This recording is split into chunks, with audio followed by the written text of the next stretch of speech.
Every Monday, Wednesday, FM and AM, HD1 and HD2, Kansas City, an Odyssey sports station. Welcome into The Drive with Carrington Harrison on your home for Chiefs football. Touchdown, Kansas City! And your home for Royals baseball. Fastball hit high in the air, deep left field, way gone into the bleachers. A two-run homer for Bobby Witt Jr. Watch The Drive by subscribing on our YouTube channel or listen on demand with the Odyssey app or wherever you get your podcasts. This show is always going to stand on principles. Dippin' Dots are incredible. Red Lobster is the best restaurant that America has to offer, and baked beans are trash. You're listening to Kansas City's FM sports station, 96.5 The Fan. Here's C-Dot. We have been waiting for news. We finally got it. The Kansas City Chiefs have made the decision to trade Trent McDuffie to the Los Angeles Rams, and we're going to break it down for you here on The Drive. Let's do this. Another day, another dollar, another edition of The Drive. You are listening to The Drive on 96.5 The Fan, 96.5thefan.com, and also the Odyssey app. My name is Carrington Harrison. Excited to be here with you guys on this wonderful, wonderful Wednesday. Coming up in about 30 minutes, we're going to be joined by Matt Verderame of Sports Illustrated. Coming up at the top of the 3 o'clock hour, Sam Munson is going to be on the show. We're going to have various guests pop in and out of the show today to give you a reaction to the major trade. The Kansas City Chiefs did it. They wanted a first-round pick for Trent McDuffie. They got a first-round pick for Trent McDuffie, and that is not all they got. We'll go through that as the show progresses. My name is Carrington Harrison. Again, excited to be here with you. Nathan filling in for my guy Rob, who we expect to be back tomorrow on the show. Let's get right into it. But before we do that, I need to do a couple of things. Number one, I need to remind you guys to listen to The Drive each day at 2 o'clock right here on 96.5 The Fan. Number two, I need you guys to tell one friend to check out the show. And number three, and most importantly, I need you to remember that the open of the show is brought to you each and every day from our friends over at the other place. So stop in, grab a bite to eat, grab something to drink, catch the game, and get ready for the tournament that is about to start here coming up in a couple of weeks. So if you missed it, let me give you sort of the tale of events before we dive right into it. There was a tweet probably about 3.5 hours ago that got the ball rolling from Adam Schefter. The Chiefs and the Rams are working on a blockbuster trade that would send all-pro corner Trent McDuffie to the Los Angeles Rams for a package that would include the 29th overall pick. It is expected that McDuffie would sign a long-term deal with the Rams. Schefter then followed up, double team. He had both tweets. Full trade per sources. The Rams are going to receive the all-pro corner in Trent McDuffie. The Chiefs are going to receive the first-round pick that the Rams have, the 29th overall pick, a 5th-round pick, a 6th-round pick, and what really put this thing over the top likely is the 2027 3rd-round pick that the Chiefs also got in exchange for Trent McDuffie. This is where I want to start because I think very rarely are there trades that you can say are wins, wins, wins. Now, you guys are not worried about this trade from the Rams' perspective, but we'll talk about it for a little bit. But I genuinely believe that every side won this trade. If you are Kansas City, what you got more than anything is cap space, cap flexibility, and also draft flexibility. The Chiefs only had 6 picks in this year's NFL draft. And there is only so aggressive. There is only so much flexibility you can have if you have so few assets to maneuver throughout the NFL draft.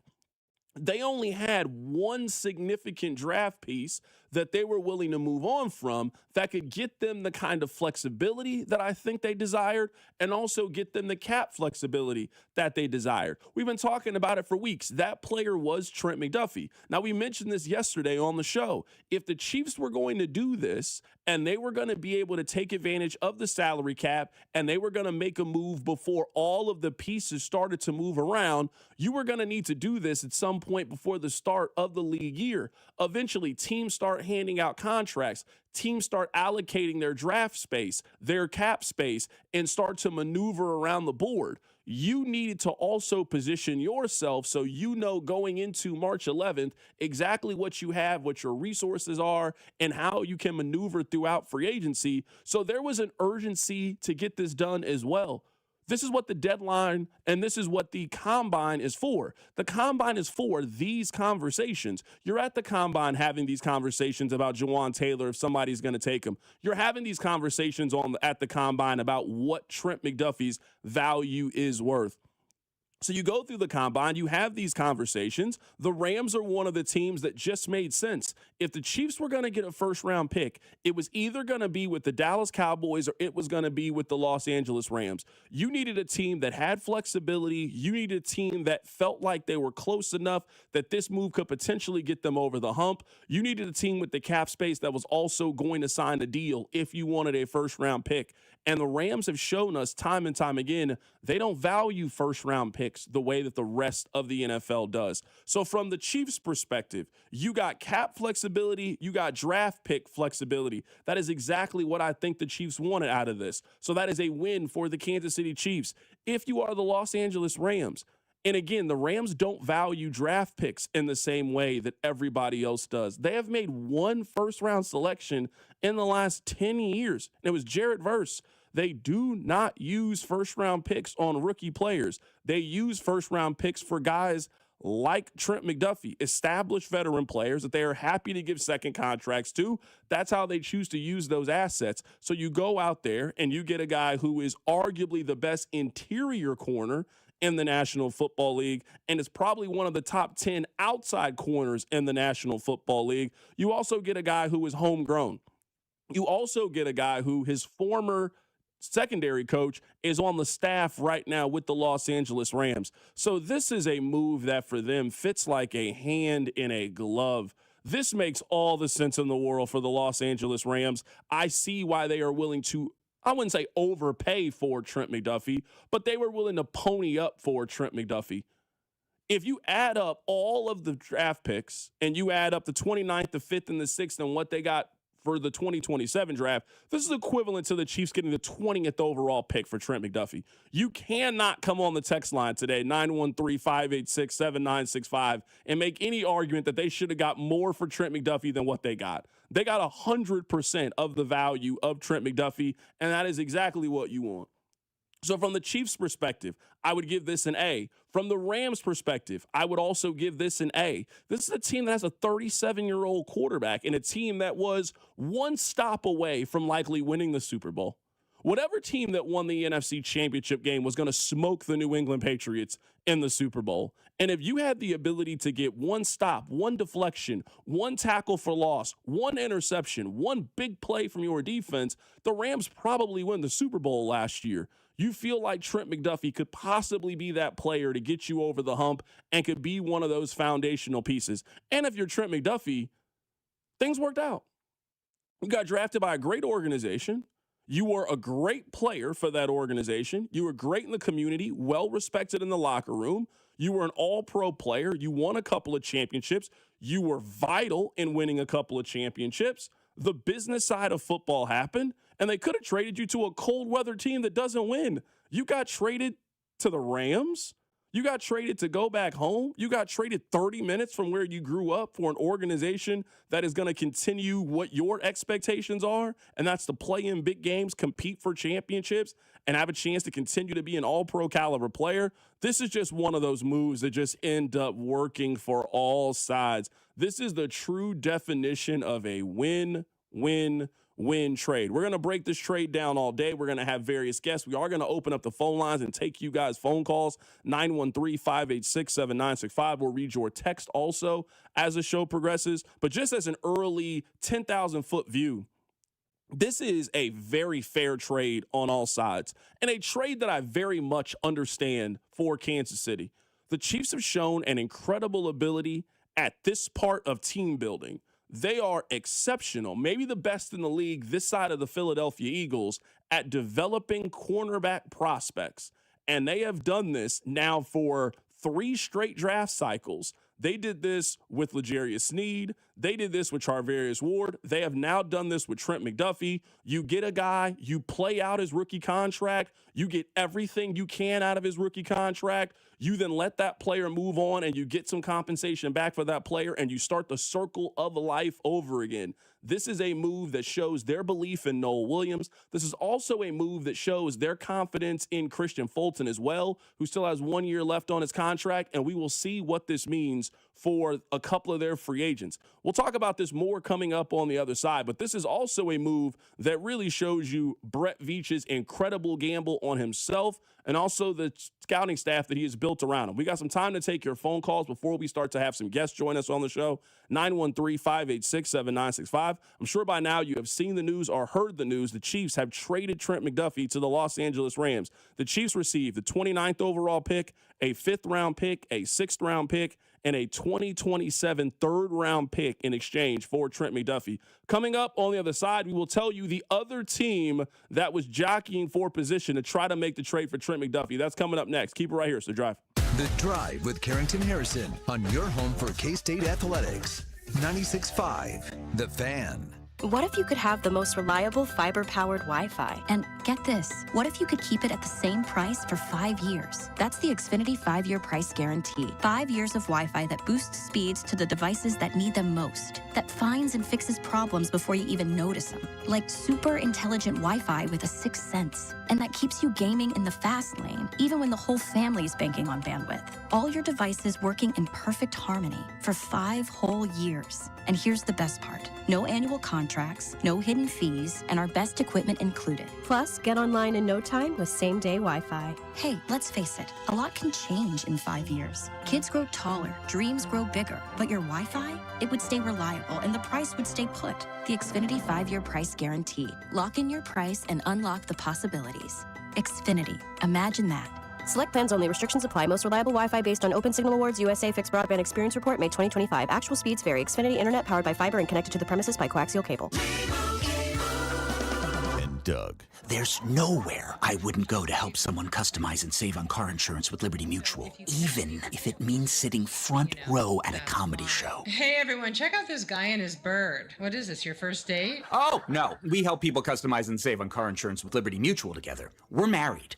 Me to a human, him to a bird. Yeah, the bird looks out of your league anyways. Only pay for what you need at libertymutual.com. Liberty, liberty, liberty, liberty. Some flavors just take you to another place. Like the Filet-O-Fish, a crispy fish fillet made with wild-caught Alaskan pollock on melty American cheese topped with tartar sauce, all on a soft, steamed bun. It's crispy, flaky perfection. And right now, I can mix and match 2 favorites, like a Filet-O-Fish or 10-piece Chicken McNuggets for just $6. This deal is the catch of the day. So get to McDonald's fast. Ba-da-ba-ba-ba. Prices and participation may vary. Cannot be combined with any other offer or combo meal. Single item at regular price. Hey guys, it's Cody and Golden. Learning the skills is only part of the journey. And over at Centric, turning those skills into a career is where people need the most support. And with Centric's 4-month IT program built around something different, a clear career pathway. And that's where Centric's career services team comes in. They're going to help coach you through the resume building, interview preparation, and guidance, along with a real entry-level IT job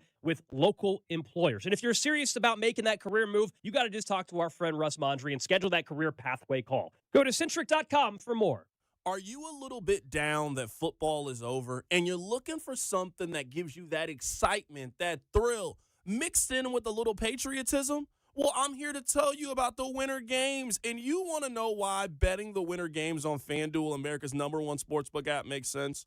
From game lines to medal counts to finding your angles on the events that you care about most, FanDuel is giving you more ways to stay connected to the action. So it doesn't matter if it's skiing, it doesn't matter if it's hockey, it doesn't matter if it's bobsledding. The Winter Games are on, and there's no better way to follow them than with the bet with our friends over on FanDuel. You can bet on curling, matches that start slow and somehow get intense. You can bet on speed skating, decided by inches. Hockey games that show your patriotism from the opening face-off and so much. FanDuel, play your game. America's #1 sportsbook app. And FanDuel is also the official sportsbook of 96.5 The Fan. 21 and present in Missouri. Gambling problem? Call 1-800-GAMBLER. Yo, Harvey, Zoe, group selfie. Ooh, nice new iPhone 17, Drewski. Let's do a triangle formation. I'm in front. With a center stage front camera, everyone fits in the shot. You got it at T-Mobile. But switching takes forever. Not anymore. Now you can switch to T-Mobile in just 15 minutes. Focus, people. Nail your pose. And you get a new iPhone 17 on them. No way. Yes way. No way. Yes way, guys. Switch to T-Mobile and get iPhone 17 on us. And right now, we'll pay off your old phone up to $800. I'm grabbing my phone and switching switching to T-Mobile right now. Get back, Harvey. We're taking a... let's go again, y'all. With 24 monthly bill credits, finance agreement, 256 gigabytes, $830, eligible trade-in, example iPhone 13, and new qualifying line, $60 plus per month plan with auto pay plus taxes and fees. For well-qualified customers, plus tax and $35 device connection charge. Credits end and balance due if you pay off early or cancel. Contact us. $800 via virtual prepaid card. Card typically takes 15 days after rebate submission. No cash access and card expires in 6 months. Check out in 15 minutes per line. Visit T-Mobile.com. Are you looking for a podcast about pro football that doesn't put you to sleep with an avalanche of analytics or insult your fandom with brainless hot takes? Well, hi. I'm Dan Hansis. And I'm Mark Sessler. Oh, hi, Mark. And we're the hosts of Heed the Call, the NFL podcast you've been waiting your whole life for. Heed the Call covers every game, every storyline, everything that matters, and we do it all with a touch of mirth. Football is fun. Why shouldn't your football podcast be the same? Follow and listen to Heed the Call NFL podcast wherever you get your podcast. You're listening to 96.5 The Fan from the DM Injury Law Studios. Mike's got this. Car, truck, or motorcycle wreck? Remember, Mike's got this. 816-888-7500. Mike's got this. Hey, it's Chris Jones from the Kansas City Chiefs. Welcome back to The Drive with C-Dot on your home for Chiefs football. 96.5 The Fan. We got about 15 minutes that we have open to take some phone calls. If you guys want to weigh in, 913-586-7965. If you missed it, the Kansas City Chiefs, they have made a trade. They are sending Trent McDuffie to the Los Angeles Rams. The Chiefs are going to receive a first-round pick. They received the Rams' 29th overall pick, a 5th-round pick, a 6th-round pick. They also are going to receive a 3rd-round pick in next year's NFL draft. My initial reaction on this is I just think this is fair for all sides. I think if you are Kansas City, you are happy, very happy with the compensation that you got. If you believe this tweet from Albert Breer, and I have no reason not to believe it, just as a point of reference, the Chiefs analytics had the full haul for Trent McDuffie with all 4 picks at a value equivalent of right around the 20th overall pick, which is 1 pick ahead of where he was selected in the 2022 NFL draft. They have a very, very good player. Now, I think there is some disagreement on the text line about how great Trent McDuffie is, but I think Trent McDuffie is unquestionably one of the 10 best corners in the National Football League. From NFL Next Gen Stats, he leads all corners in pressures since entering the NFL with 34. He has forced 8 fumbles over that time, and he has 45 run stops. So he is a guy that has shown you he is a great tackler. He has shown you a guy who maybe doesn't take the ball away in forms of interceptions, but forcing 8 fumbles over the last 4 years, which leads corners. He's shown you an ability to be a positive rush in for you and really affect the game in that way. Trent McDuffie is an incredibly valuable player, which is indicated in the trade and the compensation that they just got. So I understand why the Chiefs are willing to hold out for a premium, and ultimately they ended up getting that premium. There were not a lot of teams that I think were in a position to be able to offer this. The Rams were one of those teams, and it was the right team and the right deal. The Rams are all in trying to win a Super Bowl with their current situation, and they don't value first-round picks. They also are a team that already has a first-round pick because they have the 13th overall pick from the Atlanta Falcons. They got that pick last year. So it was just the right combination of everything. Now, this is a very, very interesting tweet that came across the timeline. So this tweet is from Sam McDowell of the Kansas City Star. So the tweet says, the Trent McDuffie trade came down to the Rams and the Giants, I'm told. In the end, the Rams were the team willing to give up the first round plus, and then it goes through the draft pick compensation. If you look at what the Giants have to offer, the Giants were not offering up their first round pick. They have the 5th overall pick. So they were not offering up the 5th overall pick for Trent McDuffie. But they do have 37, 105, 143, 184, etc. Now, it doesn't matter. The Giants ended up not being the team that made the move. But, Nathan, I see this as pretty clear. I think the Chiefs and the Giants were having pretty good conversations. Like, I don't think this Sam McDowell information comes out of nowhere. It came down to 2 teams.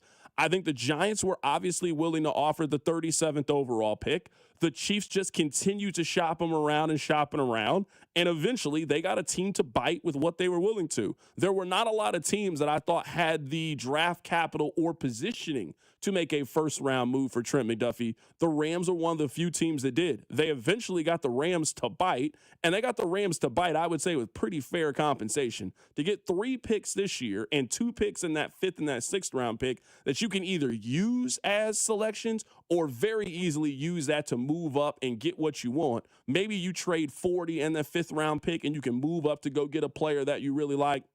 We obviously got to see the way the draft board comes together, but it gives you the flexibility to go out and do what you want to do, and certainly more flexibility than what you would have got from the Giants if the Giants had offered 37, 105, and 184. Yeah, I think that 37th overall pick sounds about right as the centerpiece of whatever the Giants proposed for Trent McDuffie. I mean, maybe they were talking about the 2027 draft and maybe a first-round pick, which I'm sure the Giants expect to be later, whether that becomes true or not. Look, with Nate Taylor's recent reporting that it looks like a first and a 2027 day 2 pick, I feel like everything else is gravy on top. Those picks you mentioned that can be used as maneuvering pieces, the 5th and the 6th, I wasn't expecting those at all. And with the depth in this cornerback class, they could be valuable, knowing how Veach and Spags and Merritt and company have treated that position in the past. But the thing I'm most excited about is the financial flexibility. I mean, we're talking about a guy who reports say today is going to get paid $30 million a year, right? A team's probably going to give him $80 to $90 million guaranteed if you're going off the Pat Surtain contract. I'm looking at that financial flexibility as well, both this offseason and in the next couple off seasons as that cap continues to grow. Man, I think this compensation is more than fair for Trent McDuffie. I think it's also impossible to not discuss this portion of it. This is Brett Veach taking an incredible gamble on himself. Now, we got more time to get into this as the show really progresses, but they have to rebuild their defensive line. You lost Charles Omenihu. You don't have Mike Dana. You need to find pass rush, as this pass rush just wasn't enough last year. You also now won't have Trent McDuffie on next year's team. Jalen Watson is a free agent, and Brian Cook is a free agent. So you're talking about on 2 and very important parts of your defense, you are going to need to find an impact day 1 pass rusher that you think has the ability to get to the quarterback. Or when it comes to the secondary, you are now telling everybody you're ready to throw Noah Williams out there and you feel like he's next up and he's going to be the next guy to kind of take the torch, so to speak. You're also taking a gamble on Christian Fulton, and I imagine they're also, via draft, via free agency, they're going to continue to do this. So you are taking a pretty big gamble on some regards for your staff and your ability to draft and fill the cupboard. They have always restocked the cupboard when it comes to the secondary position. They have always found the guy that's next. So I understand the great confidence that the Chiefs organization has is we are very confident we can do this again. We did this again with Charvarius Ward. We did this again with L'Jarius Sneed. We did this again with Trent McDuffie. We will very happily do this again with Noah Williams or Jalen Watson or whomever that next person is going to be. This is the Chiefs taking a big gamble on themselves, their ability to draft, their ability to scout, and their ability to develop. They are, and while I trust them to do that, I also don't think that this wasn't the case prior to the McDuffie trade. So I guess it doesn't change the strategy in my mind moving forward. I mean, look, we all know they need 2 starters on the defensive line. Leo Chenal's a free agent, and Brian Cook, now 2 cornerbacks, presumably, and McDuffie and Watson moving. I just named 6 of your 11 starting positions on defense that are technically open at this point in time. Now, I also anticipate Noah Williams getting a larger role, like you mentioned. Would I be shocked if one of the Watson, Cook, or Chenal free agents are back? No. So I'm not saying they're going to have 6 new starters next year, but like this is a major overhaul already, and I do trust Veach, Spags, and company with these extra picks and just with their pedigree at cornerback to at least solve that part of the defense in one offseason. I want to read this for you. This is from Spotrac and our guy Mike Giannetti. After accounting for the trade of cornerback Trent McDuffie and the release of Juwan Taylor, the Chiefs have now about $23 million in cap space. They also have 6 players with the base salary of $10 million that just with a little bit of conversion with some of those guys, they could reach an additional $68 million of cap space with some conversions. So right now, the Chiefs have about $20 million in cap space. They can create another almost $70 million in cap space and be significant players here coming up next week whenever the free agency portion of the year opens up. We're going to be joined by Matt Verderame here coming up momentarily, but let's take a couple of your phone calls and read some texts. 913-586-7965. Reacting to the news of the day, the Chiefs have traded away Trent McDuffie to the Los Angeles Rams. Cameron, you're up first. How you doing today, my man? I'm doing good. Yeah, I'm really excited about them getting Trent McDuffie. I knew the Rams would come a calling because their Super Bowl window is now. Brett Beach, I think he needs to get the draft right. I know we don't know who's going to be available at 9. It would be great if they had Caleb Downs or I know Bailey and them guys are kind of out of the question, but another defensive end by the name of Lawrence, I believe he tested well at the combine. But one thing I would love to see the Chiefs do is get DK Metcalf, Calvin Johnson 2.0. That's Jeff Caldwell. Guy that's not a real big production player. He needs O'Shea needs to really work with him on this route running and stuff like that. But he's another one of them DK Metcalf, like the guy that just went to the combine and just blew it up with his vertical and then his long speed and stuff like that. 6'5", 217-pound guy. Hey, Brett Beach in 3rd round or whatever, make that pick. And and then all I can say is I'm excited. I'm glad they got was able to get McDuffie taken care of. Go Chiefs, man. Go Chiefs. Absolutely, Cameron. I appreciate the phone call. Matt Verderame is going to join us here coming up in just a bit. We got a little bit more time to take your phone calls. 913-586-7965. Working on James Palmer joining us on the show. Sam Munson is going to be on the show here coming up in about 30 minutes. We'll get his reaction to the trade. We'll continue to get yours as well. Trent McDuffie has now been traded to the Los Angeles Rams. Paul in Kansas City wants to weigh in on this before Matt Verderame joins the show. Hey, Paul, how you doing, my man?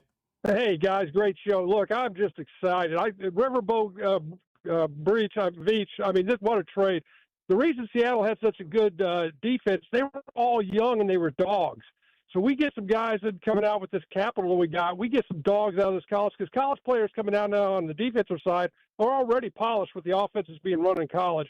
So with Spags in there, I'm just excited. And let's get love from Notre Dame. Let's take Mahomes off, let him play like Darnold, and let's get us a Super Bowl. I appreciate the phone call. That's Paul joining us on the show. Someone on the text line asked this question: does this change what you want them to do at 9? This doesn't really change what I would like for them to do at 9. I always thought the board was pretty open for Kansas City with the 9th overall pick. Now, at 29, you could tell me anything is possible now. Could the Chiefs take the 29th overall pick and one of those 3rd-round picks now that they have and move up to go get somebody? Could they move out of the 1st round and pick up more draft picks? I now see 29 as being the pick that I think gives you a lot of flexibility. But with the 9th overall pick, I am unchanged in what I want them to do. I still want them to get somebody on the defensive line. I want them to get somebody who is a true impact player on that defensive line. That would be my ideal. Let's go to the phone lines right now. We have our first guest of the day. Matt Verderame of Sports Illustrated joins us on the show to give his reaction to the Trent McDuffie trade. Matt, how you doing, my man? I'm busy. How are you doing? Doing good, man. Happy to have you on the show today. How I led the show with, very rarely are there trades in the NFL where you feel like they are a true win-win-win. I like this trade really for all sides. I like this trade for Kansas City and the compensation that they got back, and now the cap and draft pick flexibility. I like this move for the Rams as they're trying to make a push to get another Super Bowl. I also like this move for Trent McDuffie that gets to go home, and he's going to be one of the 3 highest paid corners in the National Football League. This is a move that really works out for all parties in my mind. Yeah, I agree. Look, I can tell you from talking to people around the team over the last couple hours, look, they love Trent McDuffie. The reality is this roster needs help, and it needs a lot of it, and they know it. There's no hiding from that, especially after the disaster we just watched them have last season. They need to rebuild their weaponry on offense. There is no way around it. They need to fix their pass rush. They, even with losing McDuffie, I think there's some building blocks in that secondary. You know, if they lose Watson and or Cook, which they certainly could, they're going to have to fix that too. I mean, this is, you know, if you're thinking about it in terms of like rebuilding a house, it's not a full gut, but you're redoing the kitchen and the bathroom, like bare minimum. I mean, it's a real overhaul for a team that is Brett Veach put it there day at the combine, has been in maintenance mode for years. And look, it's understandable. They've been doing nothing but winning championships and going to schools. And, you know, if you're Brett Veach, you're trying to keep that thing going as long as you can. That's your job. But this trade is eerily reminiscent of the Tyreek Hill trade. Now, obviously, Hill, there's some off-field stuff. We all know that. But they got 5 picks for Hill. And I think there was a general thought with McDuffie, maybe they'd get 2, could be 1. They got 4 picks. And if you're the Chiefs, like I'll ask you, other than Mahomes, is there anybody on that roster you wouldn't have made that trade for that amount of draft capital? No, there isn't, and this is the point that we've made on the show. I mean, the Chiefs had 6 picks heading into this draft. There was only one asset that was going to give them this level of flexibility. Obviously, they're not trading Trey Smith. They're not trading Creed Humphrey. But if you're just being realistic of, hey, who could you potentially trade? Who could you potentially lose that could put you in that position? I mean, Trent McDuffie was really the only option. And we talk a lot of times about what compensation is and what value is. I mean, there is no argument. They got 100% of the value that I think Trent McDuffie is worth. They didn't settle when it comes to Trent McDuffie. I also don't know if they taxed the Rams. This is a fair price for a 25-year-old, very talented corner. I think for the Chiefs, like I just said, you have to make the deal. Like, I don't even – it would almost be malpractice if they didn't make that trade. You know, there are a lot of people around the league who would have told you 2 days ago, hey, look, if they trade to the Rams, they get a first-round pick for them. That's fine. That's reasonable. They got a first, a fifth, a sixth, a third next year. Listen, here's how you have to look at this situation with the Chiefs right now. Right as we sit here, their offense is really good offensive line, generational quarterback. If Kelsey comes back, still a really good tight end, not what he once was, but still top 5, 6 in the league. They have got to rebuild the receiving room. They've got to rebuild the running back room, even more so than the receivers, in every possible way. Defensively, you look at them, and it depends a lot on what they do with Cook and Watson, but they need help at every level of that defense to some degree. But I actually think, quite frankly, this offseason has to be about getting this offense to somewhere close to where it used to be. They have got to give Mahomes help. I mean, they have not had a 1,000-yard back in his career. They have not had a 1,000-yard receiver since Tyreek Hill was traded.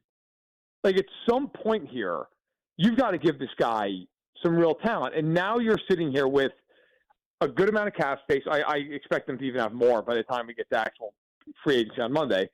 And you have 3 of the top 40 picks in the draft. I mean, this is a situation where, look, you've got to hit on it, right? You have to do that. If they nail the draft, they could be really good again, like in September. But they need to do it. This is the most consequential offseason that they've had, the most consequential 6 weeks since that Tyreek Hill trade. They nailed it then. They've got to do it again. Right now, we're talking to Matt Verderame of Sports Illustrated, getting his reaction to the trade that has sent Trent McDuffie to the Los Angeles Rams.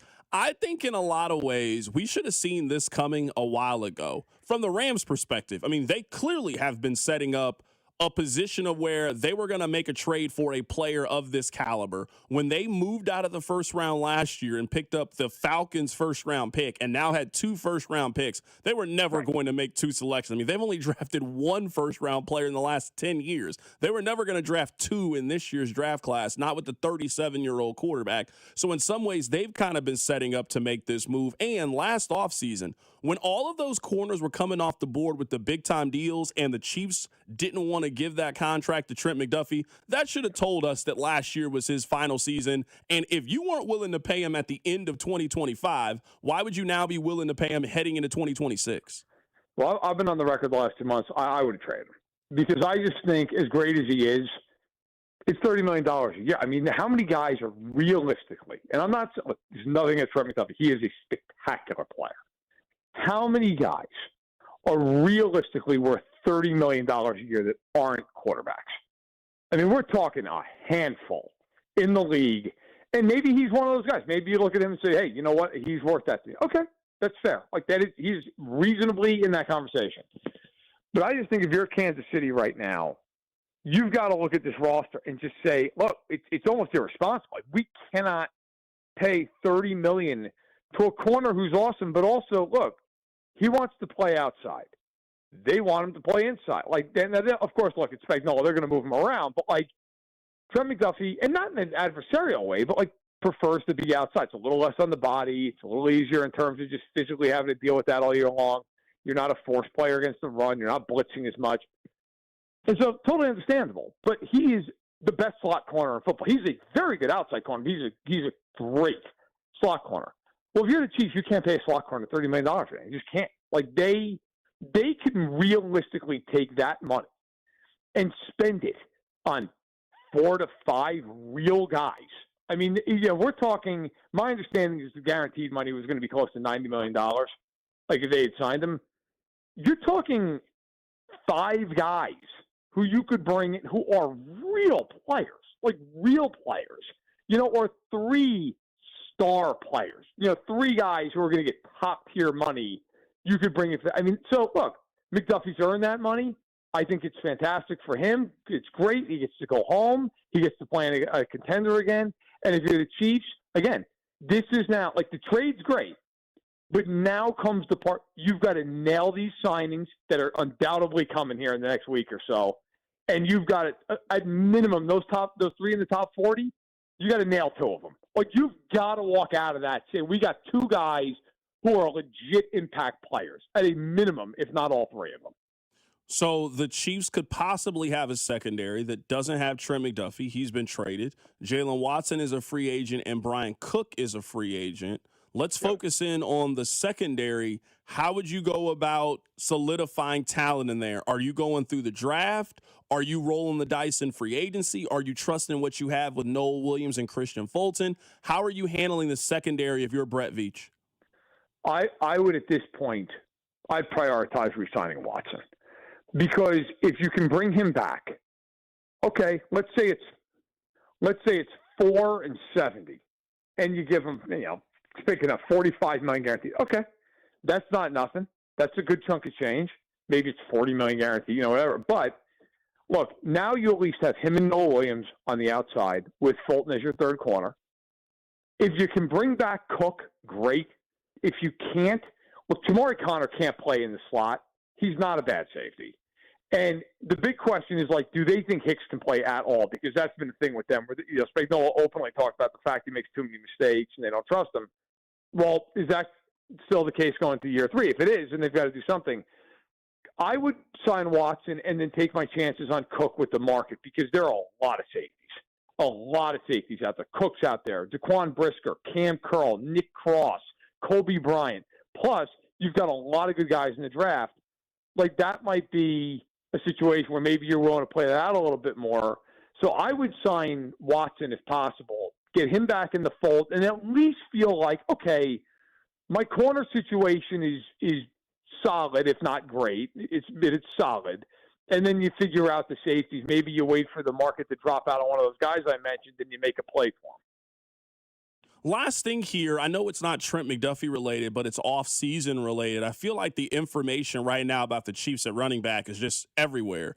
You see Jonathan Jones with CBS saying that the Chiefs don't really want to spend big-time money at running back, and then you hear that they could be linked to Kenneth Walker and Travis Etienne that are going to cost big-time money. I understand that's what happens after the combine. You're just reading this. You're taking everything with a grain of salt, and we'll have the answer here coming up in 10 days or less. How do you think the Chiefs are going to play a running back room where, you mentioned it, Brett Veach last week at the Combine said that they have been just maintaining. They now need to focus on rebuilding. They are starting that process now with trading Trent McDuffie. He also said that they need to get more explosive in the running back room. That seems to be priority number 2 or priority number 1 now, I guess you could say, after moving on from McDuffie. I can't speak for anybody else's reporting, but I can tell you unequivocally, having talked to people in that building over the last handful of months, there is a thought that if running back is not the number 1 need, then that's the D line. But those are the top 2. I think receivers in there. It's not one of the top two, although, with the Rice lawsuit, that's not helping. They know that they massively whiffed last offseason. Everybody thought they were going to get a running back. They sat on their hands and didn't do it. They figured Pacheco would be back after the injury against Cincinnati. Pacheco never rebounded to anywhere near the form he had prior to that injury. And so, look, I'm not saying they're going to spend $15 million a year on Walker. I would be very, very surprised if they are not aggressively in the running back market. Maybe it's not Walker. I think ETN is certainly in the conversation. If it's not a guy like that, is it a Tyler Algier? Yeah, but if it's a Tyler Algier, you probably want somebody else to go with him. Like I will be absolutely floored based on every conversation I've had with this team if they sit there and they end up signing some prove-it deal back and go into the draft hoping for Jeremiah Love to fall in their hands. Now, I don't think that's going to happen. I expect them to be pretty aggressive here in the market. That is Matt Verderame of Sports Illustrated joining us on the show, reacting to the breaking news that the Chiefs have traded Trent McDuffie to the Los Angeles Rams. Matt, we appreciate you, man. We'll catch up with you closer to the start of the league year. You got it. Thanks a lot. Take care. Absolutely. That's Matt Verderame joining us on the show. Coming up on the other side, it would appear that the Patriots are about to release Stephon Diggs. Is he someone you'd be interested in Kansas City? We'll talk about it next. Keep it right here. It's The Drive. You're listening to The Drive with Carrington Harrison. I mean, come on, guys. What are we doing here? On your home for Chiefs football, 96.5, The Fan. Net big cash at Harrah's Kansas City. With 3 ways to win, you could score major prizes. 1. Each day through March 28th, earn to swipe your Caesars reward card at a Net Big Cash kiosk to instantly win up to $100,000 cash. 2. Collect letters to spell out winning words to score up to $1,000 free play. 3. Join us March 28th for drawings with a grand prize of $50,000 cash at Harrah's Kansas City. Visit our website for full details. 21 or older to gamble. Know when to stop before you start. Gambling problem? Call 1-800-GAMBLER. DQ presents the Spicy Menu. For a limited time, try the new Flamethrower Chicken Strip Basket for $6.99 with spicy, bold strips that heat you up. Served with a side of famous DQ soft serve as a dip to cool you down. That's right, dip those spicy chicken strips right into soft serve. Plus fries and toast, all for just $6.99. And add a new pineapple lemonade sparkler or cooler made with tahini. It's the limited time only Spicy Menu. Get it delivered in the DQ app. Happy, tastes good. Participation may vary. In Kansas, truth is told in speed. Wide open, full bore, and no mercy. Season momentum earned 3 and 4 wide. Loud, intense, inches predicting outcomes. Blink and miss. They bang sideways. What just happened? Pure speed whipping across the plains. Hell yeah, boys!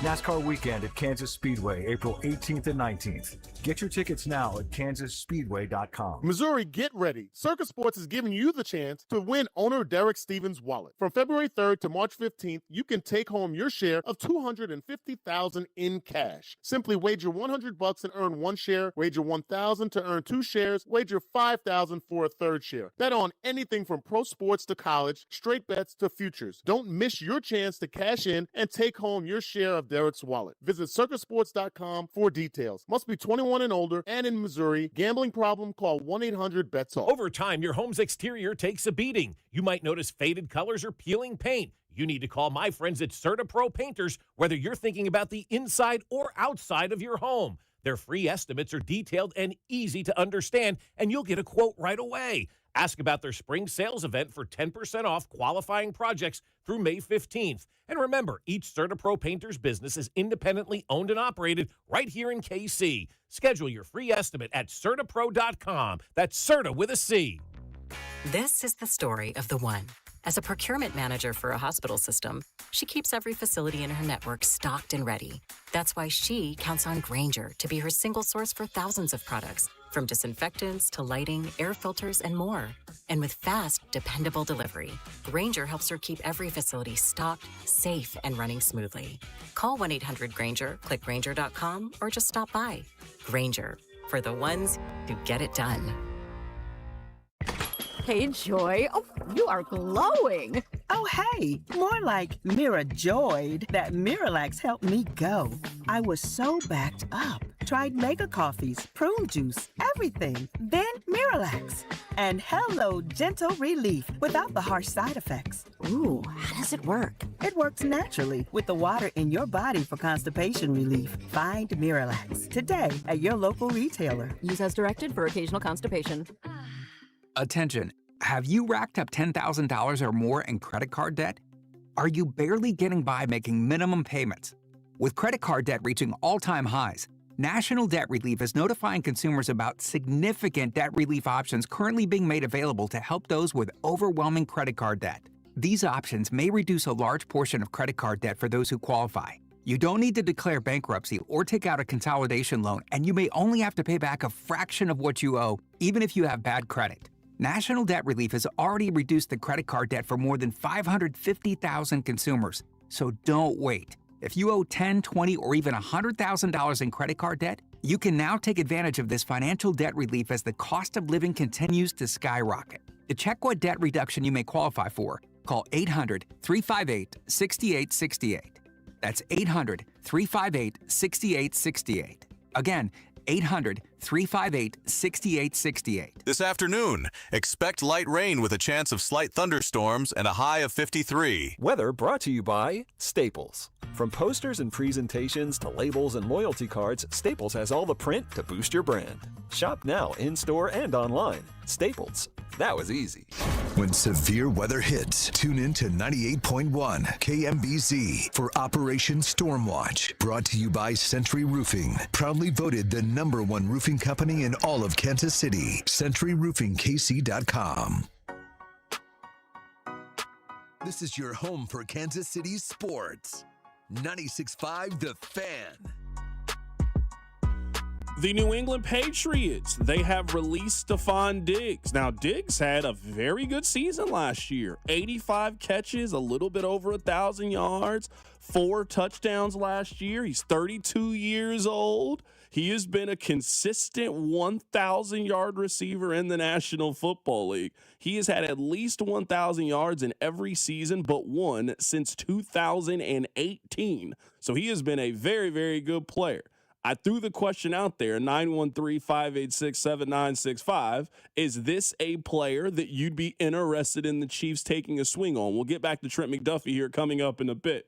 Now, I know the Chiefs need a veteran wide receiver, and I'm all for them finding a veteran wide receiver. I have also said I understand that you are not going to have a football team of 53 choir boys, that if you are trying to build the best football team possible, you're going to have some guys that maybe do things that you don't all the way subscribe to. I don't know how you can bring Stephon Diggs into this locker room if you're the Chiefs. I don't know how you can do this. I mean, you're down bad at wide receiver. You ain't down that bad at wide receiver. I'd much rather have Tyreek Hill. Like, if you were telling me there are two options, or Stephon Diggs or Tyreek Hill as a veteran wide receiver, I'd much more take a chance on Tyreek Hill. At least you know Tyreek Hill. We've seen this happen with Diggs way too many times. He stays in the news. He stays in the media. He stays in trouble. You can't bring Stephon Diggs. Stephon, I honestly, I cannot think of a worse mentor for Rashee Rice in the National Football League than Stephon Diggs. Like, if you were telling me who would be the worst personality to pair Rashee Rice with, I think Diggs might be the #1 choice of people I just don't want near Rashee Rice. You're developing your own Stephon Diggs. I don't want the older version of Stephon Diggs. You can't do it. You cannot do it if you're the Kansas City Chiefs. So I understand it's going to be enticing. And there's going to be a team. I understand right now that he has some legal stuff, some off-the-field issues he's got to deal with. He's a productive player in the league. Trust me, somebody is going to roll the dice and take a chance on Stephon Diggs. This is going to be his 4th team in 4 seasons. Bills, Texans, Patriots, whatever team he ends up with in 2026. At this point, buyer beware when it comes to Stephon Diggs. You know what you're signing up for. You got right ahead of my answer there, which was going to be yes, if Rashee Rice is not on this football team. And look, I can't believe I'm pounding at all for Stephon Diggs. Before this last year, my answer would have been absolutely not. Now I think, man, if you were a yes on Tyreek Hill, why wouldn't you be a yes on Stephon Diggs? This is a little bit different. Now, Tyreek Hill has his problems. I'm not here to make it seem like Tyreek Hill. Stephon Diggs, he's like Ray Lewis compared to Tyreek Hill. It's not good. It's bad. He's currently being charged right now with choking a lady. I know it's not good. It's not good. I am a no on Stephon Diggs. I want to go on the record. My point is just, I'm surprised that on the field he was this good this late in his career. Like Bills Stephon Diggs, Texans Stephon Diggs, they were whiny. They weren't as productive as they were on the Vikings. And then he seemed like a pretty good player. Like, seemed like the guys in the Patriots liked him last year. And that's just not a way I perceive Stephon Diggs. So I thought about it for a second longer than I anticipated. But I'm getting to the same place, and that's a no, I don't want him in this locker room. I'm telling you right now, can you imagine Stephon Diggs and Rashee Rice with a night out on the town? Can you imagine what that double date is like? You got Ruby Rose, Rashee Rice, Cardi B, and Stephon Diggs. Westport hasn't seen that kind of hell since Tommy Morrison was running around town. They haven't seen that kind of hell since Bam Morris and Tamarick Vanover were in town. You got to keep them people away from us. You got to keep them out of our community. You can't do this. This is a safety hazard. I'm telling you, you haven't seen this kind of chaos at the Westport area since Dale Carter was around. Please don't bring him to Kansas City. Our law enforcement officers have enough going on this summer with the World Cup and everything else coming to town. You bring him here, we need the National Guard. Yeah. You got to ask the president to come save us. Please. Please keep him away from us. Absolutely. Nate Taylor was on the midday show earlier today. Here's his reaction to the trade that sent Trent McDuffie to the Rams. I think the biggest surprise in all of this is the Chiefs acquiring 4 picks in exchange for Trent McDuffie. I was of the belief, even as early as last week, being in Indianapolis for the NFL Combine, that, hey, this was probably going to be, one player for 3 picks with the hope that, hey, it's going to be a first-round pick in this year and the likelihood of it being a day 2 pick in 2027. Getting that additional 4th pick swings the pendulum in the Chiefs' favor, considering the fact that they only had 6 draft picks going into this year's draft. So a bit of a surprise that they were able to acquire 4 picks from the Rams when you really consider it, fellas, I don't honestly know who the Rams were bidding against, but if a team is willing to give you 4 picks and include a first rounder, and it's going to be difficult on your own salary cap sheet to sign Trent McDuffie to a long-term extension and cover up other areas on the roster, well, then it makes sense for both parties to make this decision. I don't think there was a wrong answer for the Chiefs. Now, I know some of you were just totally against the conversation of paying one of the top 10 corners, top 10 corner money. That's not a bad option to me if you're Kansas City. Like, I can make a pretty convincing argument of how I think outside of Patrick Mahomes, he's the most valuable asset that they have. I threw this question out there a couple weeks ago. Do the Chiefs have any player on their team other than their quarterback that another team would offer a first-round pick for? Another team is not offering a first-round pick for George Karlaftis. Another team is not offering a first-round pick on Chris Jones. Outside of their quarterback, they do not have another player on the team that I think another team would offer a first-round pick. He is by far and away the most valuable thing that they have. 25 years old, not really an injury history, showing you incredibly versatility, can move all around the board. Like, there is a reason why another good organization valued Trent McDuffie the way that they do. Of all the second contracts that you can give out, this is one of the lower risk ones that are out there. Versatile, can get to the quarterback, can help take the football away, sure tackler. You don't got to worry about any off the field issues with Trent McDuffie. Like, this is a really, really smart move, I think, for the Los Angeles Rams. But I also understand if you're Kansas City, hey, we got a chance to cash out. We maximize the rookie contract. We got everything we could out of the rookie deal. We now want to start this process over again, and we think that we can turn Noel Williams into a Pro Bowl, all-pro caliber kind of corner because we've done this before. So that was Nate Taylor. Here's Jesse Newell, who covers the Chiefs for The Athletic. Here's his answer on why the Chiefs traded Trent McDuffie. Coaches and teammates absolutely love him. He took over a corner locker room spot in the secondary, which was always reserved for a team leader. Previously, that spot was held by Justin Reed. Trent McDuffie took it over rather seamlessly, and I loved talking to him about his coffee habits in the morning. He loved to get up, get his coffee, and watch film. That's the reason he was so prepared on game days and not only know his assignment, but he also knew the assignment for so many other guys around him. So why would the Chiefs make this move? Well, you can only pay so many of your guys in a salary cap league. The Chiefs recently had extensions to Creed Humphrey, Trey Smith, Nick Bolton, Chris Jones. Because of that, at a certain point, you have to make a difficult decision on a player you like. Following a disappointing 6-11 season, the Chiefs now have more flexibility, both financially and draft pick-wise, because of McDuffie. That doesn't mean this won't hurt. The logic outweighed the emotion here. That was Jesse Newell, who covers the Kansas City Chiefs for The Athletic. That's his answer on why the Chiefs traded Trent McDuffie. We're going to continue to take your phone calls, 913-586-7965. We'll continue to read your text as well. Coming up at the top of the hour, Sam Munson joins us on the show. We'll get his reaction to the top story right now in the National Football League. The Chiefs have traded Trent McDuffie for a first-round pick, a fourth-round pick, a fifth-round pick, and a third-round pick in next year's NFL draft. Keep it right here. It's The Drive. The Drive with Carrington Harrison on Kansas City's only FM sports station, 96.5 The Fan. Cashback is not available on gas in New Jersey and Wisconsin. Couponing. Wow, you didn't strike me as the coupon type. Just trying to stay ahead of inflation. Gas, groceries, everything. It's all more expensive. I need to save wherever I can. Have you tried Upside yet? Upside? What's that? It's a free app that I use that pays cash back for every gallon of gas I buy. You've got to buy gas to get around anyway. Might as well get paid for it. Come on, does that really add up to anything? I've already made around $200. The extra cash helped pay down my bills, and I even had a little extra left to treat myself. And the Upside app is free? Totally free, and the cash back is real. You can transfer the cash right to your bank account. I'm downloading Upside right now. Download the free Upside app now to earn cash back every time you buy gas. Use promo code BOOST to get an extra 25 cents per gallon on your first tank. You can cash out anytime right to your bank, to PayPal, or a gift card for Amazon and other brands. Just download the free Upside app and use promo code BOOST for a 25 cents per gallon bonus on your first tank. That's code BOOST for a 25 cents per gallon bonus. Ah, the most beautiful time of year is upon us. Tax season. And Tax Slayer is here to help you file.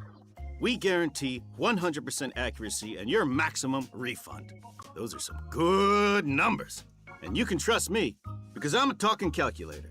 Did I mention Tax Slayer even has support from real US-based humans if you have any questions along the way? Beat the rush and start for free today. Tax Slayer. File fearlessly. Wendy's has a new Girl Scout Thin Mints Frosty Fusion with Girl Scout Thin Mints cookie pieces, rich, creamy Frosty, and a mint chocolate cookie sauce. Which means Girl Scout Thin Mints and Wendy's Frosty, yeah, they're basically best friends now. It's like two delicious desserts just high-fived, snapped a few too many friendship selfies, and then rode a tandem bike down a never-ending road of mint chocolate Frosty perfection. So, swing by Wendy's and try the new Thin Mints Frosty Fusion. Limited time only at participating U.S. Wendy's. College basketball is nonstop. Big games, tight spreads, momentum swings every night. And now FanDuel is giving you a way to turn that energy into even bigger wins with a college basketball parlay profit boost. Here's how it works. You build any college hoops parlay you like. The early tip, the rivalry game, the ranked matchup, the late night West Coast shootout. Then you mix spreads with totals, props, whatever fits your read of the slate. Then you just apply your profit boost and instantly bump up that potential payout. Go safe, go spicy, go with the team you've been following all season. It's your parlay, your style, now with more upside behind it. Head to FanDuel.com/local to get started. FanDuel, play your game. FanDuel Sportsbook's the official sportsbook of 96.5 The Fan. 21 and present in Missouri. Opt-in required. Minimum 2-leg parlay required. Bonus issued as non-withdrawable boost builder tokens. Restrictions apply, including any token expiration and max wager amounts. See terms at sportsbook.fanduel.com. Gambling problem? Call 1-800-GAMBLER. Royals coverage sponsored by Renner Garage Door. Forward and back, RENNER. Hey, it's almost Andy Reid. Who knew a Halloween costume would change my life and lead me to Renner Garage Door? Renner's KC's go-to team for service, repair, and replacement. RENNER, RENNER. Hey, it's Scott Parks, and we've launched Beyond the Pitch KC, a podcast on how Kansas City landed the world's largest sporting event, presented by Commerce Bank. Visit commercebank.com/soccer26. Subscribe on the Odyssey app or wherever you get your podcasts. Listen between 2 and 6 on Monday, March 9th and Tuesday, March 10th for your chance to qualify for the Drive's Papa Shot Tournament. 96.5 The Fan, KFNC FM and AM, HD1 and HD2, Kansas City, in Odyssey Sports Station.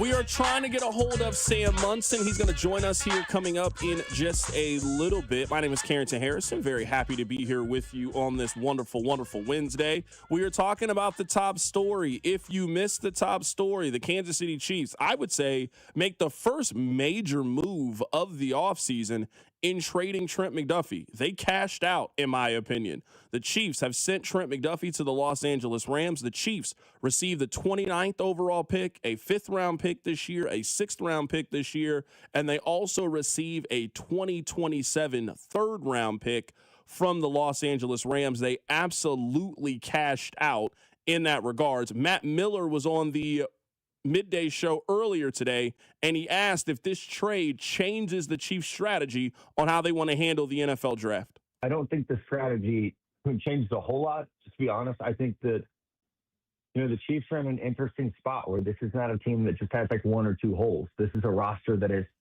incredibly top-heavy, which is why you trade an all-pro cornerback, one of the 4 most important positions in football, because you're in a spot where you need cap space and you need draft picks, right? You needed these 4 picks they're getting for Trent McDuffie are incredibly valuable for a team that has to reload.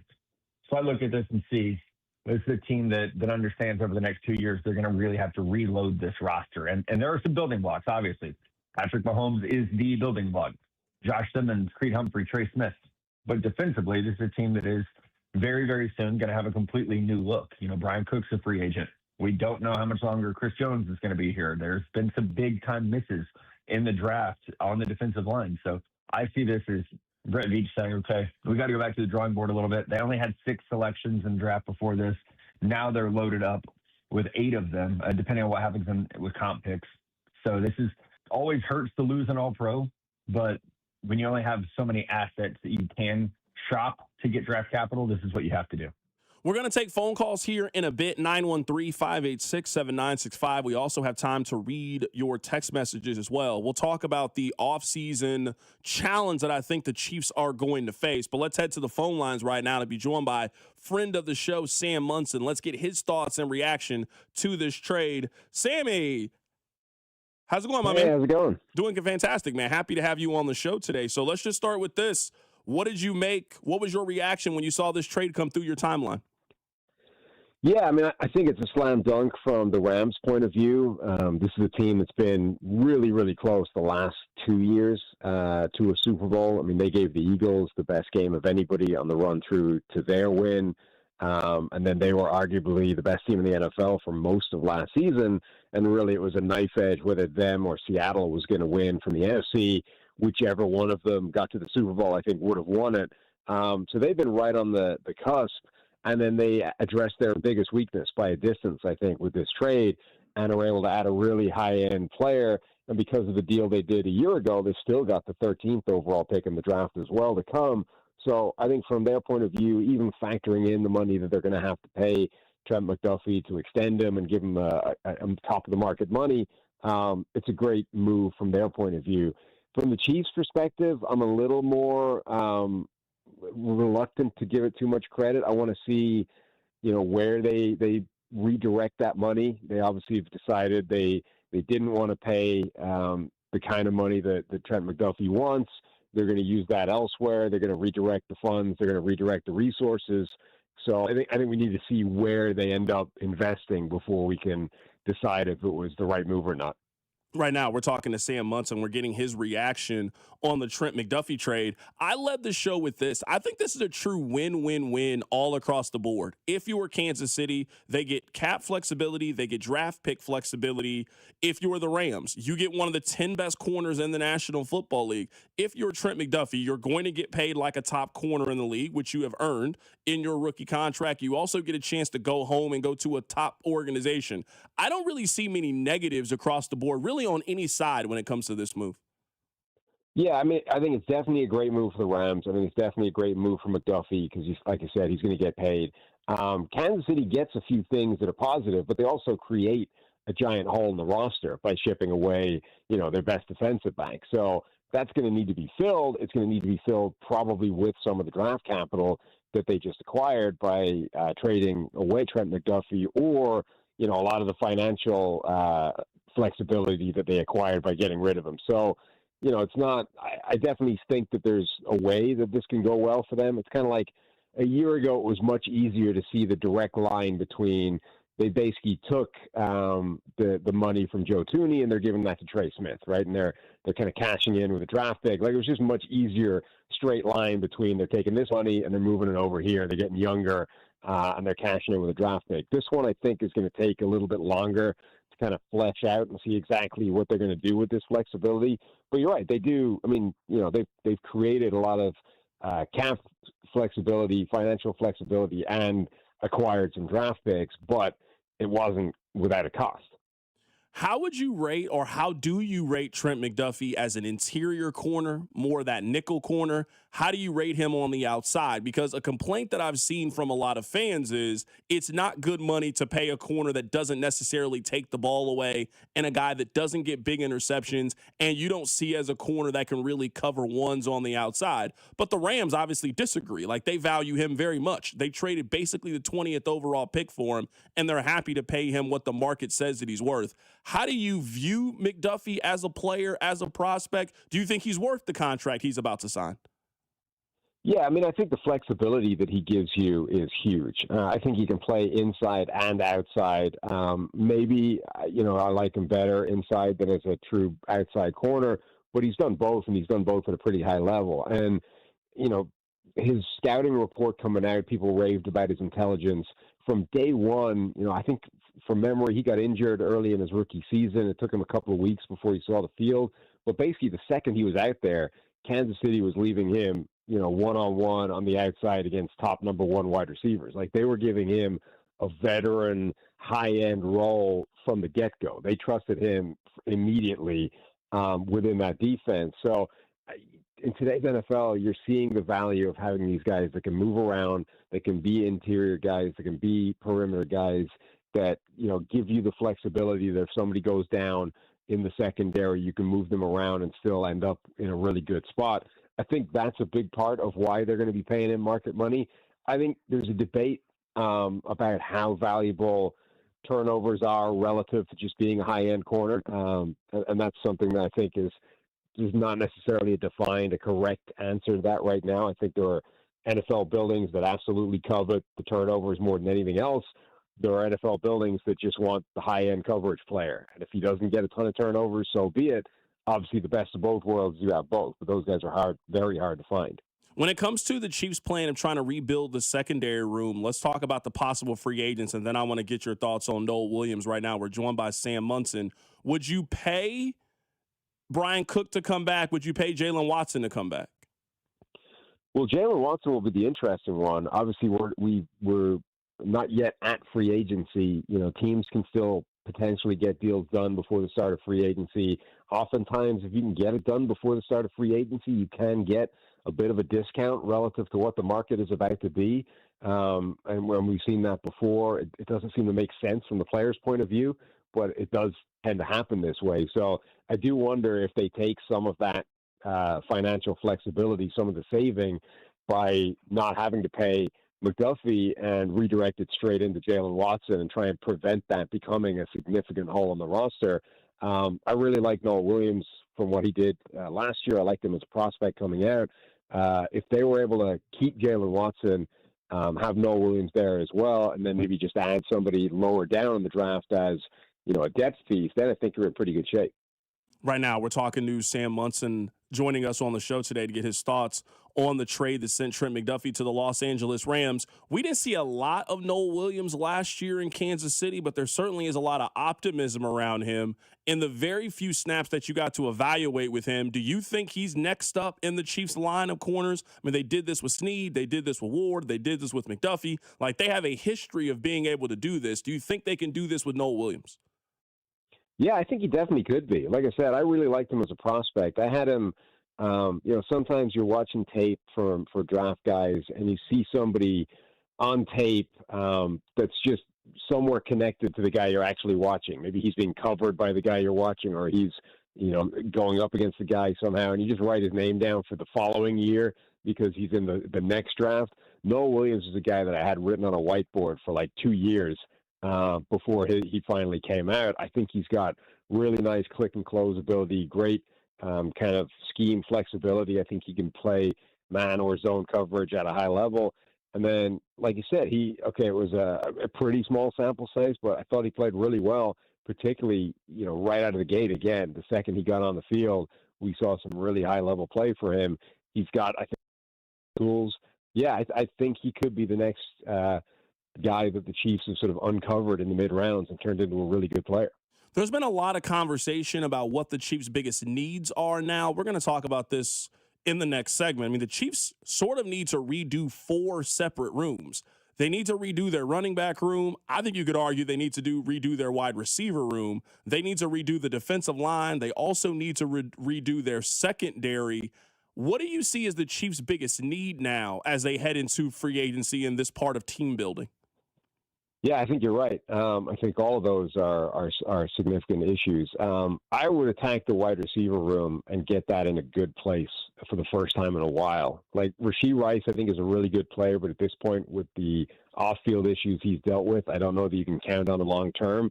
Xavier Worthy, I think, is a useful player, but maybe a designated role player within the group. And then for, a few years now, this offense is just not fired on all cylinders relative to the level that we came to expect for years with Patrick Mahomes and a good offensive line and all these things. So I would try and get that receiver room to a good place.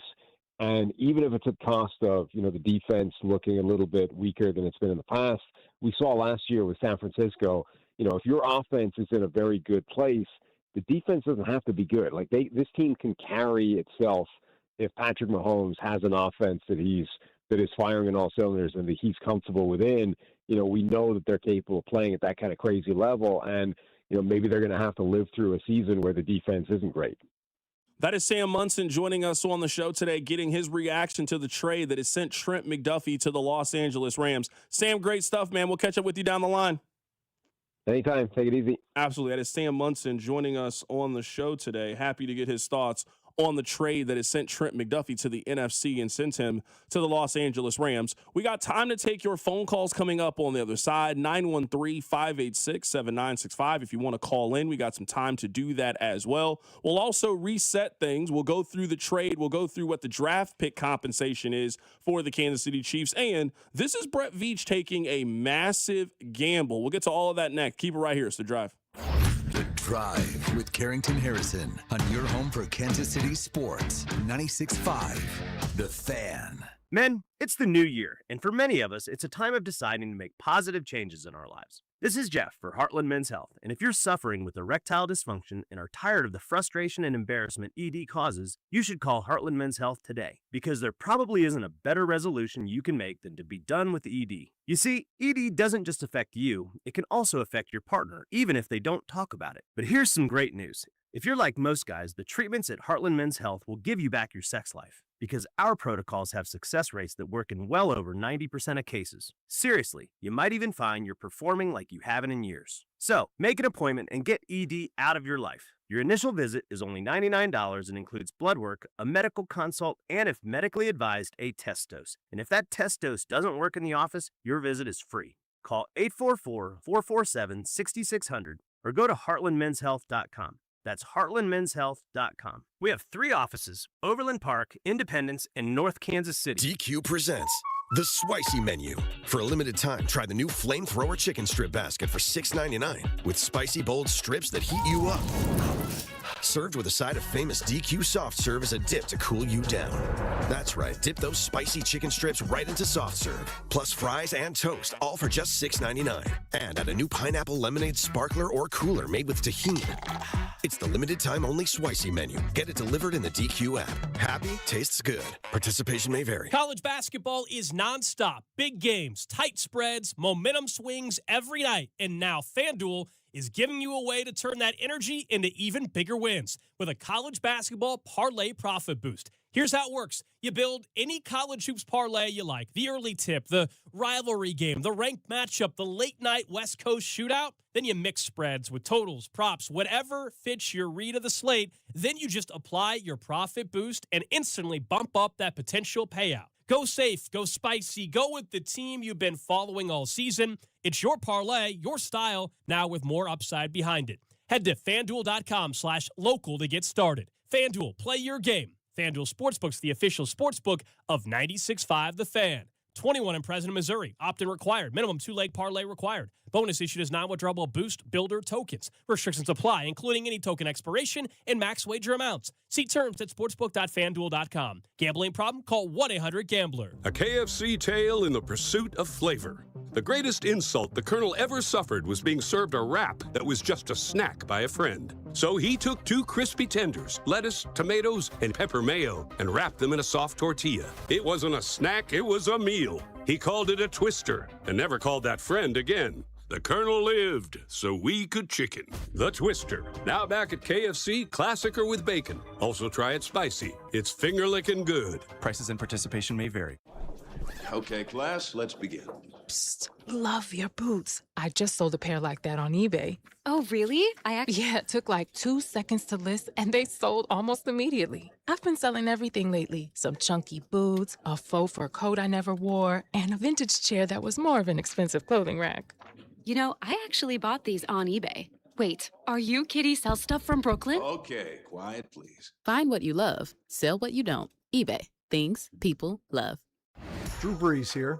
Whether you're on the field or on the road, having the right team on your side makes all the difference. I learned that the hard way. On the field, you don't go anywhere without a solid O-line. And when your car breaks down, you want that same kind of protection. That's why I trust CarShield. Their protection plans help you tackle expensive repairs so that you're not blindsided. Visit carshield.com now and join the team that's helped millions of drivers save.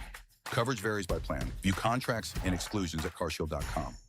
You're listening to 96.5 The Fan from the DM Injury Law Studios. Mike's got this. Car, truck, or motorcycle wreck? Remember, Mike's got this. 816-888-7500. Mike's got this. Here's your traffic report on 96.5 The Fan. This one brought to you by DM Injury Law. Hey, Mike's got this. You've got a stall 35 southbound just past 87th. The right lane is blocked. And then northbound 35 near Overland Park. That's past 95th.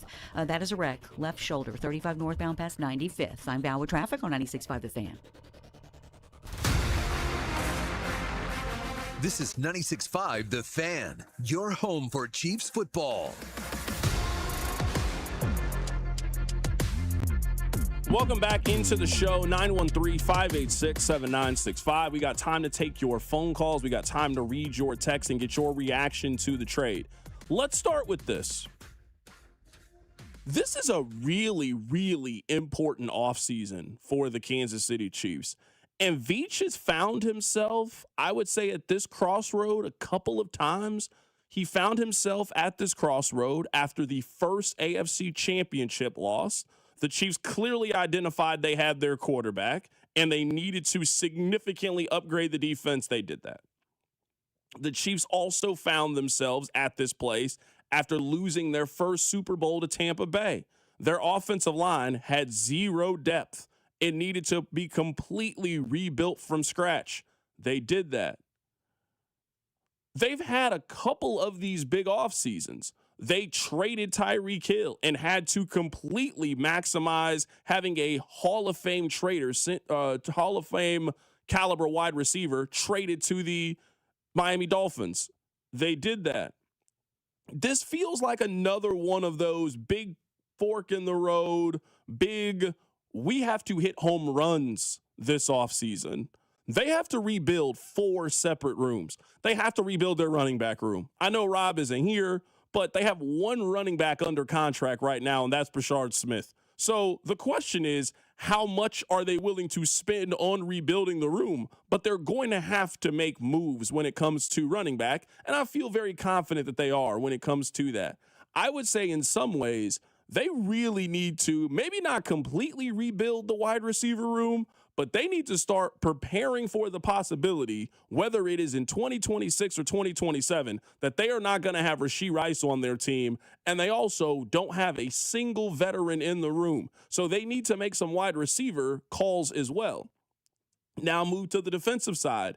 They need 1, maybe 2 additional pass rushers, and their 3 most valuable secondary pieces are all either traded like Trent McDuffie is are free agents heading into this offseason. Jalen Watson, a free agent heading into this year. Brian Cook, a free agent heading into this offseason.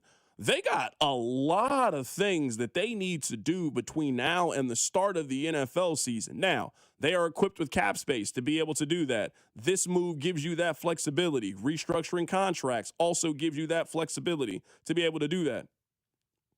You now have 9 draft picks, so you also have the ability to be able to wheel and deal and maneuver and do what you need to do. But let's not be short about this.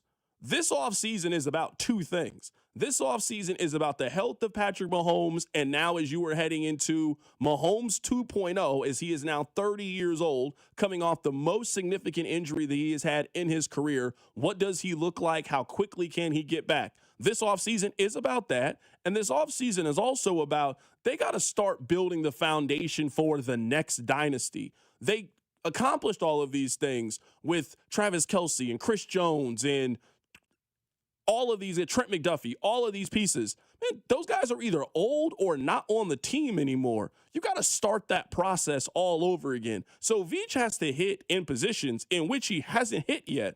He has to hit on a star defensive lineman. He hasn't really done that yet. He has to hit on a star wide receiver. He has not drafted a wide receiver that has had 1,000 yards receiving. He has not drafted a running back that has had 1,000 yards rushing. Like some of those things that his predecessor was able to accomplish, he has not yet been able to accomplish via the draft. And now you got the assets with 2 first-round picks and basically the board being completely open to you. This is a big offseason in which the Chiefs got 4 rooms that they need to rebuild, and thankfully they got the resources to be able to do it. The fact that they have so many needs is why I am such a big fan of this McDuffie trade and the compensation, right? We've seen Brett Veach rebuild the defense in an offseason, rebuild the O-line in an offseason. We've never seen him try to do something of this magnitude. I mean, in the simplest form, we feel good about the O-line, the quarterback, and what else? Because I'd say nothing on this team. You don't feel good about anything else on this team. Before the Trent McDuffie trade, you looked at this offseason, whether it was cap flexibility, whether it was draft picks, and there were more holes than there were players to be acquired. But now you got 3 top 40 picks. You've got the cap space if you just push a few buttons, like a restructure on a Creed and a Trey Smith. I'm anti Chris Jones restructure, but you have that option too. You can go get a number 3, 4 veterans in the free agent market. You got 3 top 40 picks and ammunition lower in the draft and in next year's draft to maneuver around the board if you want.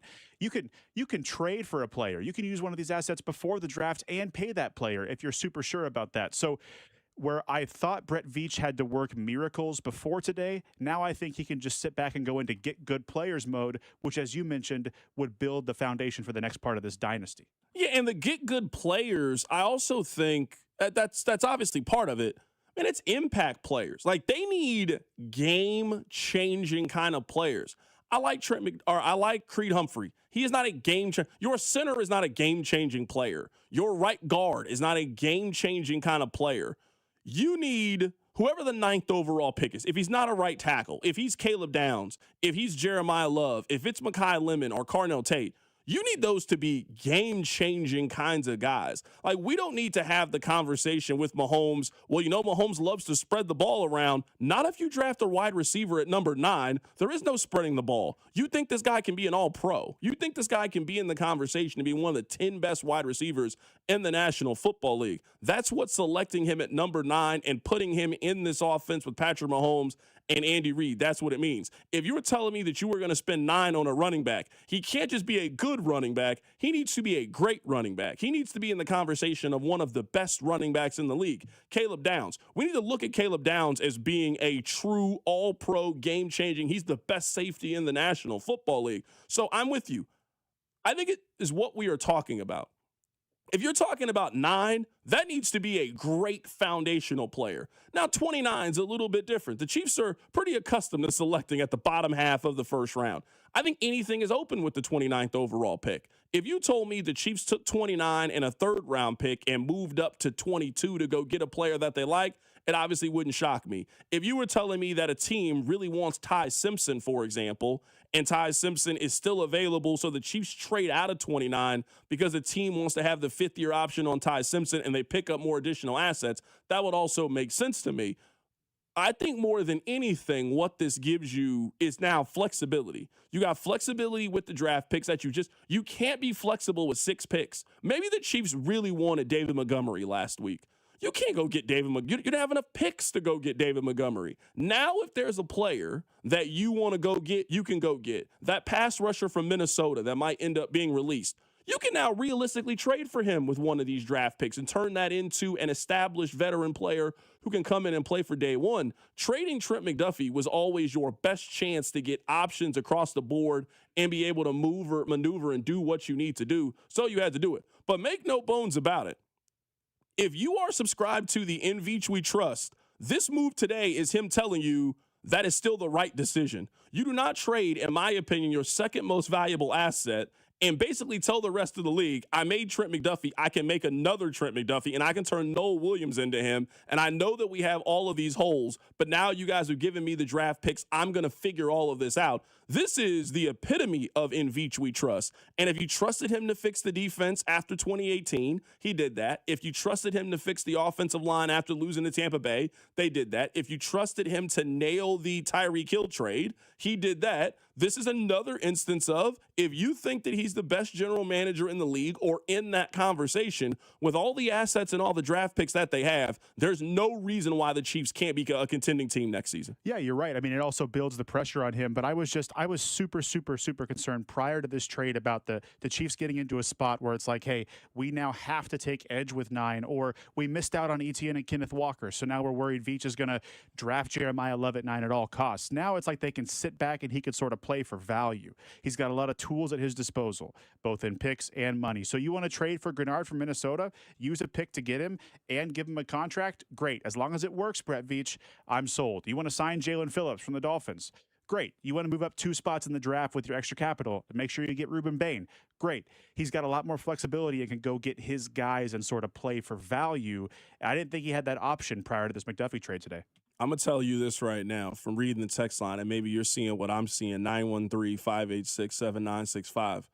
Man, that 3rd-round pick is burning a hole in you guys' pocket, right? I've seen that 2027 3rd-round pick has been traded on the text line at least 17 times over the Chiefs finally got a little extra money because they didn't have any extra money. They had spent all that extra money. Now they got a little bit of extra money from this Trent McDuffie. They finally got their tax return to hit. Y'all can't wait to go out and spend this money.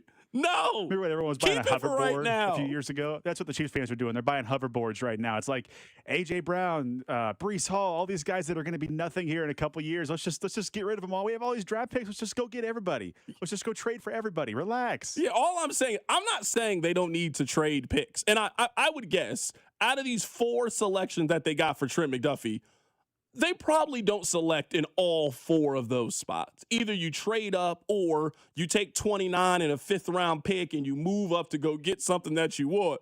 But, man, you're seeing what I'm seeing. I'm seeing the text line. That extra 3rd-round pick, y'all can't wait to trade that to another team to go get something. Let's just see what happens. Let's see how the board plays. I'm completely wide open to anything that can happen. I will argue this point. Someone on the text line says the Chiefs fleeced the Rams. I don't think they fleeced the Rams. I don't think anybody is a loser in this trade. I don't think that any team got the advantage of the other team. Trent McDuffie is a really, really valuable piece.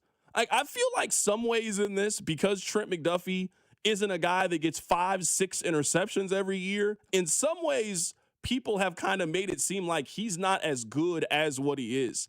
Man, Trent McDuffie, in a league in which you are always looking for sure things, especially at this stage, like we're talking about, you got to make a decision on who you're going to pay. He has completely outplayed his rookie contract. I don't think anybody would debate that. He's completely outplayed his rookie deal, and now it's time for the raise. You got hired by a company. You have completely done everything they've asked you to do. It's now time for you to pay him. I'm not mad at the Chiefs for not paying Trent McDuffie. That's the game. The price is the number is at a price in which you don't feel comfortable with. So you trade him to a team that does feel comfortable with the price. That's the National Football League. That's the business. But I don't think you can, in one breath, pat the Chiefs on the back for everything that they got for McDuffie without acknowledging the reason they got all this from McDuffie is he's a really, really valuable player. The reason you got all of what you got for Tyreek Hill whenever he was traded is because he's a really valuable player. When A.J. Brown gets traded in a couple of weeks, when Max Crosby gets traded in a couple of weeks, especially this isn't like you didn't trade him to an organization that doesn't know what they're doing. It's not like the Chiefs got over on the Giants, for example. They're not smart. No, he went to the Rams. He went to a team that maybe they haven't had the success of Kansas City. Very few teams have. They're one of the 5 most successful franchises in the history of the league over this last 8-year stretch. But man, they've been to 2 Super Bowls. They've been to 2 Super Bowls. They've won 1, and they have always been in the mix with their current head coach and have another chance to do it. This is a really, really smart organization that they just have a very different draft philosophy than everybody else. They don't value first-round picks. We have been sort of trained, hey, these first-round picks are gold, and they're valuable, and they are valuable. And teams like Kansas City turn them into George Karlaftis and turn them into Trent McDuffie. And they turn first-round picks into Trent McDuffie, just in a different way. They turn first-round picks into Matthew Stafford. They turn first-round picks into Jalen Ramsey. So they just value the picks very, very differently. But I don't see this as either side got the better of either side. I think this is an even exchange. I think Trent McDuffie is a very valuable asset, and that is reflected in what they got back in a trade. And if you're the Rams and you feel like you got 1 or 2 more swings at trying to win a championship, I completely understand why you would go get a 25-year-old with a minimal injury history and is one of the best players at a premier position in the league. I understand why you would want to go get that guy to be one of the center of your defenses. So I'm also making this move if I'm the Rams. I also don't think the Chiefs fleeced the Rams in terms of the compensation the Chiefs got back from the Rams for McDuffie. But I do think the Rams gave up more than they should have for Trent McDuffie, considering the fact they're about to give him $30 million a year on the back end of this. Now, 25-year-old all-pro cornerbacks just don't become available that often, and neither do Super Bowl windows to the extent that the Rams are currently playing in. So, again, I would make that move. But, man, that is a lot to give out: a first, a third, 2 day 3 picks, and you're going to pay him the most money a cornerback's ever been paid. I love Trent McDuffie. I'm fine with another team making that investment. Now, again, this is the perfect trade suitor as well, though. I don't think the Chiefs are just getting this value from anyone for Trent McDuffie. This is a team that, in the Rams, they are win now. Their quarterback's about to retire. And like you said, not only do they not care about first-round picks, they have another one at 13 from the Falcons. So it's not even like they aren't going to get to add a premium player in the first as well. So all things came together. The stars aligned. I don't think either team won or lost this trade. I just see a lot of people, and I get it in some regards about McDuffie, how he just hasn't really been a massive interception guy. I get that in some ways. That makes sense to me. But I also think, I'm not going to say we're overvaluing turnovers, because turnovers are super important. But I feel like there has been a overemphasis in what Trent McDuffie isn't, and not really much highlighting and spotlighting what he is. I think he is arguably the best inside corner in the National Football League. And in a league in which teams are 2-3 deep at wide receiver, having a guy that you think can go inside and also go out on the outside and cover is an incredibly valuable thing to happen. I also think we are not giving enough credit to the fact of Trent McDuffie and pass deflections and how good he is at that. I also don't think we're giving enough credit for the versatility that he has shown in the ability to get to the other team's quarterback. For example, Patrick Surtain, I would argue, is the best corner in the league. Do you know that Patrick Surtain doesn't have a sack in his career? Think about that. Think about how good Patrick Surtain is. He does not have a sack in his career. I think Patrick Surtain is the best corner in the league. Do you know how many fumbles he's forced in his career? He's forced 2 fumbles in his career. Trent McDuffie has forced 8 fumbles in his career. So I just think they are great at different things. And again, I think Surtain's incredible. But what I don't want to just focus in only on Trent McDuffie of, well, you didn't get a whole lot of interceptions. Man, he does a lot of other stuff really well. He is one of the best tackling corners in the National Football League. I just gave you the forced fumble. Maybe he doesn't take the ball away in an interception. He will knock the ball out of your hands better than just about any corner in the National Football League. And it's shown a versatility in his ability to get to the other team's quarterback. Now, what I would say maybe in defense of the Chiefs and why I think it makes sense, I think it is pretty clear what the Chiefs are telling you. The Chiefs are telling you we got a system. You know what the Chiefs are telling you? We think our defense is American Idol. We think we can make stars. We think we can make stars. We found I can't think of the woman's name. What was the name again? Kelly Clarkson. Kelly Clarkson, yeah. I couldn't remember her name. We found Kelly Clarkson. We think we can find Carrie Underwood. We know we can find Carrie Underwood. We know we can find Dane Cook. That's what they are telling you. They are telling you, I think pretty clearly, even though Trent McDuffie is a very talented player, we trust our scheme ahead of anything on defense. That's what they're telling you. And we think that we can plug and play and find somebody else in this scheme. And with our scheme, it is going to work. Now, I'm not telling them that is a bad plan, but I'm also telling them if they don't fix their defensive line, they have made a terrible, terrible decision. Because I don't care who you have back there. If you don't get pressure on the other team's quarterback, you are going to make Noah Williams' life really, really difficult. You're going to make Christian Fulton's life really, really difficult. So they better have a plan to figure that out and get pressure on the other team's quarterback, and that can make up for the possible lack of experience. Let's see what they do with corners, but that can make up for the lack of experience they could have. I'm not saying I was anti-Trent McDuffie being back on this team. I love Trent McDuffie. But, yeah, this defense next year with a D-line that isn't fixed and that is paying McDuffie $30 million a year was going to be really, really, really bad. Like, I don't think just the fact that they have more assets means they're going to solve the problems. Like, they do still need to hit on this D-line. I'd love another veteran or two in that room, and I still think 9, if you're asking me, should be spent on the D-line. So I also am with you on the defense just runs through the defensive line. Doesn't matter if it's Trent McDuffie back there, Noah Williams back there, Christian Fulton back there. If we're watching what we watched on Thanksgiving and Dak Prescott's sitting there playing patty cake in the pocket on 3rd and 15 over and over and over, I don't really care how much you're paying your cornerbacks. Your defense isn't good. On the text line, a lot of people are making this point. CDOT, Denver has a real defensive line and doesn't need to blitz their best corner, but Trent McDuffie is good at it. I mean, I can give you another player. I mean, I think Sauce Gardner is a very, very good corner. Sauce Gardner has the same amount of interceptions in his career that Trent McDuffie has. Sauce Gardner has 1 forced fumble in his career. Trent McDuffie has 8 forced fumble in his career. Sauce Gardner only has 1 sack in his career, where Trent McDuffie has 5.5 sacks in his career. So we can play this game and go through other corners that you would consider to be at the top of the class. We can go through Derek Stingley. We can go through stuff. Give me the other corner. Yes, the interception numbers are maybe not what you want them to be from a number 1 corner. Trent McDuffie checks out in almost every single other category across the board in what you would classify as being one of the better corners in the league. He is undoubted one of the top 10 corners in the league, and I think that should be reflected in what they got for him. They didn't take 80 cents on the dollar for Trent McDuffie. They didn't have to take 75 cents on the dollar. They got 100% of the value that I think Trent McDuffie is worth. We were having the conversation. I'm a little surprised that a team ended up giving them what they wanted just because there were so few teams that you thought were in that market. Like, if you're the Rams, there was no other team that was going to offer up a first-round pick for Trent McDuffie. You were the only team that was going to do it. Now, if you desperately want this thing, then that's what you got to do. If you see a price and maybe you got to overspend for it, but you just got to have those pair of shoes and you got to pay the little extra to be able to go out and get it.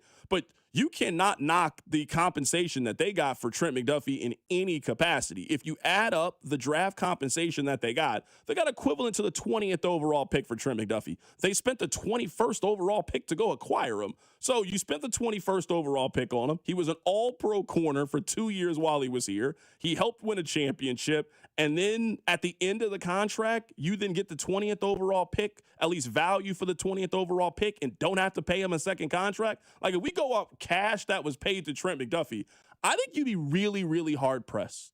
Now, I understand some of the great Chiefs players, they end up getting a second contract. I don't know if there has been a better 4-year contract for the Kansas City Chiefs and a player who left after his rookie deal than what just happened with Trent McDuffie. You know, we've heard so much over the last few years, really since the last championship. Oh, the Patriots wouldn't have done this. They wouldn't have paid a right guard. They wouldn't have paid a middle linebacker. You know what the Patriots would have done? They would have drafted somebody. They would have went to 3 Super Bowls with him in 4 years. He would have become an all-pro, and they would have shipped him off for the exact cost for which they acquired him for. It's brilliant from a process angle. Absolutely brilliant. Let's take this phone call here before the break here. Ed is in Liberty calling into the show. Hey, Ed, how you doing, man? Hey, not too bad. How you doing? Doing good, man. Appreciate you calling in. Hey, I just wanted to say one thing. I personally still think defense wins championships. And another thing, Veach has not proved to me at all that he can draft a wide receiver because he just keeps going and getting these scrawny little guys that can't contend for the ball. I understand what you're saying. I guess with this, I guess maybe where I would disagree a little bit is I think the Chiefs are kind of banking on they think they can replicate the 2022 draft. I mean, that's a pretty good draft class. You got McDuffie, you got Karlaftis, you got Jalen Watson, you got Najee Johnson, you got Isaiah Pacheco in that draft class. If they end up getting this caliber of draft class, they're going to be back to being a Super Bowl contending team. Fair enough, but I just don't see a receiver in their future because he just can't hit. I appreciate the phone call, Ed. Yeah, I'm looking at the 2022 draft. I mean, the Chiefs are banking that they can do this again. In 2022, this was their draft class. McDuffie, Karlaftis, Sky Moore, Brian Cook, Leo Chenal, Joshua Williams, Darian Kennard, who didn't work in Kansas City, but now is actually a pretty good tackle for the Green Bay Packers. Jalen Watson, a player that now people want to pay for a second contract. Isaiah Pacheco, that worked for 2 years. I mean, as the 251st overall pick, Isaiah Pacheco is a home run. Now, they kept on to him for a year longer than they were supposed to, but he was a home run. And also they got Najee Johnson. I mean, now with the amount of picks that the Chiefs have, they are betting that they can do this again. That is 100% what they are taking the gamble on. And it makes sense. You did it the first time. I don't know why the Chiefs wouldn't feel like they have the ability to do it again. BK is going to join us coming up at the top of the hour. We'll get his thoughts on things. We also got some more time to take your phone calls. We'll talk more about Brett Veach in the NFL draft next. Keep it right here. It's The Drive. The Drive with Carrington Harrison on your home for Chiefs football. 96.5 The Fan. Wouldn't you like to take a vacation from your bills? Well, you can. With credit card balances at an all-time high and Golden Oak's 4.5% rate, you could be saving thousands of dollars after a simple phone call. Call today and get your cash in as little as 14 days and make no payments for 2 months. Call 913-890-GOLD. Golden Oak Landing, cured my blues. 5.442 APR, FHA 15-year, 20% equity, qualified credit, additional terms apply. NMLS 114937. Having unexpected car trouble or just in a car accident? Call Jay Southland Tow Service, 816-779-4869 or southlandtow.com. Use the tow service trusted by most local police departments. They can do it all. Be in the know and call Jay's Southland Tow. In Kansas, truth is told in speed. Wide open, full bore, and no mercy. Season momentum earned 3 and 4 wide. Loud, intense, inches predicting outcomes. Blink and miss. They bang sideways. What just happened? Pure speed whipping across the plains. Hell yeah, boys! NASCAR weekend at Kansas Speedway, April 18th and 19th. Get your tickets now at kansasspeedway.com. Need to sell your house in Kansas City but not sure where to start? Selling a home can feel overwhelming, especially if you're facing foreclosure, a divorce, an inherited property you don't want, or just need to move quickly. But you don't have to figure it out alone. Rex Buys KC is here to help. As a local home buyer, I understand the Kansas City market inside and out. My family and I live right here, so I know the neighborhoods, the trends, and the challenges homeowners face. That's why I take a consultative approach, helping you explore your options and find the best path forward. We buy houses in any condition, no need for repairs, no agent commissions, and no hidden fees. You'll receive a fair cash offer with a closing timeline that works for you. Whether that's in as little as 7 days or at your own pace, just a simple, hassle-free process designed around your needs. If you're ready to talk through your options, call me today at 816-330-6000 or visit rexbuyskc.com. Let's find the right solution for you. Rex Buys KC. Local, fair, and focused on you. CertaPro Painters recently painted my home and exceeded my expectations. I booked a free estimate, reviewed a detailed proposal, and scheduled my project on the spot. When you choose CertaPro Painters, you're partnering with trusted local professionals with over 70,000 five-star reviews. Ask about their spring sales event for 10% off qualifying projects through May 15th. Each CertaPro Painters business is independently owned and operated right here in KC. Schedule your free estimate at CertaPro.com. That's Certa with a C. At Uline, they know firsthand the road to success is an uphill climb. Uline started in the family basement, and through hard work is now North America's most trusted shipping and industrial supplier. They get what it means to have the support of reliable, hardworking partners. So they keep 41,000 items ready to ship. Whether your company is still in a basement office or expanding cross-country, Uline will be there on your road to success. Visit uline.com. Febreze. New Febreze Air Mist has 50% more odor fighters and up to 30% more fragrance than the old formula. So now you can take on 100% more stinky odors, like sweaty gym bags, greasy cooking smells, and the after effects of the dog rolling around in something. Just spray, and New Febreze Air instantly restores just clean freshness. Smell you later, odor. Breathe happy Febreze. La la la la la. This is the story of the one. As a maintenance tech at a university, he knows ordering from multiple suppliers takes time away from keeping their arena up and running. That's why he counts on Grainger to get everything he needs, from lighting and HVAC parts to plumbing supplies, all in one place. And with fast, dependable delivery, he's stocked and ready for the next tip-off. Call 1-800-GRAINGER, click Grainger.com, or just stop by. Grainger, for the ones who get it done. DQ presents The Spicy Menu. For a limited time, try the new Flamethrower Chicken Strip Basket for $6.99 with spicy, bold strips that heat you up. Served with a side of famous DQ soft serve as a dip to cool you down. That's right, dip those spicy chicken strips right into soft serve, plus fries and toast, all for just $6.99. And add a new pineapple lemonade sparkler or cooler made with tahini. It's the limited time only Spicy Menu. Get it delivered in the DQ app. Happy, tastes good. Participation may vary. Here's your traffic report on 96.5 The Fan. This one brought to you by DM Injury Law. Hey, Mike's got this. We've got a stall out 291 Highway, northbound just past 32nd. You've got the two right lanes that are blocked, but it does say that it is a stall. Kansas side of things, another stall, right lane blocked, 70 westbound at Park. I'm Val with traffic on 96.5 The Fan. This is your home for Kansas City sports. 96.5 The Fan. I really do think that this is the most important point of all of this. This is the most ammunition that the Chiefs have had in the draft over the last 4 years. In 2022, after the Chiefs traded Tyreek Hill, they had 2 first-round picks, 2 second-round picks, a third, a fourth, and a fifth, and 3 seventh-round picks.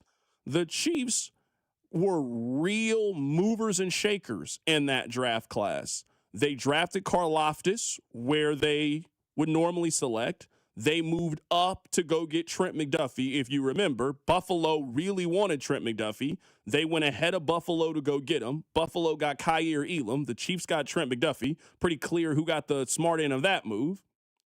I mean, they turned the 2022 draft class into legitimate starters. Now, I think what we always knew was going to happen. This is the National Football League. Now we are finally here. This is starting the process over. We had this conversation. It's been a while since we had it, but the conversation is once you pay your quarterback, you got to try to do some things on the cheap. And the Chiefs, in some ways, they have told you who they're willing to pay and who they're not willing to pay. So in 2021, Nick Bolton was their second-round pick. They didn't have a first-round pick that year. They signed Nick Bolton to a contract. They signed Creed Humphrey to a contract. Joshua Kando didn't work out. Noah Gray, still on the team, signed him to a second contract. Trey Smith signed to a contract. So in the 2021 draft class, they had 6 selections, kind of like they do now. They signed 4 of those guys to second contracts, 3 to pretty lucrative deals at their position in Bolton, Creed Humphrey, and Trey Smith. Now, fast forward to 2022. Trent McDuffie, we'll get back to him in a bit. George Karlaftis, first-round pick. They signed him to a pretty lucrative contract. Brian Cook, right now a free agent. Leo Chenal, a free agent. Joshua Williams, Darian Kennard, Jalen Watson, now a free agent. Like, this is now the turning over the roster that is just going to happen as an NFL team. We say this all the time. You can't pay everybody. We should have saw the writing on the wall when the Chiefs decided they went heavy in paying the guys from the 2021 draft class. They paid Nick Bolton. They paid Creed Humphrey. They franchise tagged Trey Smith and paid him. So they determined for that 2021 draft class who they wanted to keep and who they didn't want to keep. They also paid George Karlaftis before they paid Trent McDuffie. Like, in some ways, this day was always going to happen just based off their moves and who they decided to pay first and who they didn't decide to pay. They could have let Trey Smith walk. They chose not to let him walk. They didn't have to pay George Karlaftis when they decided to pay him, but they paid him. And last offseason, when we were seeing all the moves happen at corner, it was clear that there was one corner left that hadn't gotten paid yet. The Chiefs made their decision last year. This is what I think happened. I also think I think some of this is just common sense. I also am taking a little bit of this from the Albert Breer tweet that he tweeted out earlier today. The Chiefs tried to do a deal with Trent McDuffie last year, but it was clear that then it'd be tough to find a middle ground, which set the stage for today. I can tell you almost exactly what happened with the Chiefs and Trent McDuffie, and you can probably figure it out too. I think the Chiefs were interested in paying Trent McDuffie. They just didn't want to pay him what the market was. They didn't want to pay him what the market was. The market was this, and they were happy to have Trent McDuffie. He just was going to have to take 85 or 90% of that. And I think it's very clear that Trent McDuffie and his team said, no. I play cornerback in the league. That's a very valuable position. I've been very, very good at corner. If you guys don't want to give me the money, trust me, there are other teams out there that would be very happy to give me the money. The Chiefs said, okay. Trent McDuffie said, okay.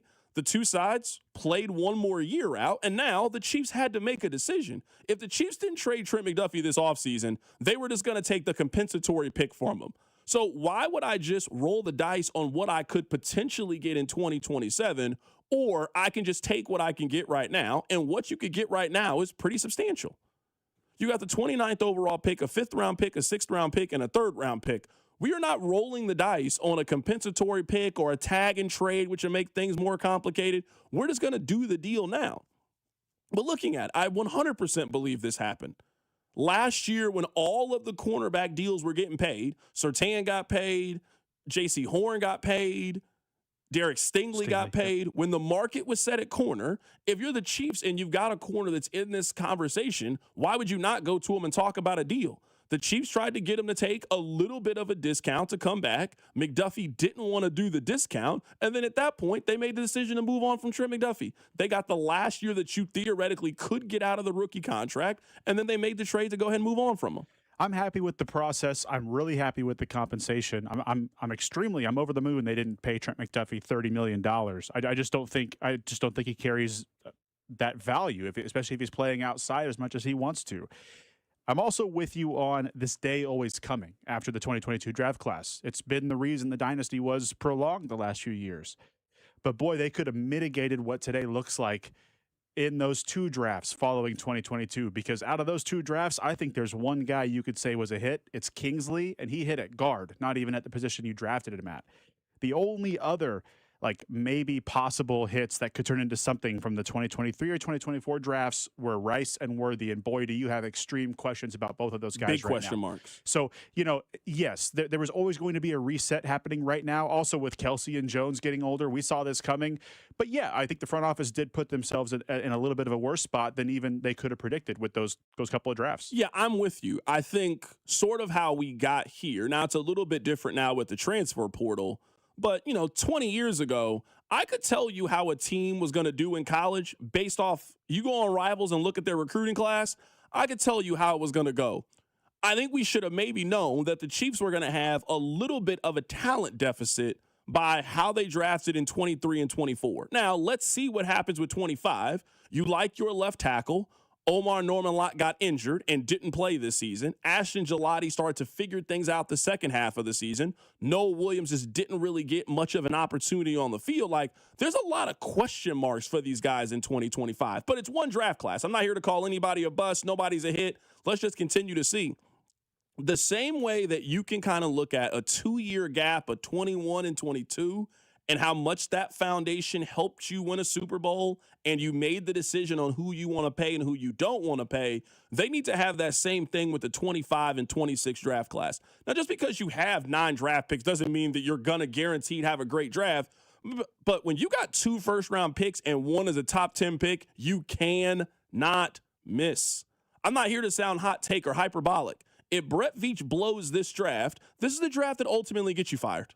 This is the draft that gets you fired. When you make the decision to trade an all-pro corner and you cash out at what you cashed out and you get 4 picks and you got a top 10 pick, if we look back 2 years from now and you are going back on a redraft and you're giving that draft a C-, that means things didn't go right on the field. Things are not going right in the front office, and that is usually when teams, regardless of how much success you had, somebody usually has to pay for that. That's how after one season, your running back coach out of here, wide receiver coach out of here. These guys are all out of here. So, I mean, I understand the success that they've had. Man, you are always coaching for your job. You are always coaching to continue on. This draft class, you cannot undersell it. This is either the draft class that defines the second half of Patrick Mahomes' career and they start another run where they win more championships, or this is the draft class where the Chiefs are going to have to make some really, really difficult decisions with people who have been very instrumental. Like, the Patriots eventually fired Bill Belichick. The Patriots eventually moved on from Tom Brady. Man, nobody has a job in this league forever. No, and I think asking just on paper the front office to do what they did in 2022 isn't, I don't want to say unrealistic because it does seem like a high bar, but I mean, look, you had 2 day one starters that you expected to be impactful right away in Karlaftis and McDuffie. You had another guy that came in pretty early in his career and contributed in Brian Cook. And then you had 2 guys you picked up very late in the draft that surprised you and out of nowhere were productive. You're looking at Watson and Pacheco. Oh, and you could throw Chanel in there as well. If I'm looking at this draft saying, man, this team needs 2 day one starters and 2 or 3 guys that are contributing before too long, I don't think that's asking the world based on the volume of picks they have and based on recent misses. They've got to make up for that lost time. But with this McDuffie move, with the Taylor move, with the Mahomes restructure, they also have more financial freedom than they've had over the last few years. Well, especially in 2022 with that draft. So I just think you have all the ammunition you could possibly need. So I don't think it's a hot take at all to say someone's going to have to pay for this if it is not a successful offseason. I just saw this come across the board. Lou Holtz, the legendary head coach at Notre Dame, he just passed away at the age of 89 years old. So RIP to Lou Holtz, who had a great coaching career, also had an incredible broadcasting career as well. Dr. Lou, RIP to Lou Holtz. I just saw that come across the timeline. Lou Holtz, the legendary college football coach, has passed away.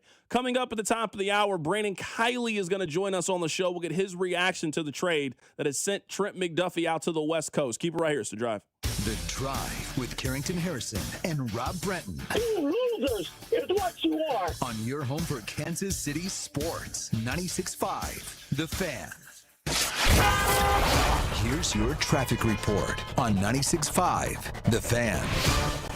This one brought to you by DM Injury Law. Hey, Mike's got this. We've got a stall out 291 Highway, northbound just past 32nd. You've got the 2 right lanes that are blocked, but it does say that it is a stall. Kansas side of things, another stall, right lane blocked, 70 westbound at Park. I'm Val with traffic on 96.5 The Fan. This is the story of the one.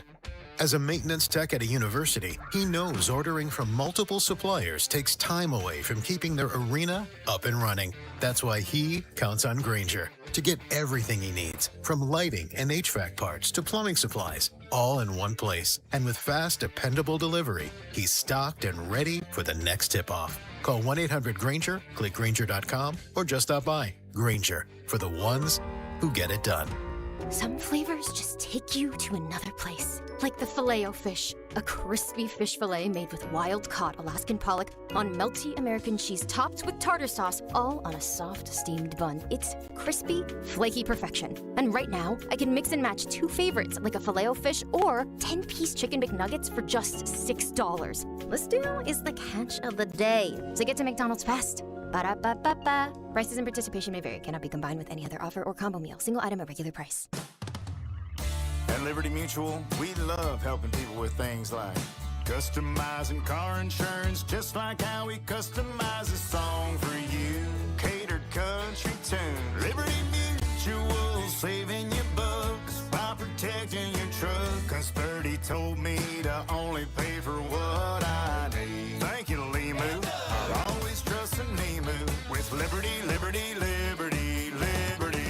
There's nothing like the sound of Royals baseball. When the boys in blue take the field, loyal fans tune in, turn it up, and stay connected. And where do Kansas City's most passionate sports fans gather? Right here on 96.5 The Fan. Sports fans are loyal fans. They support the teams they love and the businesses that support their team. If you're ready to grow your business and connect with a dedicated, engaged audience, call 816-522-0444 or email greg.bergen@odyssey.com. That's greg.bergen@odyssey.com. Hey, it's Scott Parks, and we've launched Beyond the Pitch KC, a podcast on how Kansas City landed the world's largest sporting event, presented by Commerce Bank.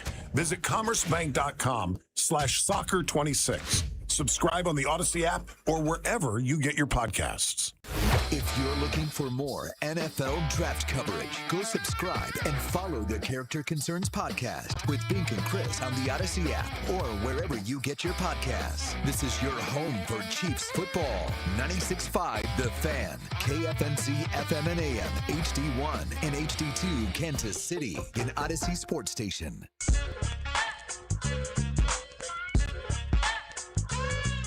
Let's go to the phone lines right now to be joined by a friend of the show, Brandon Kiley. We'll get his reaction on the trade. BK, how you doing today, my man? I'm great, Cito. What's good, man? Doing great, man. It is kind of surprising that this is obviously breaking news, but it feels like something we have been kind of waiting for and anticipating these last couple of days. I thought yesterday to see the comments from Les Snead, to see the video where Trent McDuffie says, if I don't play for any team, I want to play for the Rams. I mean, they were certainly foreshadowing that this could happen. But then when you see the trade go through and then you see the compensation that comes through with the trade, I think this is a win for all parties. I think this is a win for the Chiefs. I think this is a win for the Rams. I also think that this is a win for Trent McDuffie as well. I just really like this move for all parties. It makes sense, man. The Rams are in a spot where they're trying to win now, right? They've got Matt Stafford, who could be entering the final year of his career, and they need to go for it while he's in this spot. Trent McDuffie's an awesome player. Their biggest weakness was in the secondary. So for all of those reasons, it made sense. Then you look at the draft capital. Well, they got an extra first-round pick from the Falcons deal last year. So they've got the draft pick compensation to make up for it. Then you look at their defense. It's all day 2 and day 3 players on that side of the ball that are super cheap and young. So you've got the money to spend. So for them, it's a no-brainer. And then you look at it from the Chiefs' perspective. And listen, we talked about their cap situation. It's probably not as dire as some have made it out to be, but it's not ideal either. And they've got to work through some stuff. And paying Trent McDuffie $30 million a year, which is the reported contract ask from him, I just don't think that was realistic, CDOT, with the way that they're constructed. So you had to move him. Now was the time to do it. You get first plus as the return and a third-round pick in next year's draft, which is supposed to be even better. It's a rare win-win, man. I think it worked out for everybody. I mean, I think the writing was on the wall when they made the decision to give Trey Smith that contract. And last offseason, when you see, I mean, all of the corners that you would say are Trent McDuffie's contemporaries all got paid last offseason, where if you were going to make this decision, if you were Kansas City, the decision to pay Trent McDuffie, I think, was made last year, where we just talked about this right before you got on the show. I think the Chiefs went to him, obviously trying to do an extension. They like him as a player. I think he made it very clear what his number was. The Chiefs and him are not close on what I think the number was. I think that both sides just kind of went away with understanding that the business side of football eventually was going to win out. And that's what won out. The Chiefs cashed out and got, I think, as much as you can get for Trent McDuffie. And now he's going to be probably one of the 3 highest paid corners in the league. Agreed. And I wouldn't have paid him $30 million either. Like, and I'm talking about regardless of the cap situation. Would you pay Trent McDuffie $30 million a year? I wasn't against paying him $30 million, I think, for this. I think he is a guy that you can sort of help build your defense around. I think he's an elite player at a premium position. I think he's one of the 10 best corners in the league, and I think even 10's being a little bit generous.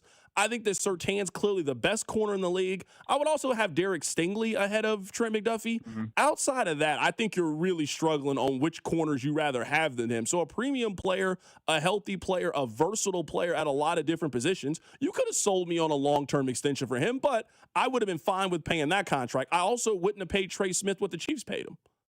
Sure, that's fair. I just think it's so different. I've seen some people on social media talking about how they chose Nick Bolton over him, or they chose George Karlaftis over him. Well, I mean, sure, except for the fact that George Karlaftis is at like $20 million a year. You're talking about George Karlaftis plus another veteran starter is the equivalent of what it would have been for Trent McDuffie.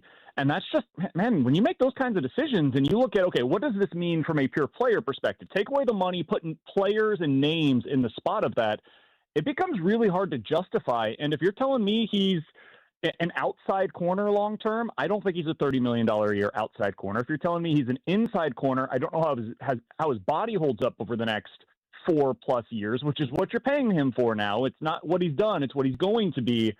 I wouldn't have given him $30 million a year. I think the Rams should, because of where they're at in their life cycle, and this is the end. And if it means 4 years from now he's not the player that he is today, whatever. You'll pay for that because you're trying to win today. But from the Chiefs' perspective, I think this is the right choice. I think it's the prudent choice. And I think when you have Steve Spagnuolo and Dave Merritt, who have consistently churned out these corners, they're the best at finding new players at this specific position. It's much harder for them to find on the defensive line or at wide receiver. So I would be investing those resources instead at those premium positions. Right now, we're talking to Brandon Kiley with ESPN 101, over in St. Louis, just getting his thoughts on the trade that we saw today. Let's start with the secondary and what you would do moving forward. I mean, they got some big decisions. Trent McDuffie's gone. Jalen Watson is a free agent. Brian Cook is a free agent. What would you do if you were the Chiefs? How would you go about rebuilding this secondary? Safety is where it gets really tough, man. I don't know the answer there because I think Brian Cook is going to get paid. But you can also find starting level safeties in free agency for a few $1 million a year. So maybe they just say, you know what? We'll sign somebody that we think can be a starter, give him a few $1 million for this year. We're not going to love it, but it is what it is. And we're going to focus more on some of the other positions. And then hopefully we can find somebody in the draft that we love. Corner, I think it's a little easier, C-Dot. You look outside, I think Christian Fulton's going to start for them next year. I think Noel Williams is going to start for them next year. And then you've got to figure out what your plan is in the slot. I would also say Shamari Connor. He's probably in their plans for the safety position next year. So you need one starter at safety. You need a slot player. Man, I don't know about you, but as I was watching the college football playoff, and now that the Chiefs have 29, maybe this becomes a little bit more realistic. I couldn't help but think, man, that Pons, that guy from Indiana, put him at slot corner for the Chiefs. Let's see what that looks like for the next 3 to 5 years. And I was daydreaming about what that could look like. So whether that's 29, 40, I know he's tiny. He's got T-Rex arms just like Trent McDuffie did, but he's a little older as well. He's got everything else you could ask for in a corner. So I would love to see that. I don't know specifically how the NFL will value him, but if he falls to 40, I would be all over that. D'Angelo Pons from Indiana. Yeah, and that certainly makes a lot of sense. I'm just looking at this team and what I think they need to do from a roster perspective. I mean, they got to rebuild, I would say, 4 separate rooms this offseason. They have no running back room right now, so it's not even rebuild. Like, it's just empty land right now. They got to start putting something there. They need to start to plan at wide receiver. They don't really have, I would say, a lot of proven production. They also don't have anybody that's not on a rookie contract. And your number one wide receiver, he might be on the team for 0 more games or 17 more games. I have no clue how much more time they have left with Rashee Rice. They need to rebuild their defensive line. They also need to rebuild their secondary. Like, they got some critical positions that they need to give a lot of TLC to over the next 30 days. Yeah, but I think that's why this move made so much sense, C-Dot. Like, now one of those spots, you can fill it with number 29, right? Like, you can look at it in, maybe that's the wide receiver that they're looking for. Omar Cooper Jr., I mentioned Indiana. He's a guy that could potentially go in that range of the NFL draft. There seems to be a lot of guys that people like at the top of the second round at the receiver position as well. Maybe you know what? No, we're not even waiting that long. We want to take Carnell Tate or Mekhi Lemon at number 9. So you've got that option. And then maybe they like Zion Young at 29 as the defensive end option for them. Like, that 29th pick allows for so much flexibility. And the other piece of that is, hey, man, you could move down from there. Maybe you move down into the late 30s, early 40s, and now you've got like the 42nd overall pick and the 75th overall pick. And now you find yourself with like 5 top 75 selections. So I agree they've got a lot that they need to do. They also have a lot of money now that they can spend, and they've got even more flexibility that they can still open up with Trey Smith's contract, with Creed Humphrey's contract, with if they decide to do anything on the Chris Jones deal. So I think they can get this stuff done. I think that would have been a hell of a lot harder had they tried to bring back Trent McDuffie either on this one-year deal or the long-term extension. And last thing on this, CDOT, I think this is really important. Look at the way that the Chiefs are going about their offseason this time around. For many years, they were tied up with that franchise tag going into free agency and many times even beyond that. For the first time in a while, they will have their full flexibility of whatever they want to do and however much cap space they're going to have on the opening day of free agency. I do not think that was by mistake. I do not think that was an accident. I think they were planning for this, and I would expect the Chiefs are going to do something pretty significant on day one, whether that's a running back, receiver, whatever. I'm not sure who it's going to be, but they're making these moves now for a reason. Yeah, no, they're absolutely making these moves now for a reason. I think a lot of it is, I would say if you go back to the Snead trade, now, I think some of this was Snead. I think Snead wanted this, and was kind of difficult to agree to a long-term deal, and that prolonged it. I think they would have got more for Snead if they had traded him 30 days earlier. I think they had to do this before the start of the league year because eventually the money is going to start flying and teams just move on. So I do think there was a market for Trent McDuffie. He's a 25-year-old all-pro corner. But if you had made this decision to trade him 3 weeks from now, and now the Rams got to be out of it because they've allocated this money elsewhere, you were really going to hurt the market. You were going to be able to get back your return. So this was the best time to get 100% the value you could get from McDuffie. I'm not sure I agree, C-Dot. Like, I think they did really well on this deal, and I think they did maximize it. But I think there's a scenario in which the Chiefs try to hold, and they say, you know what, we need more. We're waiting for the number 13 pick. They could wait all the way up until the draft. There was no reason why they had to do this today. They chose to do it today. And the fact that they did, I think, is meaningful. I think it maybe says a little bit about how desperate and incentivized the Rams were to get this done as well. But like when you look at the McDuffie deal, he's going to sign that long-term extension, it sounds like, with the Rams. When he does, his cap number for this year will probably be lower than what it is on that $13.5 million contract. So the Rams have a good amount of space right now. They were not in a spot where they were going to be stuck. They could have taken on Trent McDuffie most likely all the way up until the draft. I would say that I do think they did this now for a reason. I think they're planning for something, C-Dot. I don't know what it is, but they're maximizing this space prior to free agency, and I think they're going to be in on something big. Yeah, that's interesting because you and I just see that very, very differently, but that's sports, that's conversation, that we're just on the opposite side, at least when it comes to that. So let's talk about this. Let's go through some of the possibilities. From the running back room, I feel like right now we're getting a bunch of conflicting reports. A couple of days ago, they loved Kenneth Walker. They loved Travis Etienne. Now today, there's a report that they don't want to spend more than $8 million on running back. Well, then you can't get Kenneth Walker. You can't get Travis Etienne. I do think running back is a significant priority for them this offseason. Now that they have more cap space, now that they have more cap and draft flexibility, how do you see them attacking the position? So I think it's probably twofold. One, they're trying to see if they can get a discount on somebody, which is what you do this time of the year. I don't blame them for that. I think Etienne's probably the guy that ends up making the most sense for them. You know how that we've talked about this before, C-Dot. They overcorrect. They say, what was the thing that hurt us a year ago? And I don't say this in like a derogatory way, but this is what they do. What was the thing that hurt us? Let's find a way to completely eliminate that as being an issue a year from now. Their issue last year was a lack of explosives in the running game. What does Etienne do as well as just about any running back in the league? He's super explosive. He sometimes misses the hole. He sometimes goes for negative yardage, but he'll sometimes get you 50, and that's what they were lacking. So I think he makes a ton of sense. Kenneth Walker has a lot of that, but, man, it just seems like, I don't know if you've seen the same stuff, it seems like he's going to get 15 plus maybe, and I don't know that they're going to be willing to spend that much in the market. If they end up getting outbid on Travis Etienne, I feel like they are the prime landing spot for a guy like Tyler Algier from Atlanta, where he can just get an opportunity. He's already shown he's willing to be the number 2 guy as well. He's not going to cost as much as some of these top-end options. So I think Etienne or Algier seem to be the most likely options for them in free agency. I'll get you out of here with this last question. I think this is actually the most important question. Sure. How much do you really trust Brett Veach? I only bring that up is because now, as we are heading into the second half of Patrick Mahomes' career, you got to find your own foundational pieces. That the foundational pieces that you won a Super Bowl with, John Dorsey drafted Travis Kelce. John Dorsey drafted Tyreek Hill. John Dorsey drafted Chris Jones.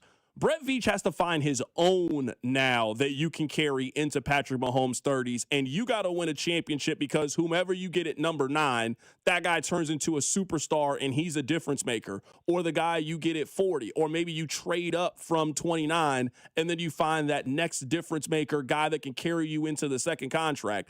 As now I think you were seeing the roster turn over a little bit, and now they've officially made a decision on who they're going to pay and not pay from those very talented 21 and 22 draft class. You now got to start that process all over again. And this team, they got to find foundational impact players that you want to buy their jersey. That's what Brett Veach needs to find. Agreed. I think he's done some of that. I think the problem for him is like most of it's happened on the offensive line where you're not buying their jerseys. I love the way you framed that because I think that's the issue. Like nobody was buying Will Shields' jersey. They were buying Priest Holmes' jersey, right? Or Tony Gonzalez's jersey, even back in the day, even though he's a Hall of Famer. I do agree with your premise, though. Like he is under a lot of pressure, especially with that number 9 overall selection, because that's the kind of talent that he previously has not had access to. And when you get that kind of opportunity, man, you can't swing and miss. You better get it right. And that puts a lot of pressure on you to get the right player with a number 9 pick. It's why I wouldn't trade down from it. I know that there may be some options out there, but they don't get to pick here very often. And I would make sure that you land a big-time player with that asset. I would also say this, C-Dot. While there is pressure, I would look to the Seahawks as a guide as to why maybe not to overreact, even if it doesn't go well. John Schneider, in my opinion, is one of the best 3 to 5 GMs in the NFL. He has been now for just about 15 years with them. But look at the way that it's gone for the Seahawks. They had an unbelievable run that led to their rise to prominence with the Legion of Boom and all of that. And then they went through a really bad cycle. And they had a bunch of misses there for about a 5-year stretch. And then he got it back. And he's had a couple of really good classes recently, and he's been able to pivot from the Russell Wilson era into the next era of Seahawks football. And now they just go out and win the Super Bowl. So I would say, yes, there is a lot of pressure on Brett Veach. I would also add, I think he's done a pretty damn good job thus far of being able to find answers when they are presented with questions. Right now, you asked me the question, just to answer it directly. Do I have faith in Brett Veach? I do. Will that be a little bit mitigated this offseason if they don't have a good offseason? Yeah, I'm still not panicking, though. I think he's in a pretty good spot right now. Coming up on the other side, we will talk about what this trade means for 2 players currently on the Chiefs roster. That is Brandon Kiley joining us on the show today. He does fantastic work for ESPN 101 in St. Louis. BK, great stuff, man. We'll catch up with you in a week or so whenever free agency officially gets going in the league. Appreciate you, Steve. Take it easy, man. Absolutely. That's Brandon Kiley joining us on the show today. We have no more guests scheduled today, so if you want to call in, now's the perfect time to do so, 913-586-7965. I wish that I had some hot take to share with you guys. I think this is a very fair trade.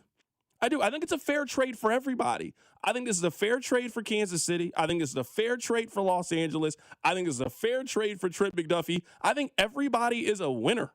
I don't think there is a winner. I don't think there is a loser. I think that everybody should be happy about the way that the last 24 hours have come together to get this trade to happen. We'll talk more about that coming up on the other side. I'll tell you who I think this trade is really good for. And I have a question regarding one of the key free agents this offseason that I think relates to the Chiefs. I'll tell you what it is. Keep it right here. It's The Drive. The Drive with Carrington Harrison on your home for Royals baseball. 96.5 The Fan. DQ presents The Spicy Menu. For a limited time, try the new Flamethrower Chicken Strip Basket for $6.99 with spicy, bold strips that heat you up. Served with a side of famous DQ soft serve as a dip to cool you down. That's right, dip those spicy chicken strips right into soft serve. Plus fries and toast, all for just $6.99. And add a new pineapple lemonade sparkler or cooler made with tahini. It's the limited time only Spicy Menu. Get it delivered in the DQ app. Happy, tastes good. Participation may vary. Hi, I'm Lacey, your friend and jeweler at Shane Company. And yes, I'm actually a jeweler. I bring dream engagement rings to life every day in our jeweler workshop. When I hand set your diamond into your ring, I think about creating a piece you'll wear for a lifetime. I pay attention to the smallest details and treat every ring with the same care and craftsmanship, no matter the size or price. Come see us in store. Shane Company engagement rings are crafted with care from our hands to yours. Because a friend wants your ring to be nothing short of perfect. Shane Company, your friend and jeweler. Spreadsheets, clunky software, 100 different logins just to run your business? Ah. There's a better way. Odoo. One simple, connected platform that handles sales, inventory, accounting, and more. So you can focus on growing, not juggling. Make the switch today at odoo.com. That's ODOO.com.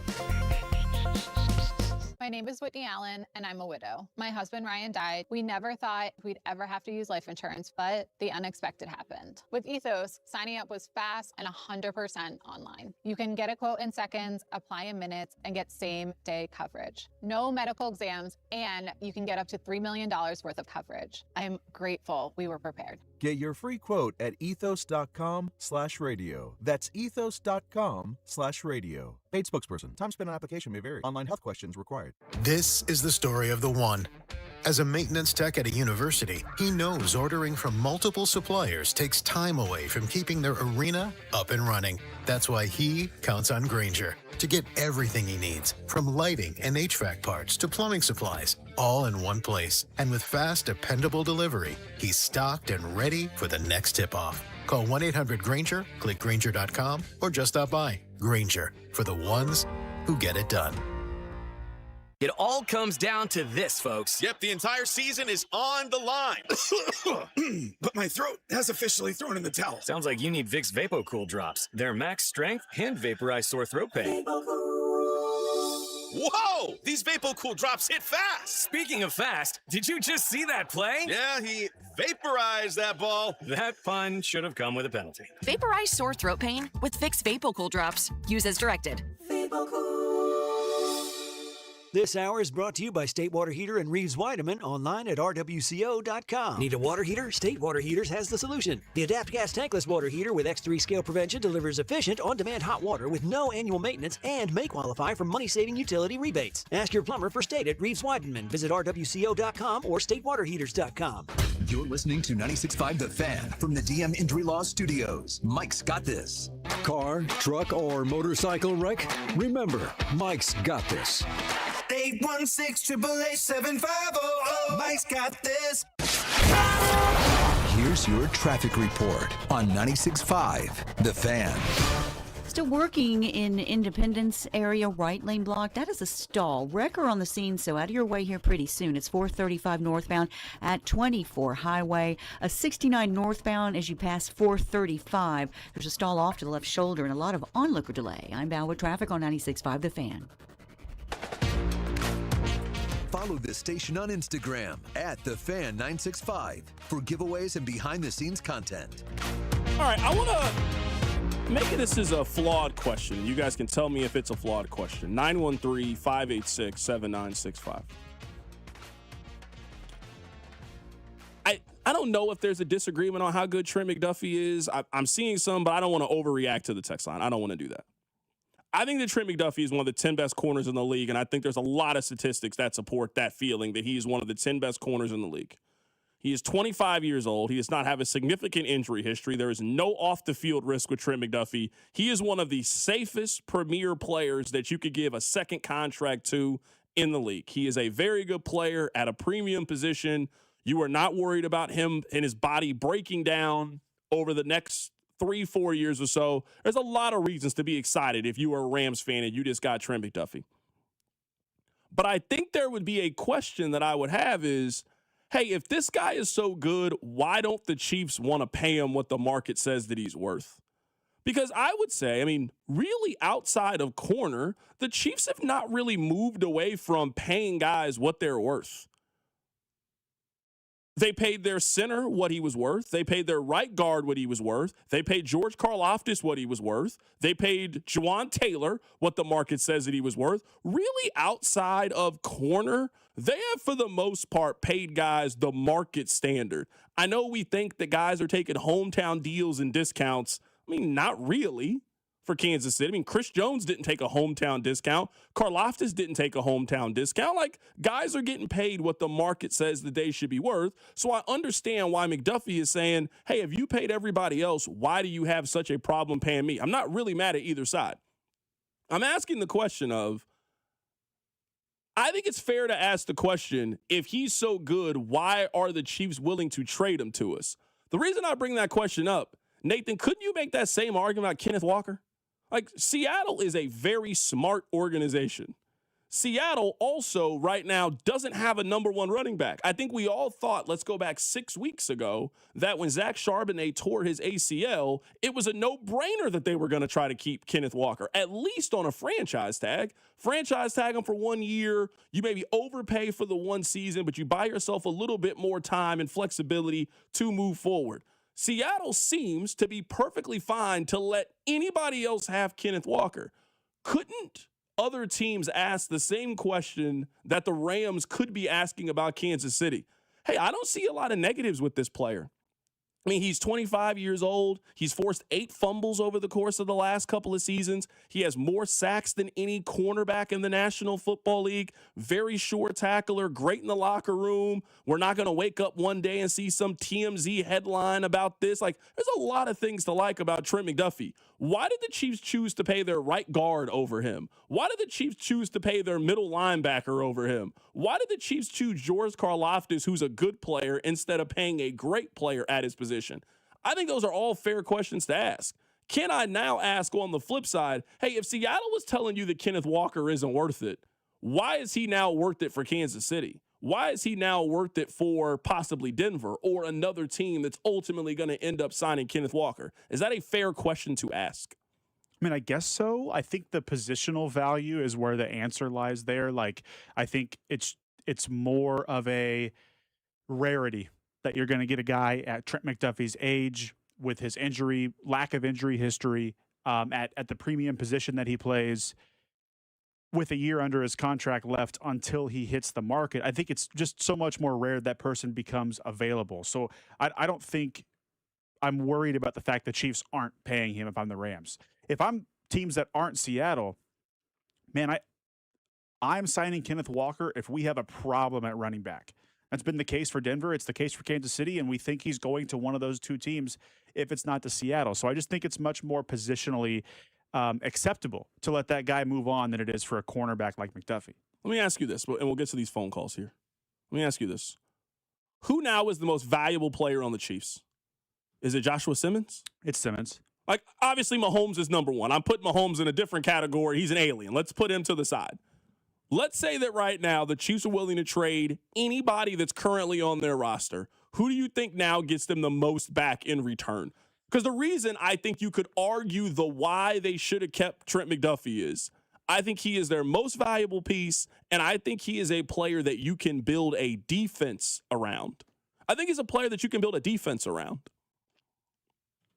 If you're satisfied with, and you know, NFL teams will get the answers that maybe you and I and the listeners won't get. If you're satisfied with the explanation for Josh Simmons' departure in the middle of last season, he's a left tackle of the future.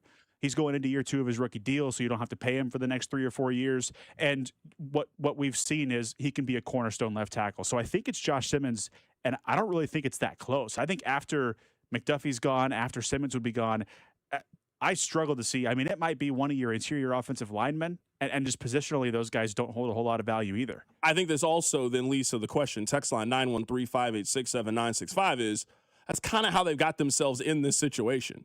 The fact that right now that is not a very obvious answer should explain to you the importance of this offseason and finding who those players are. I would say in regards to high-end talent, I'm talking high-end. After you get past the quarterback, your 2 through 10 used to be as solid as any teams in the National Football League. Once you got past the quarterback position, you would have put your star wide receiver up against anybody. You would have put your star tight end. You would have put your best defensive player. You would have put your safety and Tyrann Mathieu up against anybody. Not that long ago, 4 or 5 years ago, 2 through 10, we looked at the Chiefs as having the best roster in the National Football League. That is not the case today. So part of, I think, how we got here and what makes this draft so important and why this is such an important reset for them is the fact that I ask you who is their next most important player right now. if you were putting Patrick Mahomes at number 1, who's number 2? And your answer is a left tackle who played in 8 games this past year. That explains how we got to where we are, where this is such an important offseason. Well, you're right about it 4 or 5 years ago being the case with all of these, at each position, stacking them up with everybody in the league. Man, even the last time they were in the Super Bowl, it's like, man, this team is buoyed by guys who are going to the Hall of Fame. Chris Jones is still performing. Kelsey's still performing. Harrison Butker is kicking like nobody ever has before. McDuffie and Snead are this like lockdown, amazing dynamic duo in the secondary. Spags is on a heater. Like you still, even in this wave of maybe at the tail end of Chris Jones and Kelsey's career, you still looked around really until this season and said, I'd put these guys up with anybody. So the fall off happened, and it happened quick. I will say, and maybe this is, I'm reading it a little bit wrong. I don't know if I'm sensitive to McDuffie, but I do feel like in some ways, I don't see a lot of people really defending Trent McDuffie, and he's one of the top 10 players. I do feel like people are now using the term he's a good slot corner, kind of like how we say game manager when it comes to quarterbacks. Oh, he's a good slot corner. No, he's one of the best cornerbacks in the National Football League. Like if you start making a list, give me the list of corners that you think are better than Trent McDuffie, and I think the list is less than 5 people. I think it's a really, really small list of cornerbacks that are clearly better than what the Chiefs had at corner. Now, that's not to say they can't start over. Like, you can start over with Snead. You can start over with Ward. I'm not doubting their ability to do this. But outside of Tyreek Hill, this is the best player they've traded during this era. Like, just think about what they got for McDuffie and what they got for Snead. So for all the conversation about Snead and how good people thought Snead was, the market told you they were not super high on Snead. That's what the market told you. The market told you they were very, very high on Trent McDuffie with what you just got. And if you believe the Sam McDowell report, the Giants were really interested with the Giants, and the Giants got the 37th overall pick this year. So they were shopping him around, and you are only as good as what the market tells you you are worth. The market told you that you had something that was incredibly valuable that the Chiefs just lost today. Now you have to turn those assets into something that is incredibly valuable. I do think the text line is running with the outside corner term more than they should be. I forget if it was Matt Verderame or BK. One of them talked about, look, McDuffie is a top 10 corner in the league. He's probably one of, if not the best inside slot corners in the league. The best slot corner in the league is not worth $30 million. And a guy who's just top 10 on the outside is not worth $30 million. I don't think he's worth what the Rams are about to pay him. But just like it's worth it for the Rams because of their window, this compensation is extra worth it for the Chiefs because of their window too. Man, they need more than just one solid cornerback on the outside. They need help all over the board. Now they have more assets and more cap flexibility to do that. Let's go to the phone lines, 913-586-7965. It is the return of Mario in KC. Mario, how you doing today, my man? How have you been? What up, Carrington? You know I'm loving you, bro. You know I'm loving you, Carrington, on this momentous occasion, if you will. Oh, my goodness. I couldn't believe it, Carrington, when I heard this, man. But I just want to put in this caveat, Carrington. First of all, my brother, everybody's talking about the edge and everything. And no shade on McDuffie. Great player, great character. Love Trent McDuffie, man. I hate to see him go, but I'm glad he's going to the Rams so he won't haunt us in the AFC. But, hey, wish you all the best, Trent. But he was a little undersized, but he was still a great player. My thing is here, and one thing I heard y'all say earlier, please don't bring Pons here. I don't want no more little corners. We need physical guys that's tall. When you're going up against guys like Cincy's receivers and guys like that, Denver, we need some bigger guys. We don't need some guy 5'8", with alligator horns out there at the corner in today's NFL. Yeah, you look good in college, but the NFL's a whole nother beast. But, Carrington, I want to know, what do you think about the D-line interior? I'm sick of the Jerry Tillerys, the Derek Notties, and the Mike Pennells of the world. We need a stud in that interior. We need another couple of edges. Man, like you said, we need everything. And bring back Leo Chenal because he gives us physicality. On the other hand, man, I tell you, I'm just excited, Carrington. I don't see us making the playoffs this year. I think we get another bumper crop of draft picks in that 2027 because we don't know how long Mahomes is going to be out, and we ain't got no quarterback. And second of all, please, Brett, listen to your boy. Don't run out there like a little boy with a shiny $20 bill in his pocket and start trading away assets. We don't need to be making no trades up. I don't care that you picked up extra assets. What you just said is right on, Carrington. That's why we fell off so quick. He trades away too many draft picks. Just let the board come to you. We got enough holes. You can get a running back in the draft or two, because I wouldn't pay no running back $15 million on a second contract for him to tear his knee up. So don't do that. Get you some another safety too, because Cook is not worth what they paying him, what he wants. Because you know somebody that tells it like it is, and that is Nick on with Derek. When he said something a couple of weeks ago. He said that Cook ain't been the same. He's just like old boy Thornhill when he tore his knee. He said Cook ain't been the same player since he broke his leg, and I agree with him. He's not worth $15 million. He's a little on the slow side. So we need some speed. We need some physicality. Go, I'm with you, Mario. I appreciate you as always, man. I'm with you. Speed and physicality. I do want to get back to the phone calls. I want to add this. And, Nathan, I'm curious what you think. If the Chiefs miss the playoffs in 2026, Brett Veach failed. Brett Veach failed. You got 9 draft picks. They have all the cap space they need to go out and maneuver and make things happen. If the Chiefs miss the playoffs this year, Brett Veach failed. Every possible concern that you could have about the Chiefs, they have now the resources to fulfill those things. I don't want to hear a red shirt with the 9th overall pick or, Andy doesn't like playing rookies. You don't have no choice with the 9th overall pick. So the 9th overall pick needs to be a guy who is starting for them in St. Joe and a guy who has an ability to make an impact for them this upcoming season. They are creating cap space to have an ability to go out in day one and swing big. So whether you want to swing big on the defensive side and go sign Jalen Phillips, whether you want to swing big and go get Trey Hendrickson, maybe you want to go get Owe, whatever. The Chiefs have the free agent cap space to take the one big swing that they really want to. If they want Kenneth Walker, they can get him. If they want Travis Etienne, they can go get him.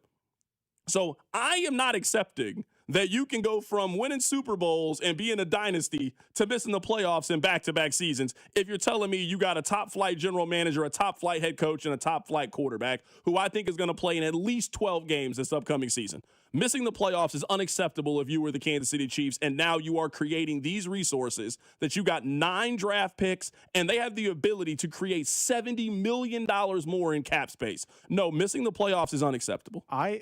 So much of the time we look at these moves in the rearview mirror and we do it without context. The one that comes to mind right away is Orlando Brown Jr., right? Like nobody planned on Eric Fisher's career ending the way it did. As soon as it did, there was then kind of a revolving door at left tackle and the Chiefs were forced to make a trade. Like, do we love Orlando Brown Jr., the player? No. Was the comp great? Probably no. But then we sit here and we say Brett Veach hasn't gotten a left tackle. It's like, okay, he was backed into a corner with limited resources. That does not apply anymore after this trade. You have all the draft capital. You have all the cap space you could need. A couple restructures away from having $50 to $60 million to spend. Carrington, when you sign a free agent, a big fish free agent to $20 million a year, that first cap hit that first year is 8 to 10 with some signing bonus, and then it ramps up from there. They don't just have one room for one big fish in this market. They've got room for 2, 3, 4 free agents who they like, as well as a whole bunch of draft picks, as well as day 3 picks, future picks to move around the board as they need to. There's no excuse for this team to not be a playoff team next year, assuming Mahomes is healthy. And I think that seat is really, really, really warm for Brett Veach if they don't do so. Let's go back to the phone line. Steve is in Liberty. He called into the show today. Steve, how you doing today, my man? I'm doing well, T-Dot. Thanks. No problem. I appreciate you calling in. Hey, I got 3 things. I'll listen to your reply up here. Number 1, you're talking about spending resources. I'd like to hear a little bit more about your take on George Karlaftis. I think he is overpaid for the production, and I think that's really hurting the Chiefs overall. That's number 1. Number 2, we're talking about all these mock drafts, and I don't think the mock drafts are real until next week. And that's when the free agency opens up, because with all that activity going on next week, we're all going to get a better feel about what a real mock draft is going to look like, because we don't know who the Chiefs are going to try and grab in free agency, and that's going to change everything when it comes to mock drafts. And number 3, there's a guy out there, and we got the draft assets now to go get him. He's fast, explosive, great pass catcher. What do you think about David Achane from the Miami Dolphins? I think he is perfect in the Chiefs' backfield. I'd like to know your thoughts. No problem, man. I appreciate the phone call. Let's go down the list when it comes to George Karlaftis. I don't think the George Karlaftis contract is that big of a deal. I mean, just given what he is, and he hasn't been great. I'm not here to lie to you and tell you that he's been great. Just pass rush is usually expensive, and his cap hit is so low, I just don't really think it's that big of a deal. Like this year, for example, George Karlaftis' cap hit is $15 million. Next year, his cap hit is $15 million. I don't think that George Karlaftis is really hurting you in any way. You got him for ages 24, 25, 26, 27, 28, and 29, all under contract. Now, does he need to take another step forward? Sure, absolutely. But at this price, with what they're paying him, it's not a contract that really hurts Kansas City in any way. You make the point about the mock drafts. You say next week, I don't think there is ever a time you should really pay attention or listen to mock drafts. I think they're fun. That's what I think they're fun. That's what I just think they're a fun exercise and an internet thing to click on. I think they give you an idea sometimes of a range that a player could go. But in the same way that I don't really think you should take bracketology really that serious outside of the top 12 picks. Like, I'm not a bracketologist. I could probably guess who the top 12 picks are going to be in the NCAA tournament. It's once you get to 4 through 11 that I'm going to struggle a little bit, because Lenardi's going to tell you that one team's a 4, but they end up being a 7 seed, and he likes this team, but the committee doesn't. I would just use it all as a very nice framework. I also would say, I don't know if your goal, if you were Kansas City now, is where you have all of this opportunity at cheap labor to immediately turning around and now trade it for expensive labor. And that's what Devon Achane is. I like Devon Achane but now I think they have set up the concept of, hey, we're going to take some swings. We got 9 picks in the draft. Now, if they want to trade up on draft day, that's a different conversation. I mean, that's what they did to go get Trent McDuffie. Hey, we like this guy. We're going to move up from 24 to 21. That's a different conversation. But what the Chiefs could really, really use right now is young, cost-controlled stars.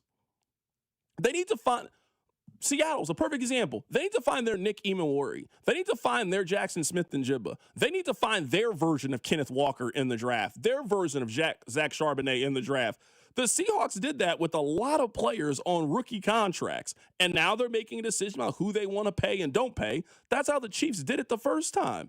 They had Nick Bolton on a rookie deal. They had Creed Humphrey. They had Trey Smith. They had all of these guys on rookie contracts, and now that time is over. You now got to start that process over again. So what they need is impact players that get you excited, that get you to Rally House to buy their jersey. They need those to turn out to be the next guys that we debate whether or not they're going to be Chiefs Ring of Honor guys, because I would argue of the last 2 draft class, there is not a single guy that you would deem to be a true foundational piece.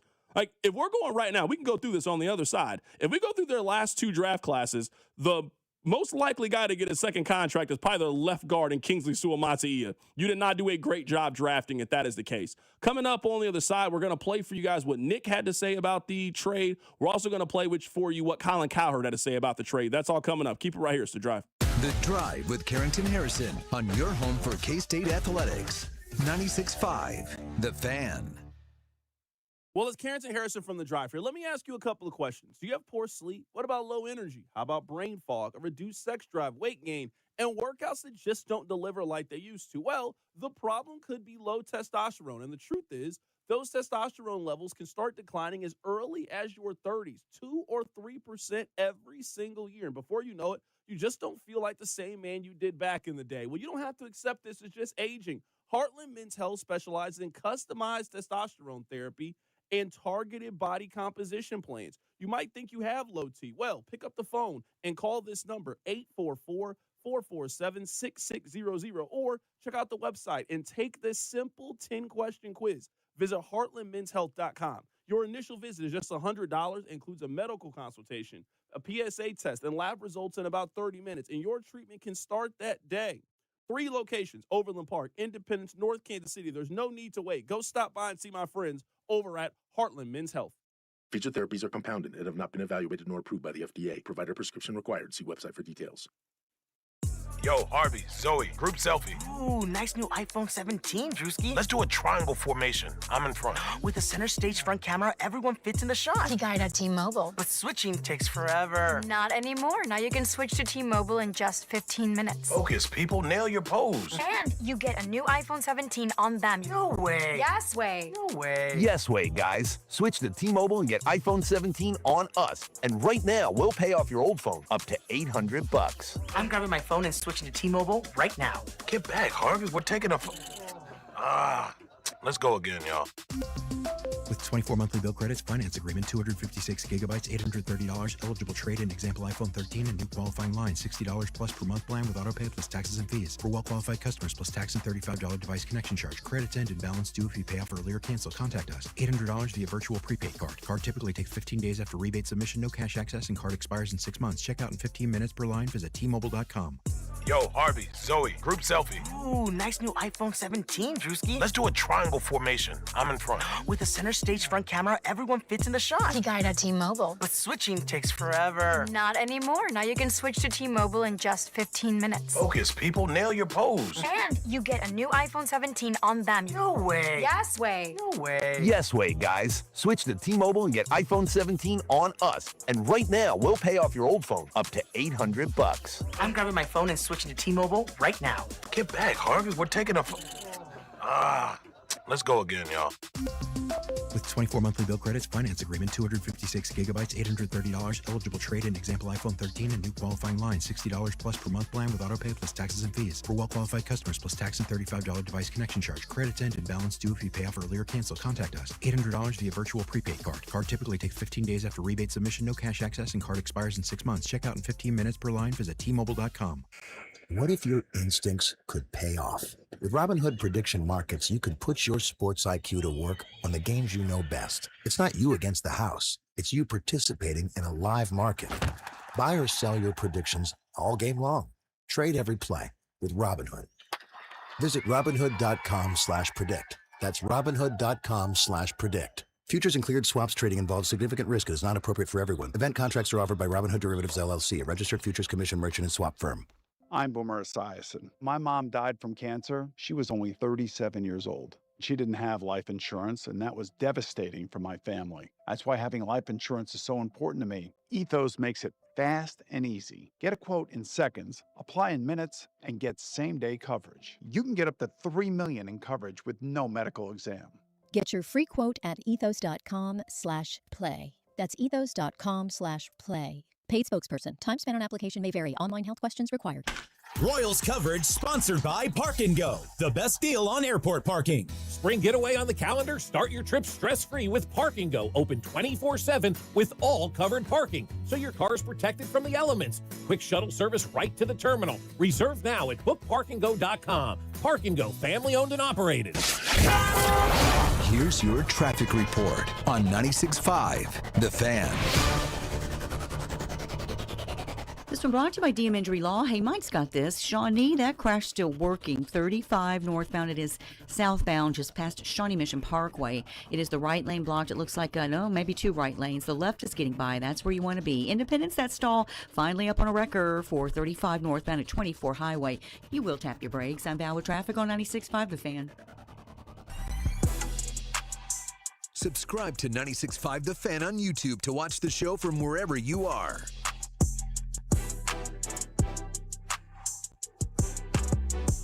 Welcome back into the show. My name is Carrington Harrison. Happy to be here with you on this wonderful, wonderful Wednesday. We are going through the top stories right now in the National Football League. There's one. The Kansas City Chiefs, they have made the first big trade of the offseason. The Chiefs have sent Trent McDuffie to the Los Angeles Rams, and they have received the 29th overall pick. They have gotten a 3rd-round pick, a 5th-round pick, and a 6th-round pick. The 3rd-round pick is in next year's draft class. The 5th and the 6th are in this year's draft class. Albert Breer says that the Chiefs, they deemed Trent McDuffie to be worthy of the 20th overall pick in terms of compensation. They obviously feel like they got that. They got the 29th overall pick. You also sprinkle in some additional draft picks. So the Chiefs have to be happy with the compensation that they got in return. I want to play these two audio clips for you guys. This is Nick Wright on First Things First. Here's his reaction to the trade that sent Trent McDuffie to Los Angeles. The Rams, to me, more than any team in the league, should be put all the chips in. Yeah, because they're good enough and their quarterback doesn't have a 5-year window the way the other great quarterbacks or a 10-year window those guys do. Yeah. So I am okay with them saying, you know, forget 2029. Let's try to go now. So I understand it for them. Mm-hmm. And for the Chiefs, this is what responsible adult organizations do, which is make tough decisions and do it a year early when you can get the biggest possible return rather than a year late where you get a tepid return, or 2 years late like the Bengals are doing with Trey Hendrickson where you get no return at all. Yeah. The Chiefs built the defensive backbone of their 3 straight Super Bowl appearances via the Tyreek Hill trade. They just traded a player as good as McDuffie is, not Tyreek Hill's caliber at the time, for 85% of the return they got for the Tyreek Hill. If we put the two trades side by side, both netted the 29th pick in the upcoming draft. Tyreek got you a second, 2 fourths, and a sixth. This got you a third, a fifth, and a sixth. So not quite as much, but again, about 85%. And this is what you have to do. I 100% agree with Nick there and why I think it's a good trade for Kansas City. I think one disagreement that Rob and I have when it comes to roster building is I don't believe the goal of every first-round pick that you get is to re-sign to a second contract. Sometimes the best value you were ever going to have with the player is on their rookie contract. Like, if we go through here, let me pull up the contract. Like, this is how much money the Chiefs paid out Trent McDuffie for the last 4 years of service. His base salary was $700,000 as a rookie, $900,000 his second year, $1.5 million and $2.6 million, and they gave him $7.3 million as a signing bonus. So think about, regardless of how you feel, great slot corner, great inside corner, doesn't get enough interceptions, whatever player you think Trent McDuffie was, they had him for 4 years and around $13 million for the last couple of years. Now, I don't know what the contract's going to look like exactly for the Los Angeles Rams, but it's probably going to be 4 years and $120 million and $80 to $90 million guaranteed. Now, the Rams might end up winning one Super Bowl. You won multiple with Trent McDuffie. The Chiefs they got more value out of Trent McDuffie than whatever the Rams could possibly get out of him. And on a positive note for Kansas City, they also basically got back all of the draft pick compensation. So they got 4 years of cheap labor with Trent McDuffie. You then moved on with them. You get the salary cap flexibility back to now move around. You were scheduled to pay him $13 million. You now have that cap available to do whatever you want to do with that amount of money. And now you get back basically all of the draft pick compensation to be able to maneuver across the board. That's why I'm just so adamant this is a win-win for every side. Like, if you're the Chiefs, there are reasons to feel like you got an A on this trade. If you're the Rams, I think there are reasons to feel like you got an A for the trade. If you're Trent McDuffie, I firmly believe, and he said this, I don't think you were just saying this because of a camera there. If you had told him, hey, you know what, it's not going to work out for you in Kansas City. You're not going to get a second contract, but we're going to let you pick the next team that you go to. Give us a list of 3 teams. I firmly believe if he had turned that list in a year ago, the Rams would have been on that list. That's the team that he got traded to today. You grew up in California. You grew up in Los Angeles. You now sign a long-term extension. You can be home and take care of your entire family. Man, you won. Like, you didn't go to a bad team. You went to a really good team that has a chance to win a Super Bowl, and it's home for you. So this is just, it's such a positive trade, I think, for all sides. The Chiefs maximize the rookie contract with Trent McDuffie. The Rams get a great player, and you could maybe argue second best player on their defense, certainly in the conversation for best player on their defense outside of Jared Verse. And Trent McDuffie is going to be paid accordingly as one of the top players in the National Football League. It's just a win for everybody. That was what Nick had to say. Here is Colin Cowherd. Here are his thoughts on the Trent McDuffie move. And what do you know? They've made a deal with the Kansas City Chiefs, striking when the iron is hot. Matt Stafford, only a couple of years left. They're going to give up a first rounder at the end of this year's draft, a fifth and a sixth and a third rounder next year. So Trent McDuffie, in my opinion, because the Rams pass rush is better than the current Chiefs pass rush, will be even a better player. And he was a good one for KC. He'll be an even better player for the Rams. So the Rams said, hey, man, we are in a Super Bowl window. We are going to go for it. And Trent McDuffie is a lot better than the 29th pick because the Rams have 2 first-round picks. They just gave up one. He'll be the highest paid, at this point, probably highest paid defensive player they have. They're going to work in a new deal. But I think what the Rams are sending the bat signal is we're going for it.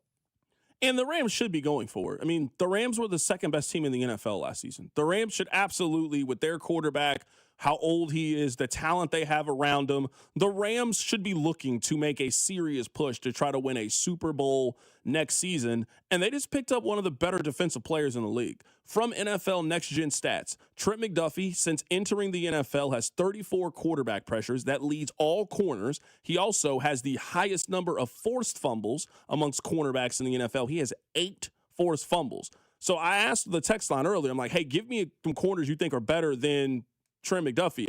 I think the list is very, very small. Some of these guys, I don't think they're better corners than Trent McDuffie. I like Cooper DeJean. I do not think he is a better player than Trent McDuffie. I like Christian Gonzalez. I don't think Christian Gonzalez is a better cornerback than Trent McDuffie is. I think he is one of the better defensive players in the league. He had 45 run stops. We're talking about a guy that can do a lot of things. If you need to use him on the inside, he can do it. If you need to use him on the outside, he can do it. If you need to send him off the edge to blitz, he can do it. He can cover just about anybody in the National Football League. I think Trent McDuffie is one of the more versatile defensive players, and sending him to a defense like the Rams that can get to the other team's quarterback, that can disguise some things, I think he's going to continue to have great success and continue to be one of those top players in the National Football League. Coming up on the other side, we'll reset things. We'll continue to talk about the top story in the National Football League. The Kansas City Chiefs, they have made the decision to trade Trent McDuffie to the Los Angeles Rams. They received the 29th pick, a 5th-round pick, a 6th-round pick, and a 2027 3rd-round pick, and they send Trent McDuffie to the Rams. We'll also have time to take your phone calls. We have no more guests scheduled for today, so if you want to weigh in, you can. 913-586-7965, giving you our reaction to the top story. Keep it right here. It's The Drive. You're listening to The Drive with Carrington Harrison. I mean, come on, guys. What are we doing here? On your home for Chiefs football, 96.5, The Fan. Here's your traffic report on 96.5, The Fan. This one brought to you by DM Injury Law. Hey, Mike's got this. Shawnee, that crash still working. 35 northbound. It is southbound, just past Shawnee Mission Parkway. It is the right lane blocked. It looks like, maybe 2 right lanes. The left is getting by. That's where you want to be. Independence, that stall, finally up on a wrecker for 35 northbound at 24 Highway. You will tap your brakes. I'm Val with traffic on 96.5, The Fan. This is the story of the one. As a procurement manager for a hospital system, she keeps every facility in her network stocked and ready. That's why she counts on Grainger to be her single source for thousands of products, from disinfectants to lighting, air filters, and more.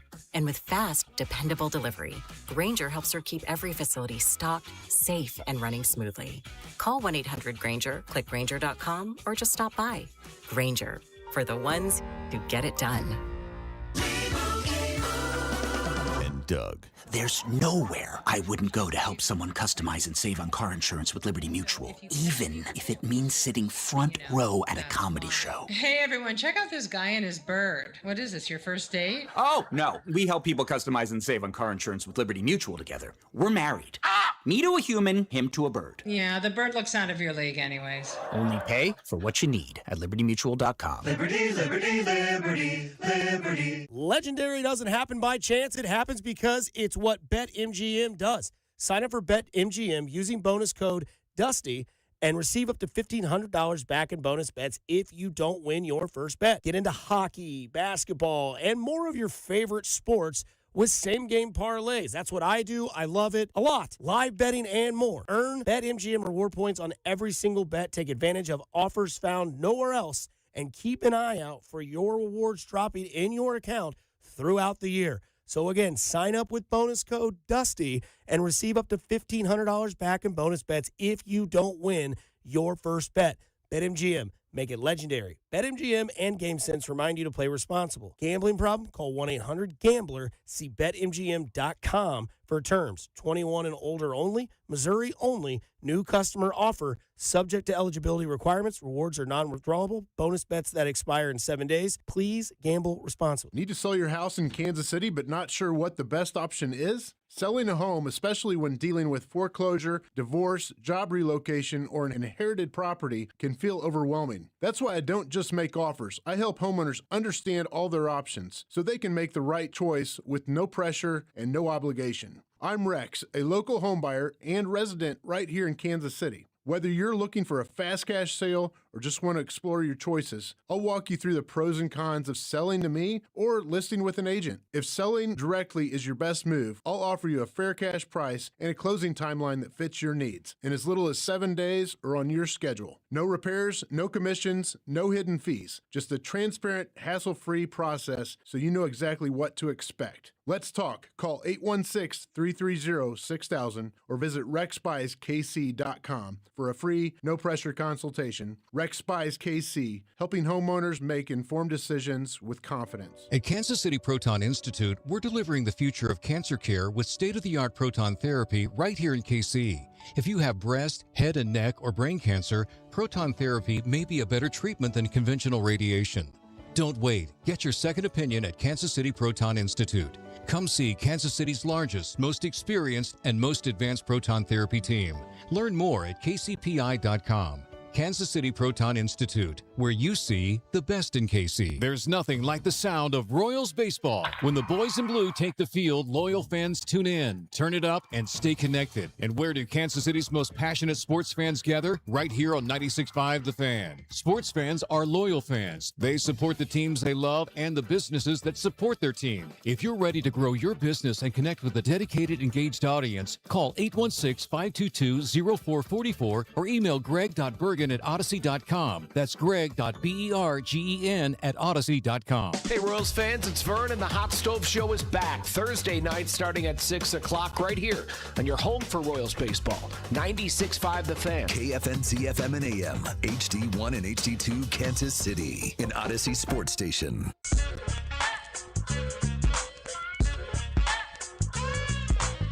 Congratulations on getting through your 9 to 5. Thank you so much for listening. It is The Drive. You were listening to The Drive on 96.5 The Fan, 96.5thefan.com, and also the Odyssey app. So we are talking about the top stories of the day in the National Football League here in Kansas City, and there is only one story.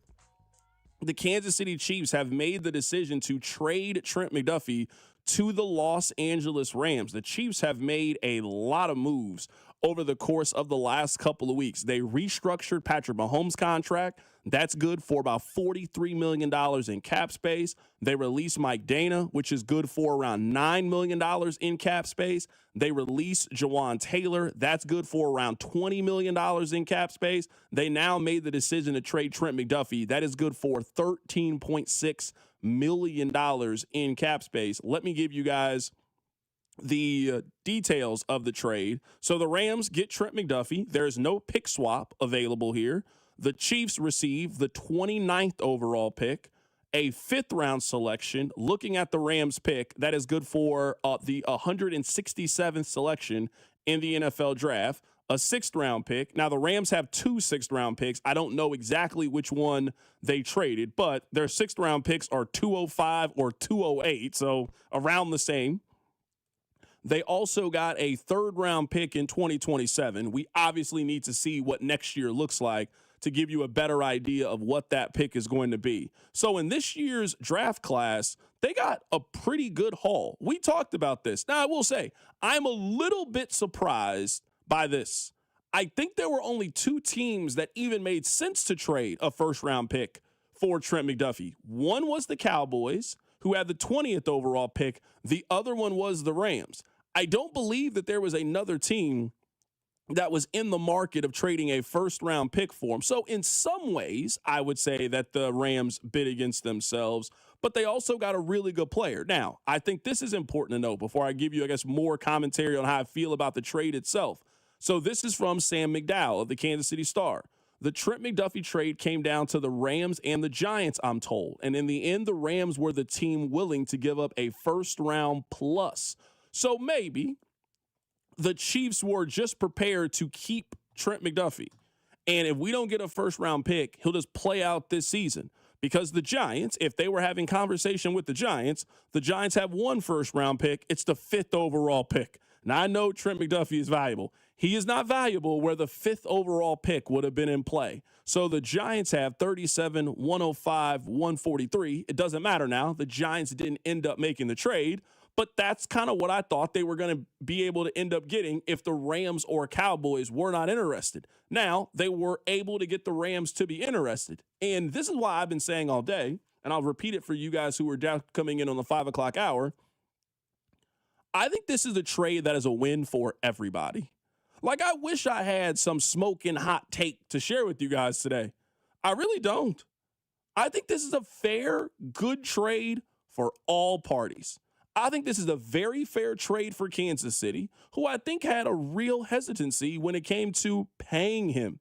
If you look at what the market says that cornerbacks are worth, I think it's very clear that the Chiefs didn't feel comfortable enough in paying this. Because if they felt comfortable enough to pay this, they would have done it last offseason. Last offseason, we saw Sauce Gardner get paid on a 4-year, $120 million deal. We saw J.C. Horn get paid last offseason for 4 for $100. We saw Derek Stingley get paid last offseason, 3 for $90. We saw Deron Bland with the Cowboys get a new deal, 4 for $90. Jalen Ramsey signed a contract extension last year, 4 for $84 million. So we saw big-time cornerback money get thrown out there.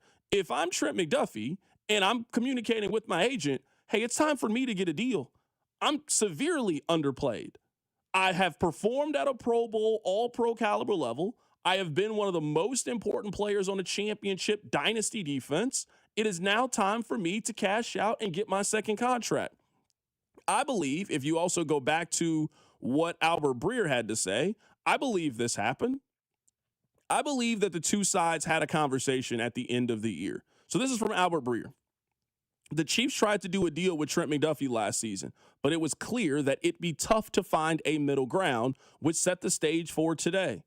I believe that the Chiefs and Trent McDuffie side had contract negotiations or conversations last year, and Trent McDuffie wanted to get paid like this market that I just read to you, and the Chiefs disagree. Or the Chiefs wanted to pay him a little bit less than that, which is certainly their choice to do so. I think both sides were unable to find that middle ground and find a contract that made sense. And I understand it if you're 24 or 25, why you don't feel like you need to leave money on the table, because nobody else who has signed that second deal with Kansas City is leaving money on the table.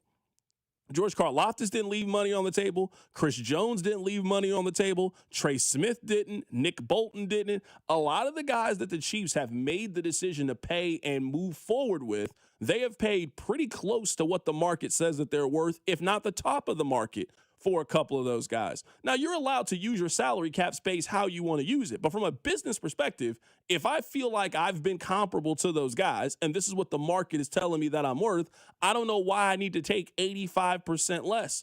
Trent McDuffie played out last season, and clearly he and his agent feel like that deal is better had elsewhere, and that's why he's going to the Los Angeles Rams. You don't trade all of this compensation if you're Los Angeles if you're now not prepared to make him one of the 3 highest paid corners in the National Football League. So from a Kansas City perspective, if you made the decision that you were not paying him like he's Denzel Ward, you're not paying him like he's J.C. Horn, you're not paying him like he's Sauce Gardner, then you cashed out at the absolute right time. The Chiefs analytics department, per sources, believe that they got the equivalent of the 20th overall pick. I don't know if you were getting much more than that for Trent McDuffie. I would say you cashed out, not at 92 cents on the dollar, not at 95. I would say you got the absolute full maximum value of what you could get for this player. You now also get the cap flexibility and the ability to move forward. So for the Chiefs, I like this move. I would give this trade an A. You can't say that they fleeced the Rams. I don't think they fleeced them. I also don't think that the Chiefs sold low.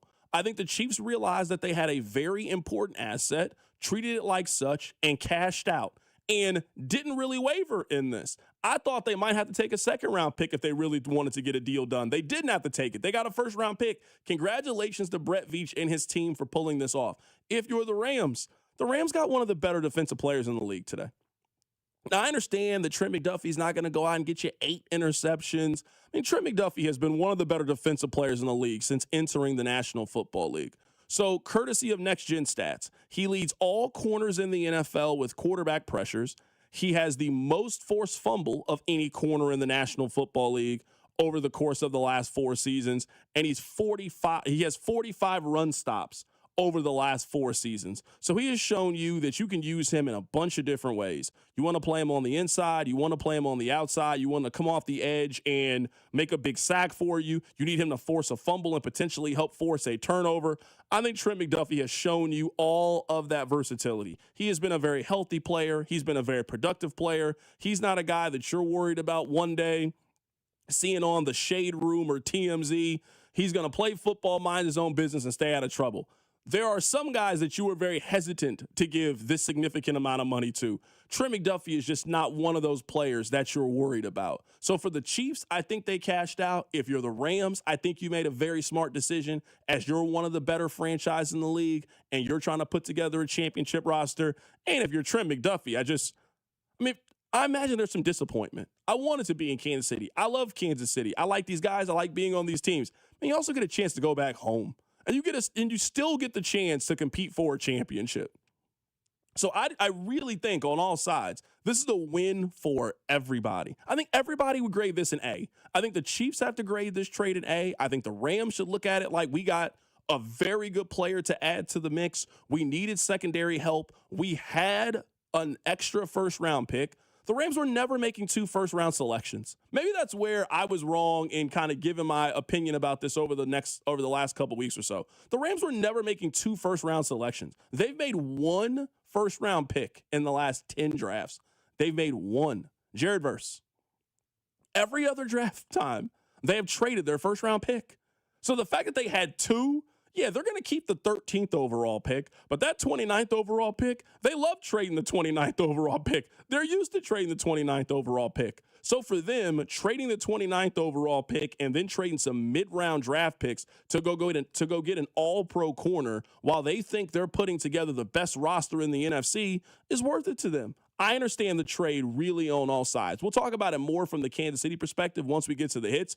But, Nathan, this is really a trade that I think just makes a lot of sense for all parties. I think so, too. To your point about the Giants, they have 5 picks right now in this year's draft. So if they weren't offering a first, which the 5th overall pick was too much for McDuffie anyway, they would have had to either A, offer the rest of their draft, or B, offer their first-round pick next year in order to match what the Rams offered. I don't think the Giants would give up their whole draft for him, and I don't think the Chiefs are interested in picks next year when the Rams were offering this year's first. So, look, they can say the Giants were in all that they want, but I think it really started and finished with the Rams, who, like you said, love to trade that first-round pick. So let's do this.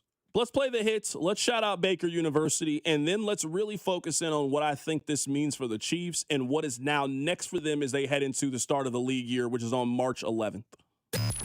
Your workday is over. Oh, yeah. You're headed home, and now you're stuck in traffic.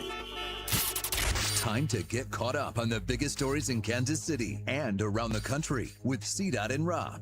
It's time for the hits. Number 1. Yeah, that's right. And before we get to the hits, got to shout out Baker University here. Make your next era orange at Baker University. It's the first university in Kansas and ranked number 1 in return on investment among private universities in Kansas. Baker University, forever in our orange era.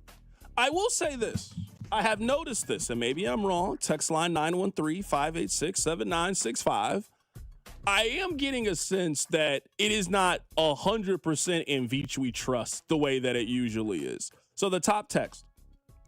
Carrington, I would only feel so much better about this if we literally won't trading away the only first-round pick that Veach has hit on in his time as general manager. It's getting hard to trust that he is going to nail these 2 first-round picks. Now, you guys know that I mean, Brett Veach and we have had I wouldn't say back and forth, but I have not maybe always been the fan that everybody else has been. I would say this. He has had 2 draft classes that he is absolutely smashed out of the park. The 2021 draft class, without having a first-round pick that they traded to go get Frank Clark, is about as strong of a draft class that you can have for a team that didn't need a quarterback.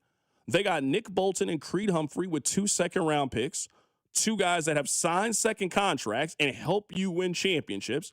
Creed Humphrey is one of the best offensive linemen the Chiefs have ever had and will be by the time he is retired. Nick Bolton, I think, was a bad call away from winning Super Bowl MVP in one of the games that they've had. So you hit on both of those picks.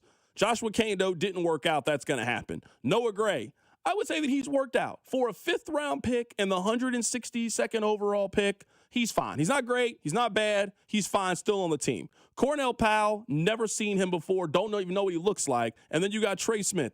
They had 6 selections in 2021. 4 of them are still on the team and got second contracts, and 3 got market value contracts. You get an A for that draft class. Now, in 2022, after they traded Tyreek Hill, so they have had, I would say, 4 crossroad drafts for them, 4 crossroads off seasons. After Mahomes' first MVP, heading into that next offseason, their defense was in shambles. They probably were the best team in the NFL if they could have had the 19th ranked defense, but they had the 29th ranked defense who couldn't stop a nosebleed. They lost in the AFC Championship game. Brett Veach had one goal to retool the defense. He did it. They lost in the Super Bowl to Tampa Bay. We all know why they lost in Tampa Bay. Their offensive line couldn't stop anybody. They fixed their offensive line the next offseason. They then had to trade Tyreek Hill for whatever reason you want to go with. They had to make the most out of the Tyreek Hill trade. They did it. They are now at another significant fork in the road. They won 6 games last year. We can come up with all the different reasons on why. They were not a good football team this past season. They need to turn over the roster. This team went from having 7 or 8 guys under the age of 25 that you really, really liked to having, 1 or 2 guys under the age of 25 that you really like? And we could go through guys on their rookie contracts right now. How many of those guys do you feel comfortable are going to sign second contracts in Kansas City? So they did have a little bit of a slow period. But back to this 2022 draft class. They had 2 first-round picks. They turned it into Trent McDuffie and George Karlaftis. They had 2 second-round picks. They had Sky Moore and Brian Cook. So out of their top 4 picks, 3 of them ended up being good starters for your team. 1 was an all-pro. You did a great job in that draft class. The 3rd-round pick was Leo Chenal. That's a win for you at pick 103. Joshua Williams with the 4th-round pick. It's a good selection. Darian Kennard didn't work in Kansas City, but you weren't that far off. He starts at right tackle for the Green Bay Packers. You had 3 7th-round picks. Jalen Watson, Isaiah Pacheco, and Najee Johnson. You get an A for how you handled the 7th round. So I know I've had my criticism of Brett Veach. I don't want to act like he has never drafted well before. And now you are going into an offseason with all the cap space you could potentially need to be a serious player. And the Chiefs went from having 6 draft picks to now they have the 4th most draft picks heading into this year's NFL draft and a lot of flexibility to do a lot of different things. You can trade back from 9. You can maybe trade up from 9 if you need to and use one of these Rams picks. If you really like David Bailey and you see him falling and it's at 7 and you can go get him, that you can trade up to go get David Bailey. You can trade back, as I alluded to. You now got the 29th overall pick. You can do the exact same thing at 29. You got an extra 3rd-round pick, an extra 5th-round pick. Maybe there's a David Montgomery type player, an established veteran who's unhappy with his current role that you could go get in the 5th round with one of those draft picks. More than anything, the Chiefs they didn't have any flexibility with the draft. You can't have flexibility with 6 picks. You can with 9 picks and 2 in the 1st round. You are one of the most dangerous teams now in the NFL draft because of this flexibility. So the Chiefs, in my opinion, they got to remake 4 rooms. Their running back room's bad. They have 1 running back right now under contract, and Bashard Smith. Their running back room is non-existent. Like they have a plot of land in a mailbox outside. You see some potential with it, but you got to start pouring some cement at some point. You got to start building a foundation. They need to start working on their wide receiver room too, because I have no clue what's going to happen with Rashee Rice. Is he on the team? Is he not on the team? Are you going to sign him to a long-term deal? You're not going to sign him to a long-term deal. I would just plan for you're not going to have Rashee Rice for too much longer. It could be 0 games you have him for or 17 games you have him for, but I wouldn't count on having him for 20-plus games if you're the Kansas City Chiefs. I would start to think ahead. On that defensive line, you need to completely remake that defensive line. Their line wasn't good enough last year. You lost Deshaun Wharton. You didn't replace Deshaun Wharton. You took a chance with Mike Danny. Took a chance with Charles Omenihu. Those guys didn't end up working out. And then when it comes to the secondary, Trent McDuffie, Jalen Watson, Brian Cook, all guys that were in the same draft class, their rookie contract has now expired, and now you got to start over. Are you going to bring Jalen Watson back? They haven't signed a cornerback to a second contract since Eric Berry, people. Eric Berry was the last time that they signed a secondary player to a second contract. Eric Berry got drafted in 2010. That was 15 years ago. 16 years ago, Eric Berry got drafted. That was the last time that they signed a secondary player to a second contract. So if they sign Jalen Watson, who they're going to get for cheaper than they would have paid McDuffie, that is a win within itself in how they go about team building. I think the Chiefs sent the message, not just to you, but to the rest of the league. We trust our scheme above anything. We trust our scheme. I'll give you a rap analogy. There's some beats that you could have gave to anybody. There's sometimes when you hear a rhythm of a song that you think, oh, this song just would have worked with just about anybody. That's kind of how they think that they have Dr. Dre as their producer. They think they got Kanye West as their producer. Hey, he's going to make these incredible beats, and you just do what you're supposed to do, and we got a hit on our hands. They trust their scheme. They trust Dave Merritt. They trust Steve Spagnuolo above anything. They've done this now multiple times. There was a time that you guys thought that Snead was a true lockdown corner. Snead got traded for a future third-round pick, and we never heard from L'Jarius Snead again. Charvarius Ward, very, very good player. He left Kansas City, went on, be a Pro Bowl kind of guy. The Chiefs never really looked back. This is the best secondary player that I think they've had since then. But the Chiefs, I think, have pretty routinely told you, we think this is our strength. We think that we can create great secondary guys. We trust our scheme. We trust our system. We trust the way that we evaluate. And we think that Noah Williams is next, that we're ready to hand the torch over to him. So, no, we're not going to pay you, Trent McDuffie, even though we love you and think you're a great player. We got a third-round pick corner in Noah Williams that is now ready to step up and be the man. So I think they're going to make other moves at corner. But today is them telling you that they think Christian Fulton can play for them next year. They also think that Noah Williams is going to play for them next year. They really like those two guys. Now, let's see what they do from an experience standpoint. Let's see what they do in the NFL draft. But Noah Williams and Christian Fulton are going to be very, very key to what they do with the rest of their defense. And now it's about rebuilding those rooms that we were talking about. You got to rebuild that running back room. You got to rebuild the wide receiver room. You got to rebuild that defensive line. And right now in secondary, you're losing some significant pieces. You are. And real quick, you mentioned Noah Gray when you were going through hits for the last few drafts. I agree that Noah Gray was a hit in that draft. When we talk about the Chiefs creating cap space for this offseason, I always forget to include Noah Gray. Can we get him and his $7 million off the books? We can restructure Jones or Creed or whoever else, but we've got to move on from Noah Gray at this cap number. More than that, though, we have the draft flexibility. We need to rebuild these rooms. Yes, that's true. With the cap space that this also opens up, because not only are you not paying McDuffie, you're gaining his $13 million back towards the cap as well. So if you have a few of those restructures, man, you've got the option to go out and get a veteran at like literally every single one of those positions: running back, receiver, edge, cornerback. Not saying that's going to fix everything, but it really opens you up to let the board fall to you in the draft. And that's not a spot I think Veach has been picking in over the last few years. So it's a pivotal offseason, but also it might be a blessing in disguise that there are so many holes, because we don't have to get pigeonholed now. Hey, if Jeremiah Love is gone, running back's off the board. I don't have to reach. If Bain and Bailey and all these guys are gone, maybe I want to move back and pick somebody else. You've just got everything you could want at your disposal. I think it's really, really difficult to underplay the importance of this offseason for them. Like, it goes without saying. I would say where I am most critical of when it comes to Brett Veach, I don't think that he has drafted many superstars. I think that John Dorsey drafted superstars. I think before the off-the-field incidents, Kareem Hunt was trending to be a superstar. Travis Kelce was a superstar. Tyreek Hill, Chris Jones, like true impact, game-changing kind of running back, wide receiver, tight end, defensive line. Marcus Peters. One of those kind of guys. That's what they need in 2.0. That's what Patrick Mahomes, Chiefs Dynasty 2.0, the second half, the 30s of Patrick Mahomes, that's what it looks like. And one of the reasons they found themselves in this situation is they missed in 2023, they missed in 2024, and I think you can argue, at least when it came to 2025, very few of the players that they drafted in 2025 were able to help them that season.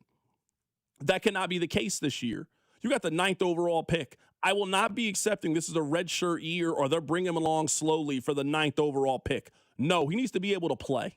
Whoever that is. If that's a wide receiver, I don't want to hear how complicated the system is. If you draft a wide receiver with the 9th overall pick, make it work. If you draft Caleb Downs with the 9th overall pick, he needs to be on the field, flying around, making plays in this defense. He needs to be Kyle Hamilton in year one. But yeah, if you look at these last 3 draft classes that they've had, it's a lot of misses or a lot of we think this guy can be. Joshua Simmons only played in 8 games. Omar Norman Lott, not going to be too critical about the guy. Guy was injured, didn't really get a chance to play. Ashton Gelati showed a lot of promise in the games that didn't really matter for Kansas City at the end of the year. But heading into year 2, 3rd round defensive end, let's see how he factors into next year's plan. We all like Noel Williams. Didn't really play a whole lot last season. Like, they didn't really give Noel a lot of opportunities. But the expectation is the pedigree, the system, that he's going to emerge. 2024, Xavier Worthy.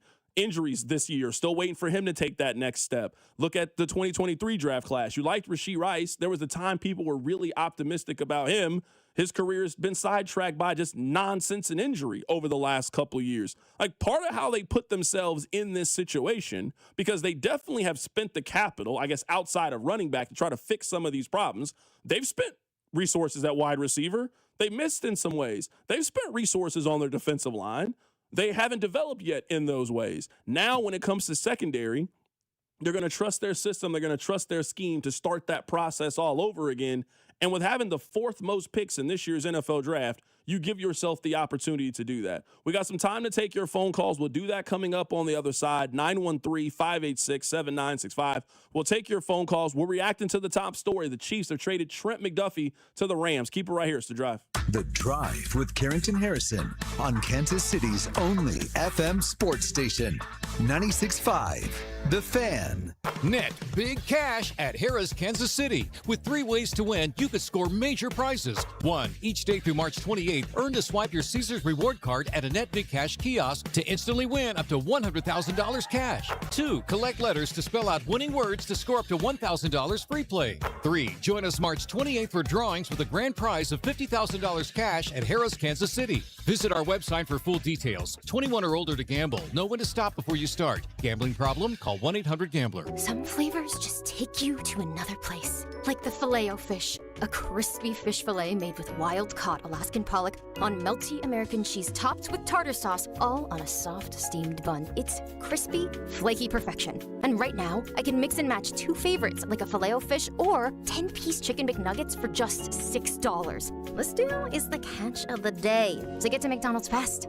Ba-da-ba-ba-ba. Prices and participation may vary. Cannot be combined with any other offer or combo meal. Single item at regular price. Xfinity Tech Support, Matthew speaking. Hi, I live in a pretty remote place, like Jurassic Park remote. Oh! Wow. Will Xfinity Mobile work out here? Yep, the combination of reliable Wi-Fi and 5G makes it so that you can stay connected in all kinds of places. Plus, you get access to ultra-fast speeds and coverage, whether you're poolside or out live streaming with a T-Rex. Hold still, you're about to go viral.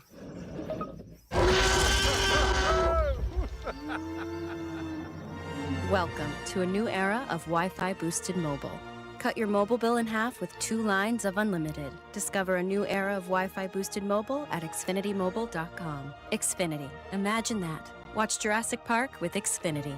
Savings comparison based on promotional rate for 2 lines of Xfinity Mobile Unlimited versus 2 lines of T-Mobile Experience More, Verizon Unlimited Plus, and AT&T Starter as of February 10th, 2026. Staples presents That Was Easy. So I opened a restaurant and needed everything. Menus, signage, catering brochures. Everything and then some. I went to Staples. They printed it all and even suggested takeout menus. One money pit with a side of fries. But now at Staples, you get up to $125 off custom print orders. $125 off. Now you're cooking. Brand your business in a big way at Staples. That was easy. Shop Staples in store, online, or in the app by 4/4 to unlock. Exclusions apply. Visit staples.com/print for details. This is the story of the one. As a procurement manager for a hospital system, she keeps every facility in her network stocked and ready. That's why she counts on Grainger to be her single source for thousands of products, from disinfectants to lighting, air filters, and more.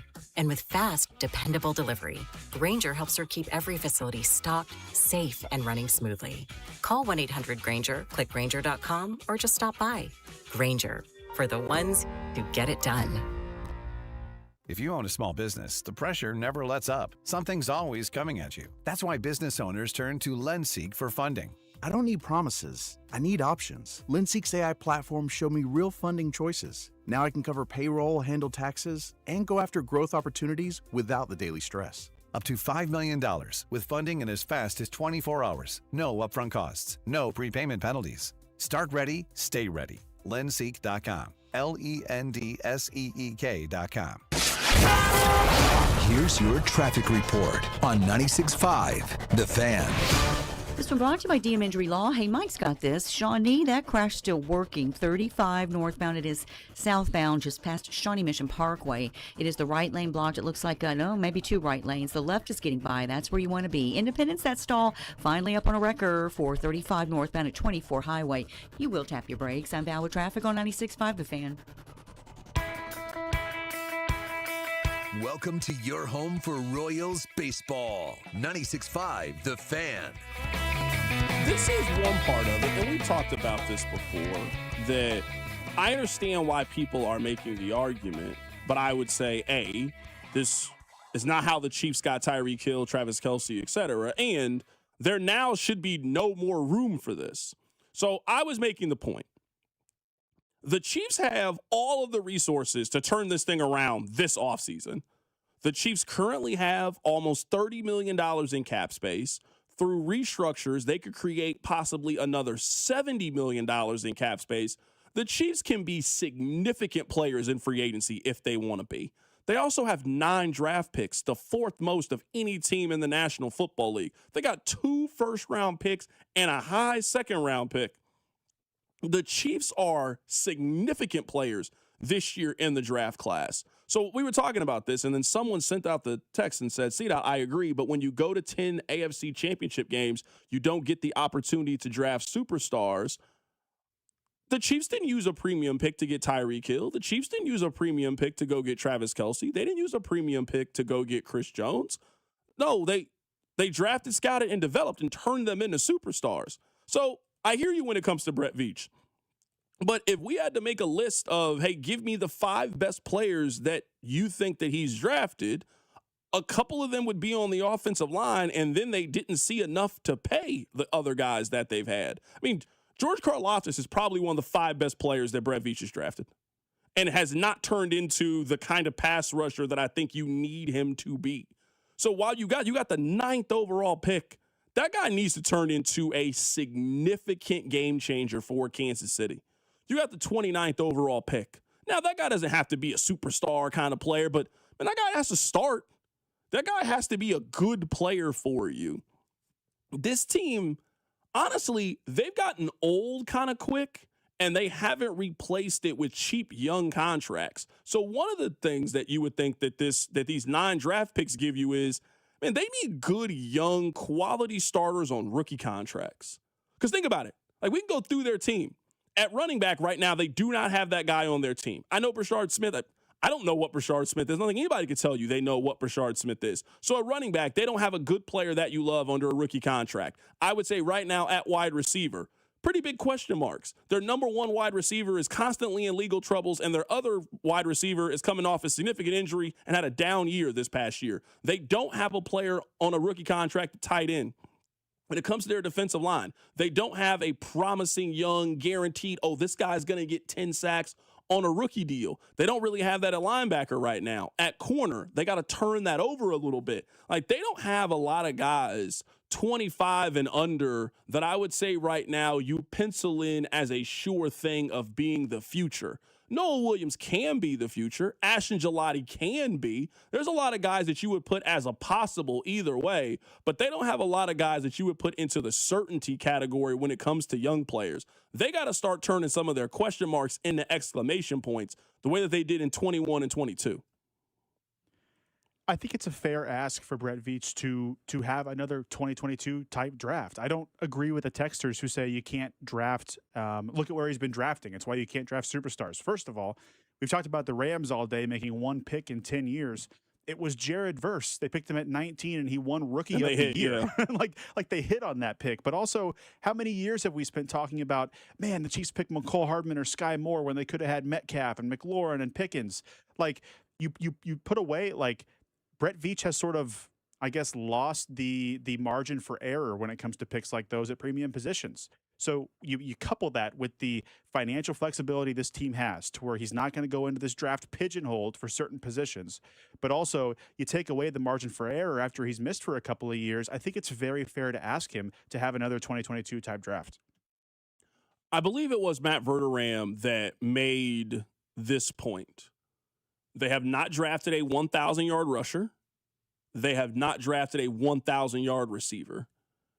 I think priority number one this offseason is we got to give Pat more. And I understand you've paid your quarterback, but getting him a guy that we can pencil in for the next 5 to 8 years as being a guy that can get you 1,100 yards receiving and 6 touchdowns is a significant difference.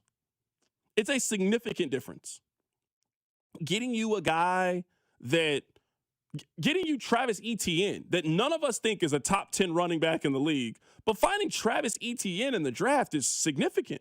Finding one of those kind of guys. So that's what they need to do with this pick. I'm not saying you got to go out and they got to draft 5 Hall. You don't got to do that. But draft a guy like Kenneth Walker, a good running back that maybe you move on in 4 years, but you feel like you got the most out of their rookie deal. Because if we go through the draft classes of these last couple ones, I don't think you can argue you've gotten the most out of rookie contracts. You did not get the most out of Felix's rookie deal. Rashee Rice, some of that's due to injury. You have not gotten the most out of Rashee Rice's rookie contract. Wanya Morris, Xavier Worthy, Jared Wiley, Jaden Hicks. Like, you haven't gotten the most out of some of these guys' rookie deals. And in 2021 and 2022, you absolutely got the most out of guys' rookie contracts. And now those guys, you either made the decision you're going to pay them or not pay them.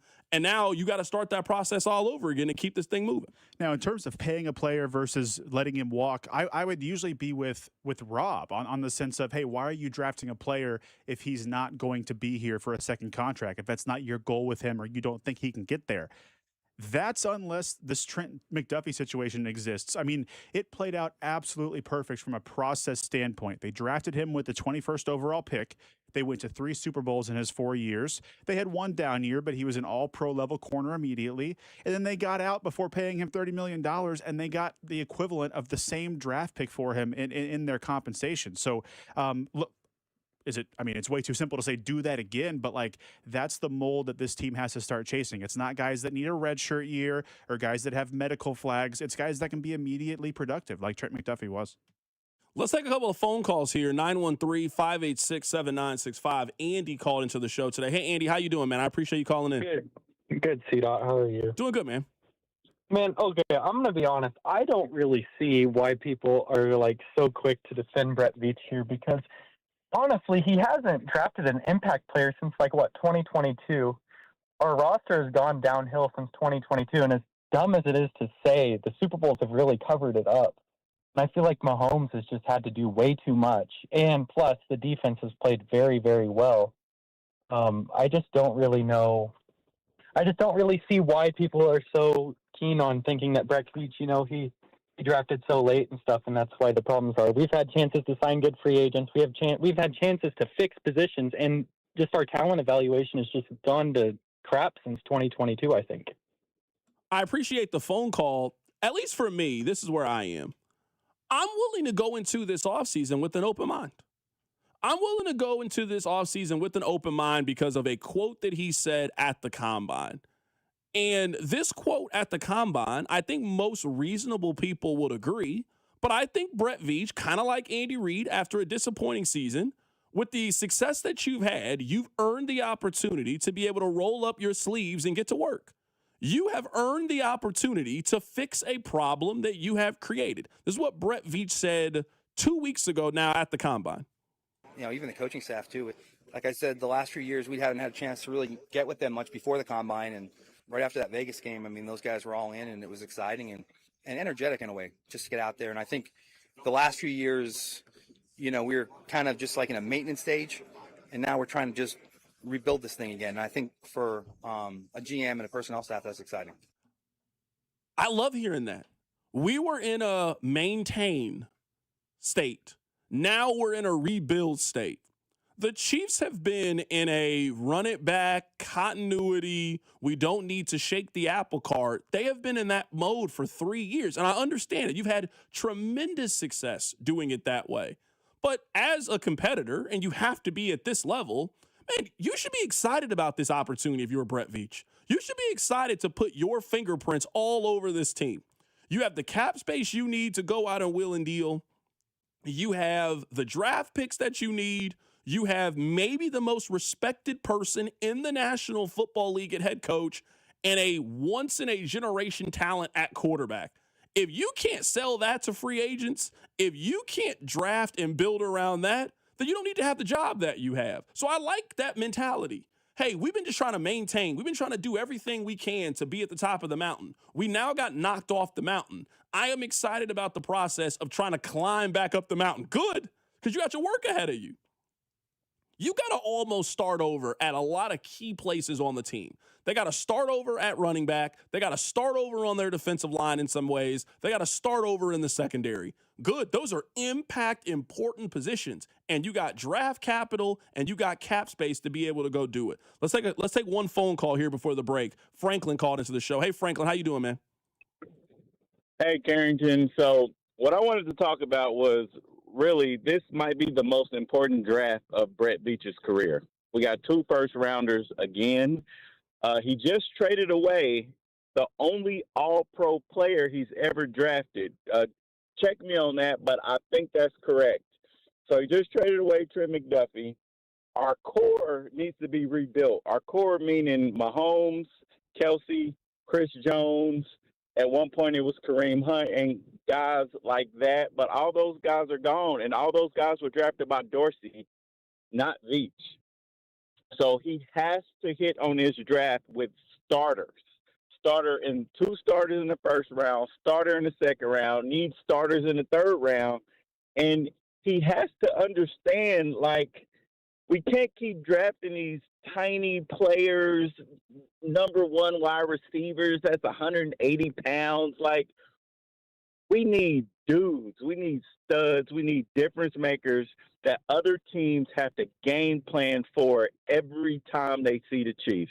That's all I got, Carrington. I agree with you, man. I appreciate the phone call. Creed Humphrey's an all-pro. He just plays center, so I understand why you potentially missed him. But he did draft Creed Humphrey, Creed Humphrey's going to be in the Chiefs Ring of Honor. He's going to have 5 all-pros by the time he's done. He's the best center, arguably, in the National Football League. All right, we got time to take more phone calls coming up on the other side. Somebody on the text line did make this point that the Chiefs trading Trent McDuffie completely let Kansas and Missouri off the hook today. Missouri got the beats put on them yesterday. Missouri just gave minimal effort in their game. And Darren Peterson, ever since Darren Peterson checked out of the Oklahoma State game, he has been a completely different player. We'll talk about that more tomorrow, but those are a couple things that would have got way more time today, but, NFL takes precedent. Keep it right here. It's The Drive.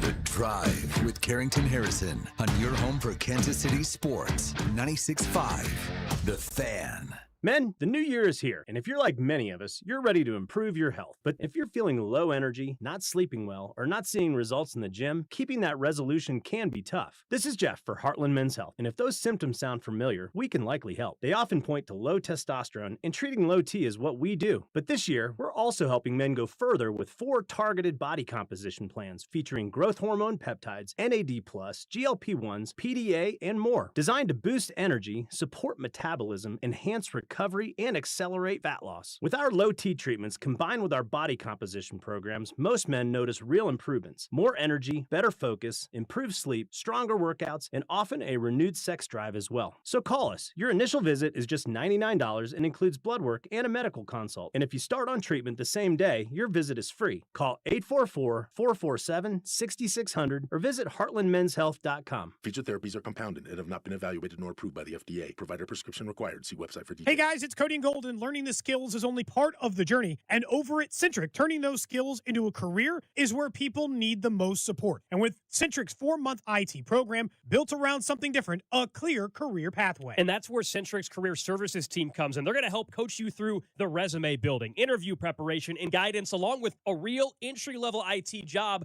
with local employers. And if you're serious about making that career move, you got to just talk to our friend Russ Mondry and schedule that career pathway call. Go to Centric.com for more. As the seasons change, it's time to prep your HVAC system with a $49 seasonal tune-up from Hamilton Plumbing, Heating, AC, and Rooter. A tune-up can help save money on your energy bill and help prevent expensive breakdowns. As your local home service experts, everything we do is backed by our exceptional service guarantee. Over 40 years experience and more than 8,000 5-star reviews adds up to dependable service from neighbors you trust. Visit callhamilton.com/radio for details, terms, and conditions. Presenting Again Fling's love story. Dear love of my life, we were on the 12B bus this morning when I caught a whiff. A scent so fresh, so life-changing, I had to find its source.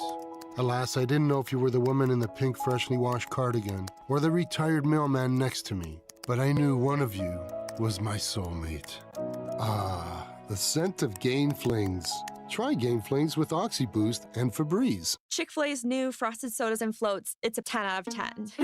Hey, this is Lizzie, a team member at my local Chick-fil-A, and a little thing I love about the Chick-fil-A chicken sandwich and new frosted sodas and floats is how well they go together. You will love having your favorite soda blended with our creamy ice stream to make a new frosted soda or float. With the mix of the ice stream and soda fizz, it's so delicious, I call it Fizzalicious. Order a Chick-fil-A chicken sandwich and a new frosted soda and float at your local Chick-fil-A restaurant. Real team member paid for their testimonial. This is the story of the one. As a procurement manager for a hospital system, she keeps every facility in her network stocked and ready. That's why she counts on Grainger to be her single source for thousands of products, from disinfectants to lighting, air filters, and more. And with fast, dependable delivery, Grainger helps her keep every facility stocked, safe, and running smoothly. Call 1-800-GRAINGER, click Grainger.com, or just stop by. Grainger, for the ones who get it done. Presented by Robinhood. He crosses, spins, pulls up. With Robinhood Prediction Markets, buy or sell your predictions all game long. No house odds, just you versus the market. Put your sports IQ to work. Trade every shot, block, steal, run, and moment that shifts the game. With Robinhood Prediction Markets, trade every play. Visit Robinhood.com/predict to start trading. Futures and cleared swaps trading involves significant risk and is not appropriate for everyone. Event contracts are offered by Robinhood Derivatives LLC, a registered futures commission merchant and swap firm. Royals coverage sponsored by Renner Garage Door. Forward and back, RENNER. Hey, it's almost Andy Reid. Who knew a Halloween costume would change my life and lead me to Renner Garage Door? Renner's KC's go-to team for service, repair, and replacement. RENNER, RENNER. You're listening to 96.5 The Fan from the DM Injury Law Studios. Mike's got this. Car, truck, or motorcycle wreck? Remember, Mike's got this. 816-888-7500. Mike's got this. Here's your traffic report on 96.5 The Fan. Very heavy through downtown, even up into North KC. That's a stall, right lane, 35 northbound just before Parvin. Downtown, that's a crash, 9 highway northbound at Heart of America Bridge, and it is the right lane blocked. You've got a left lane that's moving through. You just have to tap your brakes through here. I'm Val with traffic on 96.5 The Fan. You're listening to The Drive with Carrington Harrison on 96.5 The Fan and the Odyssey app. All right, we got time to take a couple more phone calls. Let me vent for 30 seconds about Missouri. I really got excited again about Missouri basketball. And I can get excited again, but I was really excited. So Missouri played at 6 o'clock. It was Taco Tuesday, so I got a little bit of tacos, and I ran home to watch Missouri. I got there, and, they were down like 4 or 5. I'm like, you know what? All right, it's not that big of a deal. Not a couple shots down, play a little defense. Oh, they're back in this. I remember going on FanDuel, and they were 7.5-point underdogs, and I was thinking about betting. But something told me, you know what? Let me just watch the game a little bit more, and let's see what happens. And Missouri came out there and laid an absolute egg. Missouri played like a team that feels like they are in the NCAA tournament and didn't really need to win the game against Oklahoma. That's how they played. They played like a team that they've been told now for the last 3 days that they had everything locked up, everything clinched. They didn't need to do any more work, and they were just ready to go. I don't even know why they took the trip to Norman, Oklahoma. Maybe Norman has some restaurants that I don't know about. I've been there one time, but I basically just went to the football stadium and then went home. I didn't really get to see a whole lot of Norman. I didn't see the campus. They have what they call Heisman Park. So if you win the Heisman, they build a statue of you, all the Heisman Trophy winners. I saw that. I left and went home. Maybe Norman is just more popping and exciting than I think it is, but I don't even know why they went. They should have just went ahead and told the SEC they were going to forfeit, they're going to take the loss, and they're going to get ready for the Arkansas game because they wasted everybody's time with the effort they put out there yet last night. Just an embarrassing effort. How tall was the statue of Kyler Murray in Norman? I saw it before Kyler Murray. Okay. I saw it. It was Colin Klein's senior year. They played at Oklahoma, and they won that game, actually. I was at that game. But, yeah, that was it. Y'all lucky. You guys are KU fans. You are lucky that Trent McDuffie got traded today because we'd have talked about Darren Bricks Peterson is what we would have talked about. We'd have talked about, heck, he hasn't played well in a month. I'm serious. He hasn't played well in a month. I am not a KU fan, but that ref crew was on something else last night, too, for sure. Man. That was insane. Yeah, for sure. They definitely were. They 100% were. I don't know what they were doing. Bill looked at the man and got a second tee. All right, let's take these 2 phone calls. I feel bad. We got to take these 2 calls. All right, Jake, how you doing today, my man? I appreciate you holding. Jake, you there? Jake heard I was going to start talking about Darren Peterson. I was like, hold on. Let me get out of here. That's what happened. He heard me say something about Darren Peterson. He said, I don't want no parts of this. Jay, are you there? Yes, sir. Go ahead, my man. So my thing with Brett, man, is it's just a big question mark as far as the GM title. He's great at wheeling and dealing. He can close deals. He's great at trades. But when it comes to the draft, it's just lackluster. And how much of that is actually him doing the draft versus Andy Reid? I can't see Andy Reid just saying, go get me whoever you want to get me and I'll make it work. Andy Reid's got to have a big hand in these drafts. I would agree with you, Jay. I appreciate the phone call. I mean, I'm with you. I think it's a combination of everybody. For example, I think the Felix Anudike-Uzomah call might have came from up high. I think it might have came from up high. I firmly believe that the owner of the team wanted his moment at the NFL draft. They were hosting the NFL draft. He wanted to read the card. He wanted the fireworks to go off. Maybe Veach would have traded out of that pick. But we all got bosses. Sometimes we got to do things we don't want to do at work. I got to do things I don't want to do at work. That's life. I hate when we got to play press conferences. I think they're terrible on the radio. Sometimes I don't got a choice. We got to play them. The bad thing about that is, had they traded back, they probably still could have drafted FAU. They could have got FAU in the. Just had the moment the next night. No, it ain't the same. It ain't the same as the first round, though. It ain't the same. Oh no, and that's why they didn't trade. I'm with you, but like they Especially didn't have to pick that player. you won the Super Bowl, you get to make the pick. Yeah, no, they were gonna make a selection. Brutal. So yeah, they were gonna do it. So I don't know. I mean, I can't say definitively one way or the other. I can't say. Is this the same Jake? Yeah, we got Jake back. Jake not mad about the Darren Peterson comment? You have to ask him. Darren Bricks Peterson. Hey, Jake, how you doing, man? Hey, C.A., I appreciate answering that call and let me hop on. No problem, man. First of all, no, I'm not mad about the Bricks Peterson comment because I said that the day Bob Fesco hopped on the radio talking like he was the next Michael Jordan. So I just seen right through it. I think he's a talented player. I think it takes more than talent to make it in the big league, though, and we're going to see that. I'm with you. I 100% agree with you. Right. And as far as so I agree with you on the Felix take. That was a Clark Hunt. That was a Clark Hunt pick. I agree with you 100%. I think it's really easy to look at Brett Veach and have hindsight 2020 and say I'd take this guy over that guy and he missed on this. But think about the stuff Tyreek Hill put him through during draft nights. Think about the things that these players that, he didn't draft him, put him through. Chris Jones sitting out and watching his team take an L week one. Come on, man.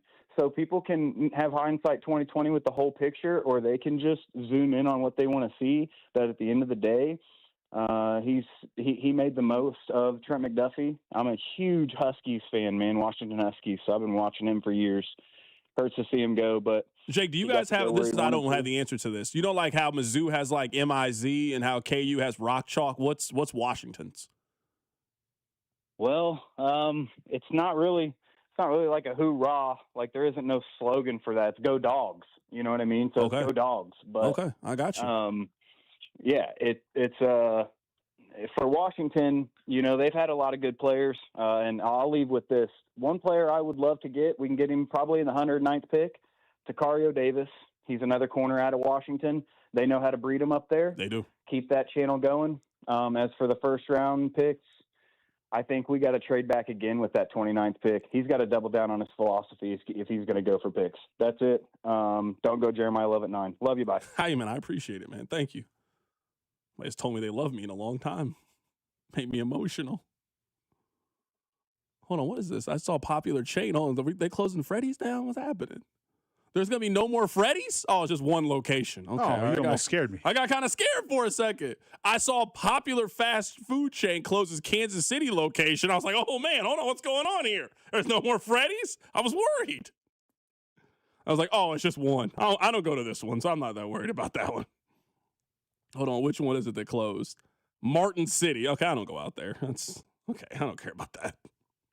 I'm sorry, Martin City. I mean, I don't got no shade against y'all, but closing the Freddy's in Martin City, that's not worthy of a Kansas City Star article. It had me worried. I thought all the Freddy's were cooked. I thought it was like Jack in the Box. Like, hold on, what's going on? I haven't been to Freddy's in years, but I was hurt. Hold on.